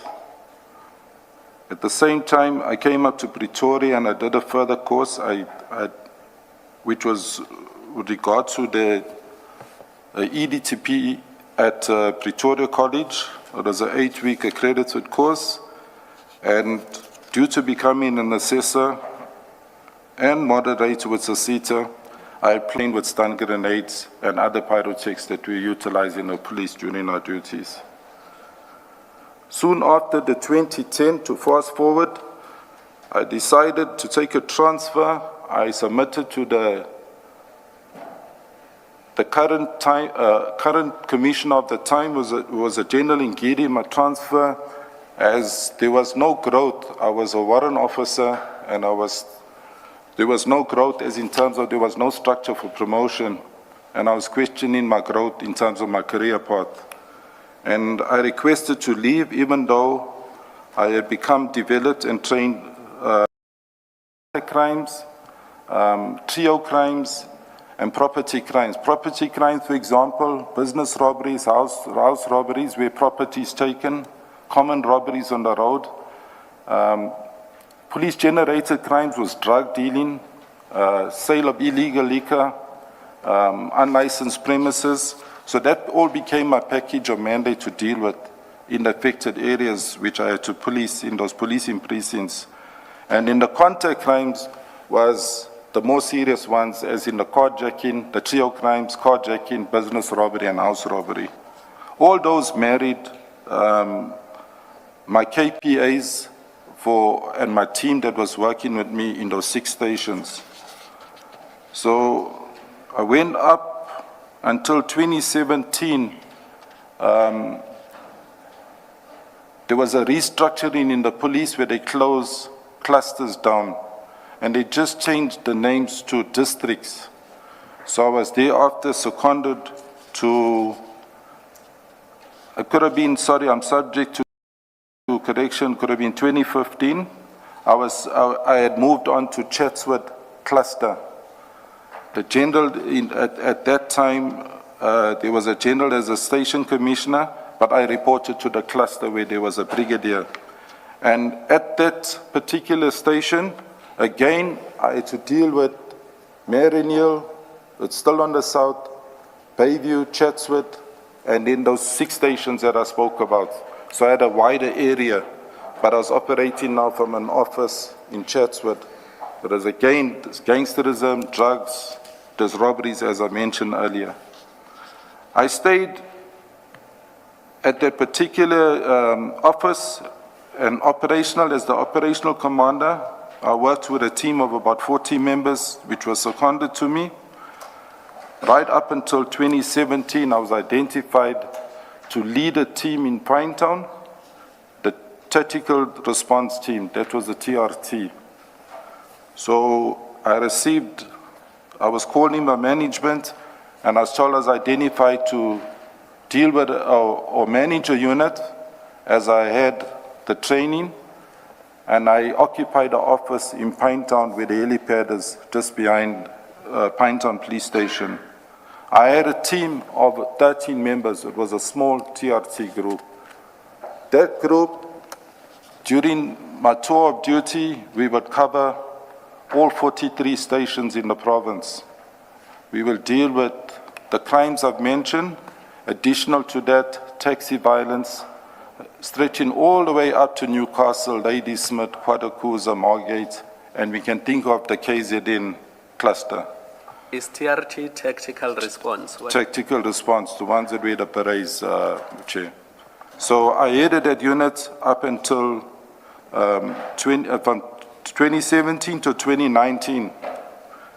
In 2020, I received a further call-up to report to the province. I reported to a Brigadier Kaap. At that time, he was a full colonel. He's currently, I think, if he's still there, if he's still within the age group, he was head of operations at the provincial office. I became the lead member or the commander of one of the task teams on the 11th floor. My duties, again, my KPAs was to deal with serious violent crime, as in taxi violence, the drug problems, and anything the station could not handle with the district, then we would handle it from the province. When I say handle it, we'll go out and we'll police it with crime intelligence-driven operations. I will also assist, as far as, like I said, Newcastle with the taxi problems, where there was violence, which was high at the time, where I would meet teams of Durban Pop, that's our crowd control. So they would deal with crowd control, but they would utilize They had a small section that was selected to deal with taxi violence. It's people in uniform. I will meet them at the dam outside Newcastle, and we will do our operations if maybe in Newcastle. That's just a small example of this task team that I was dealing with. We were, first of all, we were in uniform. We were easily identified, but we were a team of close to 30 members there from the province. I worked in this team up until 2021 when, between 2020 and 21 when I contracted COVID. It was the first variant. I had it serious, and I was one of the last in my team of about 35. We were only 11 at work when I collapsed at home, and I ended up in hospital for a while. I was on oxygen for a while in hospital, and I can say by God's grace, I pulled through because there was no medication that was working at the time.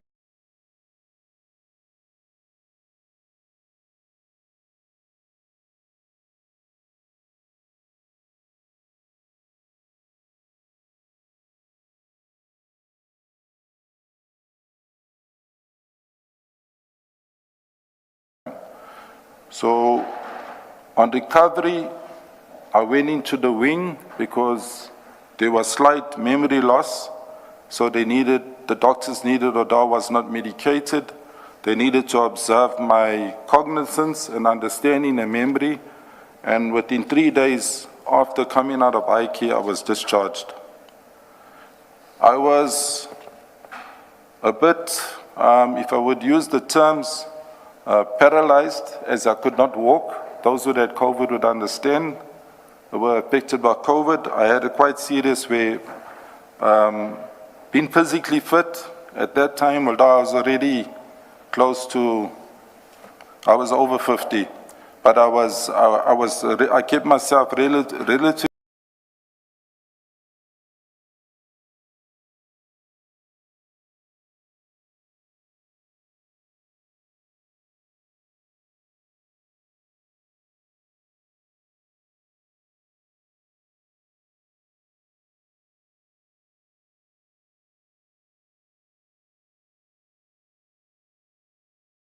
Fit, but gradually I progressed to get myself to my fitness. I decided, because of my love for my job, to report back to the station, and I started where I started in 2010. I went to Wentworth and I had an arrangement with the station commissioner to work 2 or 3 hours a day, and that assisted me with my memory loss, as in terms of what I had forgotten during my illness. Once I had recovered, I received a call-up instruction. I was operational in Wentworth with this gangsterism and this violence that was happening. Captain, can you just give me a moment? Just give us a moment.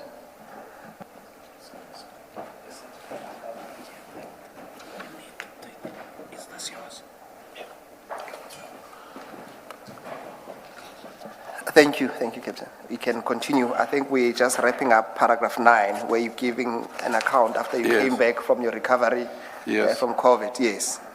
Yes, I received a call-up instruction where I had to report to Durban Central, to the district task team. That was a team that I ran previously, but not from Durban, from Chatswood. On my arrival at the district task team, I was able to speak to the general that is currently there, and I made a request that I do not want to travel wide. I was still on a recovery process physically, and I needed some space, and I preferred to rather go down to Durban Central because crime was extremely high in the city. She agreed, and again there, with consultation with the station commissioner, I was placed as an operational commander where all the operational members, the bike unit, crime prevention members, and the field unit members fell under my direct command, where I was operational with them. In my statement in that paragraph, I mentioned something that we were able in the first year to reduce, where business robberies was extremely high, to reduce with the strategies I implemented jointly with the team, our crime to 43%, by 43%. So we had lots of businesses, chain stores like the Pedros, the Nando's getting robbed, the Top Slickers, and we pursued suspects, brought them to book, and that resulted in a drop of crime in the city during that period. That's basically where I was operative until I was summoned on the 1st of the 23rd. May I proceed with that, Chair? Yes, we are on page 4. Page 4. So you'll start at paragraph 10 under the topic relevant background. Then that will be dealing with the incident of 1st of April 2023. Out of interest, in that paragraph 9, you mentioned trio crimes. What is that? Trio crimes is our serious crimes like carjacking, business robbery, and it's house robbery. Yeah. Thank you. Thank May you, I proceed, Chair? Yes, proceed. Okay, on the 1st of April 2023, I'm going to say this, Chair. I know I had consulted with the evidence leaders, and there was a back and forth because I'm not at work, I'm retired, with my timelines. So I did not have anything that was accurate, and I don't want to follow any social media. So I had to look into proper timelines because it was a sworn statement I was going to be making. So I want to place emphasis on that. I knew it was where I was on this particular day, and I knew more or less it was mid-afternoon. So I have put there 13:20 p.m., around about then. On the 1st of April, 2023, at 13:20, I was at Reed Road, Bria, when I received the call via our radio control, that's Flying Squad, of a shooting at 340, the 6th floor Morningside flat, which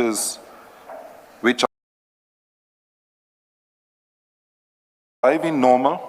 I was never a speed driver. I always took a slower vehicle, gave it to the younger people. It would take me under 5 minutes with normal traffic to get there. That's how close I was to this particular scene. After receiving this information, I arrived at the scene.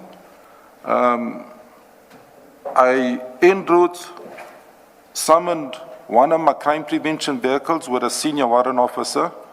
With his crew, he had 3 members on a double cab. I said, please meet me because I'm responding to a possible shape to go into the building. And he confirmed that there is an operation and there is a positive shooting. Captain, sorry to disturb you. Just to be clear, when you received this radio control call, there has been some instances where it was suggested that it was a domestic. Thank you. Just to mention, before I went in, the vehicle that I was driving was a marked double Nissan Navara double cab, registration, Bravo Whiskey Kilo, that's BWK 575B. The 17 must come out there. Sorry, it's 557B. The registration's wrong. 557B. 7B. So not 5757. No. Okay, I'll correct on my statement. You can also I already picked it up now. I'm sorry, Chair. The That's registration fine. number. Yeah. So it's the incorrect one. No, I've corrected that. Okay. I asked Zwane to accompany me into the complex. I drove my van, and I'm sure as seen on TV, those who have seen, there was only one police van that was parked there, marked vehicle in that flat. That was the vehicle I was driving. There was no other police cars where I was parked, or police vehicles. It was load shedding, Chair, at the time. So when I got out of the vehicle and tried to maneuver quickly to the lifts to get up, because I was looking up into the building where there was movement of members, the lifts were jammed, so we had to use the staircase to get up. So I had to walk 4 to 5 flights of stairs up, which wasn't a problem, but I walked up. Upon arriving at the flat entrance, the flat is L-shaped, if I should describe it. I walked in the direction that I'm facing, this way, straight down, then I walked L-shaped. The flat was right on the end. When I got there, there were a few members standing outside, plain clothes, faces cladded, and I was approached by Captain Dina Governor, who is now Lieutenant Colonel. I know him, he knows me, because they have also received weapon training from me. I trained them DPCI when they were still the Scorpions. They came for their training by me. So I told him I was there because of the shooting. He's aware that I'm the operational commander in Durban, and I said I would like to go in just to verify what's actually happening.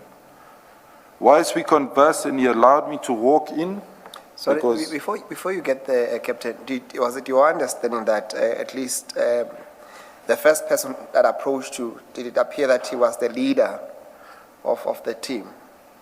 Yes. Okay. He was the leader of the team. I knew that team. Okay.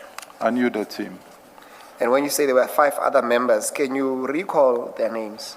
I know the members. There was, I may not know the members off name, the 2 NIU members. There were 2 members from NIU, National Intervention.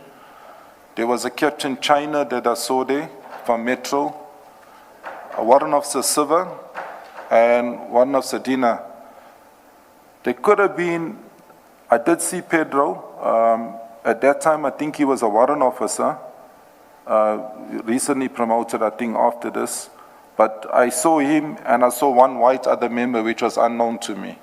But I eventually found out later he was from organized crime, Peter Maritzburg. But they were all up there.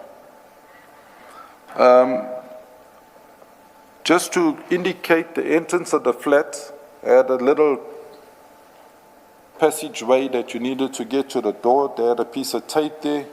And on request to Captain Dina Governor to allow me in, which he did, I was stopped by one of the Silva. He asked me where I'm going to and what am I doing. And not to get into any arguments with him, one of the Dina said, Captain Dina Governor said, it's fine. The captain will be able to identify these people. I think that statement was made because they knew I worked on the South. They knew where I came from training, and I've only been in this province with policing, so it was common course I would know most of the people like they would know me in the Durban area.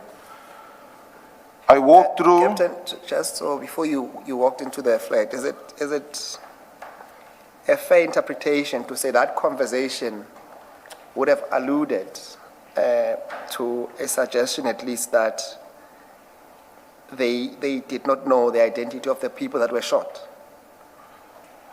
I would think so. I would think so because it was strange. One of Sedina's body language was like, quick, I let the captain through. You'll be able to identify. I think he tried to justify, this is Captain Dina Governor, tried to justify to one of the civil who was coming out from there, the captain will be able to identify. I think that's the only reason why justified him, say, okay, you can go through. Otherwise, maybe I would have had a problem, but I would have been persistent because I was the first responder there. I was responding to that shooting. So I walked through, and led by Captain Dina Governor, as I entered the flat, the door was slightly ajar. As I entered the flat, I saw the C's laying on the floor, and I walked down further, and to the right, which was like blind side of the passage that I entered, there were the other 4 deceased were laying there. I was able, with a quick glance, a very short while, stay in the flat because I did not want to contaminate anything. I knew it's a scene of crime. I'm just going to confirm, look in, and I'm going to reject. But with that, I had moved my eyes around the flat quickly. Just as it's my first time going in here. I looked at it and I then withdrew. But I made out or identified 2 of the 5 males. I identified the late Bevan Loftus, and I identified the second male, which I knew as Ryan. I don't know his surname. If I hear it, I'll say it is his. I didn't know his surname, but I knew him from social media and from a lot spoken on the streets.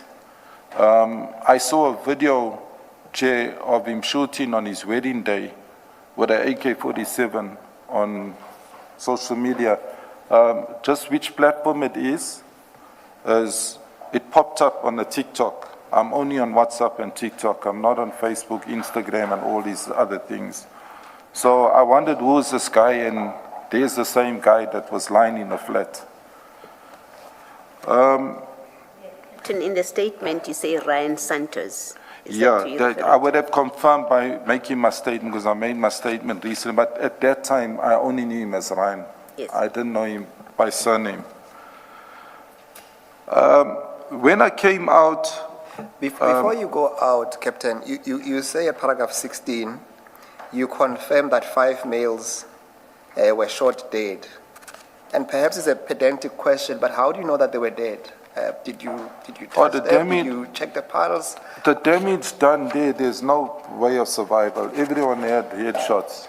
Leave the body shots. I know exactly the killing spot on your body. So, as a weapon expert, I'm saying this as a shotist, test me. I know exactly where to kill you, the killing shot went to. So they all had headshots. So I didn't even scrutinize the bodies. There was no need, whether they were shot 5 times, once or 3 times, but they were deceased. These guys were gone. I got there, Chair, I want to mention, I got there very quickly, and I would say so from my experience in terms of the blood splatter, or the spilling or the bleeding of the deceased. It hadn't even settled. The blood was still very fresh. It hadn't even started to dry. So that's how quick I was at that scene. When I say quick, I could have been from, if I were to use my experience going to shootings in progress in the CBD, which I did cash in transits, I've done shootings in taxi ranks where it's still happening. I can hear the shots. I would have been there within easier than half an hour, the most. In fact, half an hour would have taken me from Durban to Maritzburg driving normal. But I would have been there within minutes after I got the call. So whoever raised the alarm to 10-111 with the complaint, heard those shots, that there's a shooting. That is when I immediately said I'm going. And I broke on the radio and called one of my bands to say, back me, we got a positive shooting. So I'm speaking about the blood because you come to a scene and you see blood is starting to dry. It gets a different smell. It gives off a different smell. When I walked in there, I couldn't even smell blood. From your experience or even information that you may have subsequently obtained, what's your estimation? Are you able to estimate how soon after the shooting incident the call would have come through, the distress call would have come through, and you then end up at the scene? And I ask because the previous witness speaking about task teams said something about often these members of task teams, they take long to inform, to report the incident to IPID, and IPID takes forever. Are you able to give us an estimate? Chair, I will comment on that because I've been following the commission from day one, not because of this. I never knew I'll be sitting here one day. But just firstly, to answer the first part of your question, how soon, if a distress call is made on the radio to our control room and then it's relayed to us, I would say that call could have come very soon after that shoot. If it was delayed by 10, 15 minutes, that blood would have started to dry, although it was winter. With regards to where I'm going to now, is what do I do after I confirm it is a positive shooting? I'm not asking one of Sadina questions, who shot? I now need to call all the role players. What I used to do on a state phone is to put an active crime scene, because it becomes a crime scene. But I chose not to do because now I have different units involved here. It's a task team and it's a variety of members. So I liaise with radio control of the radio, and I requested they get all the role players. And the role players I called for was the ambulance. The ambulance will do the certification, even though I knew they were deceased. The patrol van to come open a case. The detectives that are in, we got detectives that sit in the charge office, which attend to crime scenes. So you don't need to call a detective from his house 24/7. They're in the station. So as soon as there's a crime scene, they leave the station. They mobilize and leave the station. The duty officer, the station commissioner, and the branch commander. I do not go as far as knowing with ethics, if the provincial commissioner or the district commissioner would be involved, they would be contacted by the station commissioner, who did arrive. But when I arrived there, what Commissioner Baloyi is asking, you were not called by the policemen involved in the shooting. No, I was You received the call via a distress call where a member of the public would have said there has been there's a shooting. That's correct. Yes, because the earlier witnesses Commissioner Baloyi is referring to, they were criticized because they would take time before they called other teams to come and assist in the scene. So Chair, you were not called by the shooters? Or no, people I was involved not in called by the shooting? shooters. I will comment about that with the previous witness, because the role players is also IPID. It's a police shooting. Whether it is a discharge or a dispensing of a stun grenade, IPID gets called out. I want to comment on that because I followed it, and you know, sometimes we got all postmortems on what has been said. And I watched this from home yesterday that, firstly, no member that's like me operational with a rifle going to clear a house where there's suspects. No operational member has IPID's number on their phone, speed dial. I used to carry a state phone, no IPID's number. Even if IPID has contacted me for statements for my members involved with allegations of shooting, assault, corruption, whatever it may be they're investigating. That controller silences everyone on the radio. That controller extracts your information and makes sure all the role players, they actually person, get that person.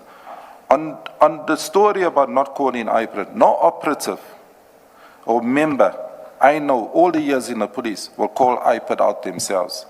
That has to be done by radio control, or if you've got a VOC in your station, and that VOC's monitoring. Because it's a police shooting or incident involving escaping or with the police, they will contact IPID. Now, just to somebody mentioned a duty officer. What is the role of the duty officer in that scenario? The docket, he will do or she will do a final report because they need to escalate everything.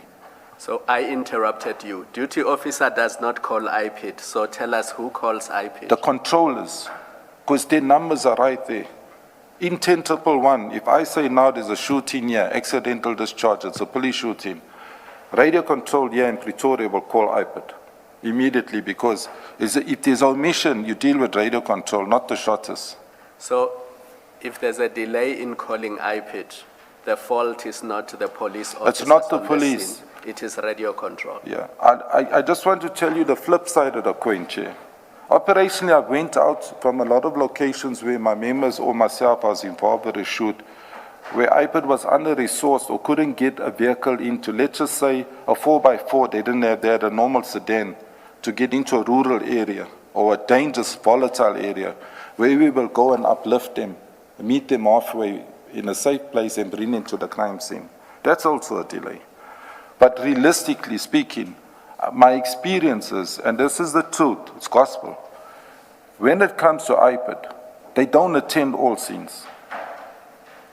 So when a testimony that if there is an expectation or a policy that the shootist ought to call IPID immediately, that is not realistic. And if this commission was to consider some of the reforms, is to deal with some of those issues, that it's not what actually happens in reality, that the shootist will be the one who calls IPAD to come to attend to the scene. Is that a fair understanding of your... No. It's not, the onus is not upon the shooters. I stick by that. There are role players at that scene to make sure, but when the distress call goes out to radio control, the transcripts are there. They inform, contact IPAD. And if IPAD has been delayed, they will reiterate and say, please call IPAD out to the scene. The scene cannot, no police shooting, no escaping, IPAD has to be there. We'll go without IPAD being there. So in short, that expectation is not correct then? It's not correct for the shooters to call. Onus is not upon them. All right, thank you. Captain, I think you dealt with, when you're dealing with Commissioner Baloyi, when it comes to Ryan, can you deal with then paragraph 17 and 18, because you said you were able to identify Bevan Loftus. Can you then explain to the Commission how were you able to identify him, and in those instances you deal with the incidences where you have met him previously? Can you deal with that, please? Commissioner, when I arrived, he said immediately, I know you know what you do in Houston, this is your team, fix this gangsterism thing up that's happening, fix this problem, which that's how we spoke at a management level in absentia of our members. So I would strategize how we would go, either doing road shows or doing proactive policing or reactive policing, whatever we did to improve the situation. But coming back to how I could identify Bevan. Bevan was arrested by me on request of the station commissioner saying there's a case open, I do not have the case number, by the way, where he had threatened to shoot a policeman. The policeman's name was Warrant Officer James. He was working in the one crime prevention unit, but not direct under me. He worked alternative to the group that I was working. And what the station commissioner disclosed to me was that nobody wants to arrest him, as to go for him, because there was a fear. Sorry, I'm just having water too. So I did a patrol with my team. I looked for Bevan. I couldn't find him. I didn't go into the Bluff area, which is like beyond my patrol area when I was at Wentworth. I left it and I said, I'll obviously come across him because he's notorious in the Wentworth area.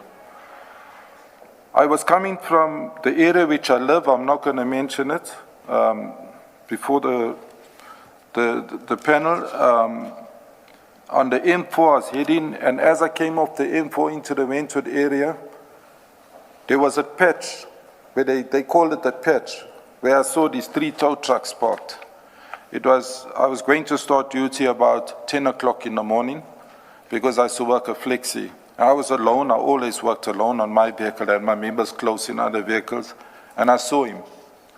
I approached him, and he knew who I was, because they aliased me Robocop in Wentworth. Obviously, I was fully attired when I worked with equipment, but I approached him and I said to him, you're a person of interest, I know that you carry a firearm, I know that you have a licensed firearm, but I need you to make your firearm safe and hand it to me, I'm taking you in. The detectives need to speak to you. He was standing with about 8 guys there, but his 3... What was his notoriety? What was said he's notorious for? With my short arrival, I would say when I arrived in Wentworth, I had a small team. I had to work for a trusted team. When you say a trusted team, I had a small team of 1 female and 4 males. And there was diversity. I had 3 Indian members. I'm going to speak across the race group, young members. I had 1 new constable colored and 1 new female constable. And the 4 were resident Merebank Wentworth. They lived in that community. The female lived in Sydenham. So when I had to familiarize myself with the different territories in Wentworth or the different gangs, They were of much of assistance to me. So I was able to identify quickly which type of gang is operating in which street, because they don't have it's not widespread Durban gang and Maritzburg gang. It's very close. Streets divide.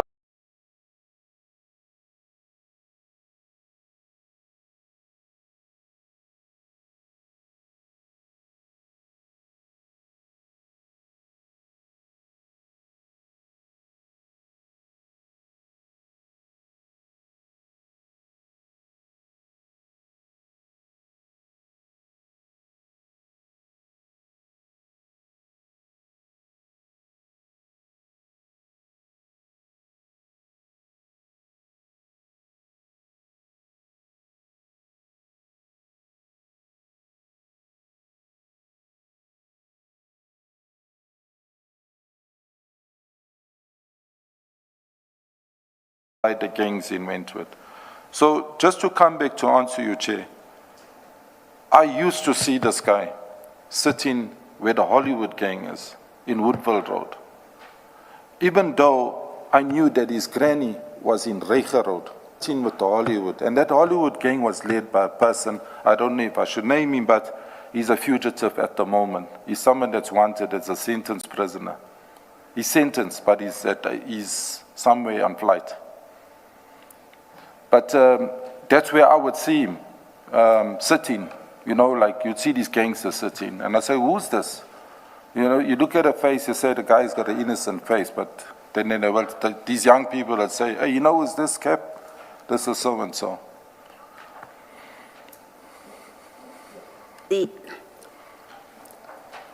I guess my question is you did listen that he's a gang member, that he's a drug person, that he has serious criminal allegations against him. I'm just trying to understand what were you told he's notorious for? Chair, the Hollywood gang is not an honorary gang. And I had a previous witness say it's no more.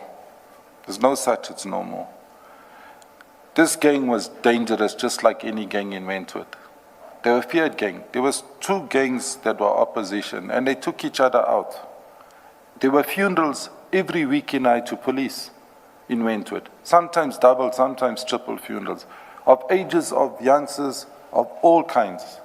And these gangs were policed harshly by us. When I say harshly, there's some media, obviously, they put where we made arrests and that they actually felt we harassed them, both sides. But when I say notorious, he never moved with a friend that he scolded. He moved with the head of the Hollywood gang, which is somebody that is running for murder, sentenced already. Thank you. So was he notorious by association, not because he was wanted for a particular crime? Because there's a difference. If you say he was notorious because he moved with this gang or that gang or that gang, that's different from saying he's a known killer or he's wanted for committing. Chair, with the place where he's sitting, it's not just sitting where you're sitting and having a social. It's a yard that's got about 6 pit bulls. It's got people that unlicensed guns in there. It's got walls about as high as the ceiling. Every time I did a raid there, we had to breach, as in terms of pass the walls and then pass the pit bulls before we get to them. And drugs are sold live as we sit here. Even if we call someone out to say, just go do a live video with us, it's sold live there. So you're not sitting where you're saying you're talking to an ex-gangster or someone's reformed from prison or a school friend. You're sitting right there. So, I don't know if it's correct to say the birds of the feather flock together. How would you label me if I'm sitting in a drug den, if my brother's a drug dealer? You're going to obviously say I'm dealing in drugs. Whether you smoke or you don't, whether you drink or you don't. He's not moving where I say, coincidentally on a sports field, or maybe coming out of a church service or a youth service or a program. You're sitting in a drug den. It's more. Thank you. Thank you, Captain. I think you are going to then, because you've dealt extensively with the first encounter, at paragraph 18, you deal with the second encounter with Bevan, where he was a complainant in this instance. Yes, I went on again. Bevan and his dad are somehow were in business. But Bevan walked into the station and opened a case of theft of motor vehicle against his dad. It was for a combi, as in a quantum taxi. Again there, this is how we worked as a reaction team from Wentworth. Soon as there's a positive suspect or person of interest, we don't let the case get cold. If the statement is strong, you identified your place of residence, because Wentworth is as small as my fist, if I say this. There's no hiding space. You can't run.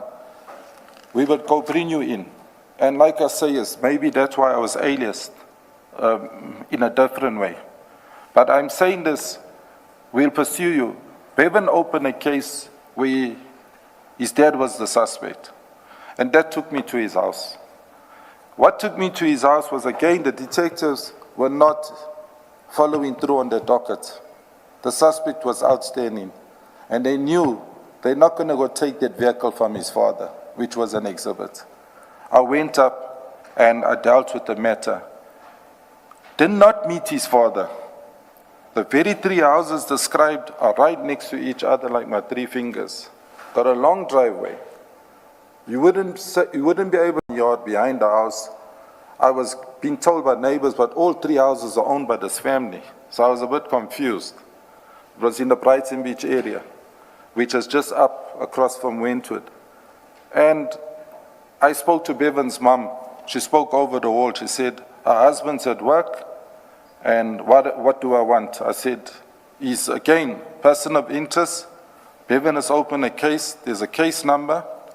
I would like to access the vehicle. I saw the vehicle, but I could not remove it because the dad was at work allegedly. They most probably sorted their issues out after the visitation by me. Had his dad been there, he would have been arrested by me. And the Kumbi would have been seized as an exhibit and impounded. So that is how the question was, how do I know Bevan or his dad? I don't know his dad from the police. I know him from these occasions. Because on both, when Bevan was arrested the first time, the dad did the same thing. He came to the charge office and he made it personal. And I'll go on to where I met him at the entrance at the main crime scene. What was actually happening there? Yes, we'll deal with that one later. So at paragraph 18, you deal with at least where you associate Bevan with the Hollywood gang in the neighborhood. So I don't think we need to repeat that because you have explained that. And paragraph 19, you have already at least given the commissioners an account of what you did when you went outside, when you called all the role players. Unless if there's anything else you want to emphasize on paragraph 19, when you were activating the role players, then we can move to paragraph 20.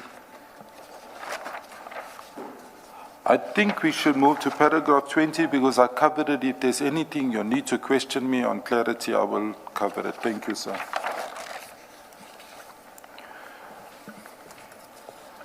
On paragraph 20, I'm going to summarize it. As time went on, he didn't know who he was personally. He was denied, so we had to arrange for him to be accessed. But he was accessed, he arrived. He wasn't contacted by me. The station commissioner arrived, the ex-station commissioner. So I did see them, but I did not communicate to them. I did say I was the only police vehicle within the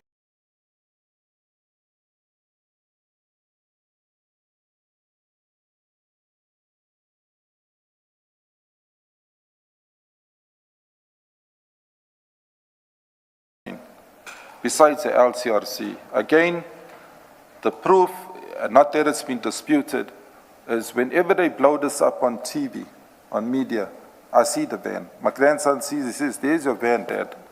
So that van is the only Nissan Navara in Durban.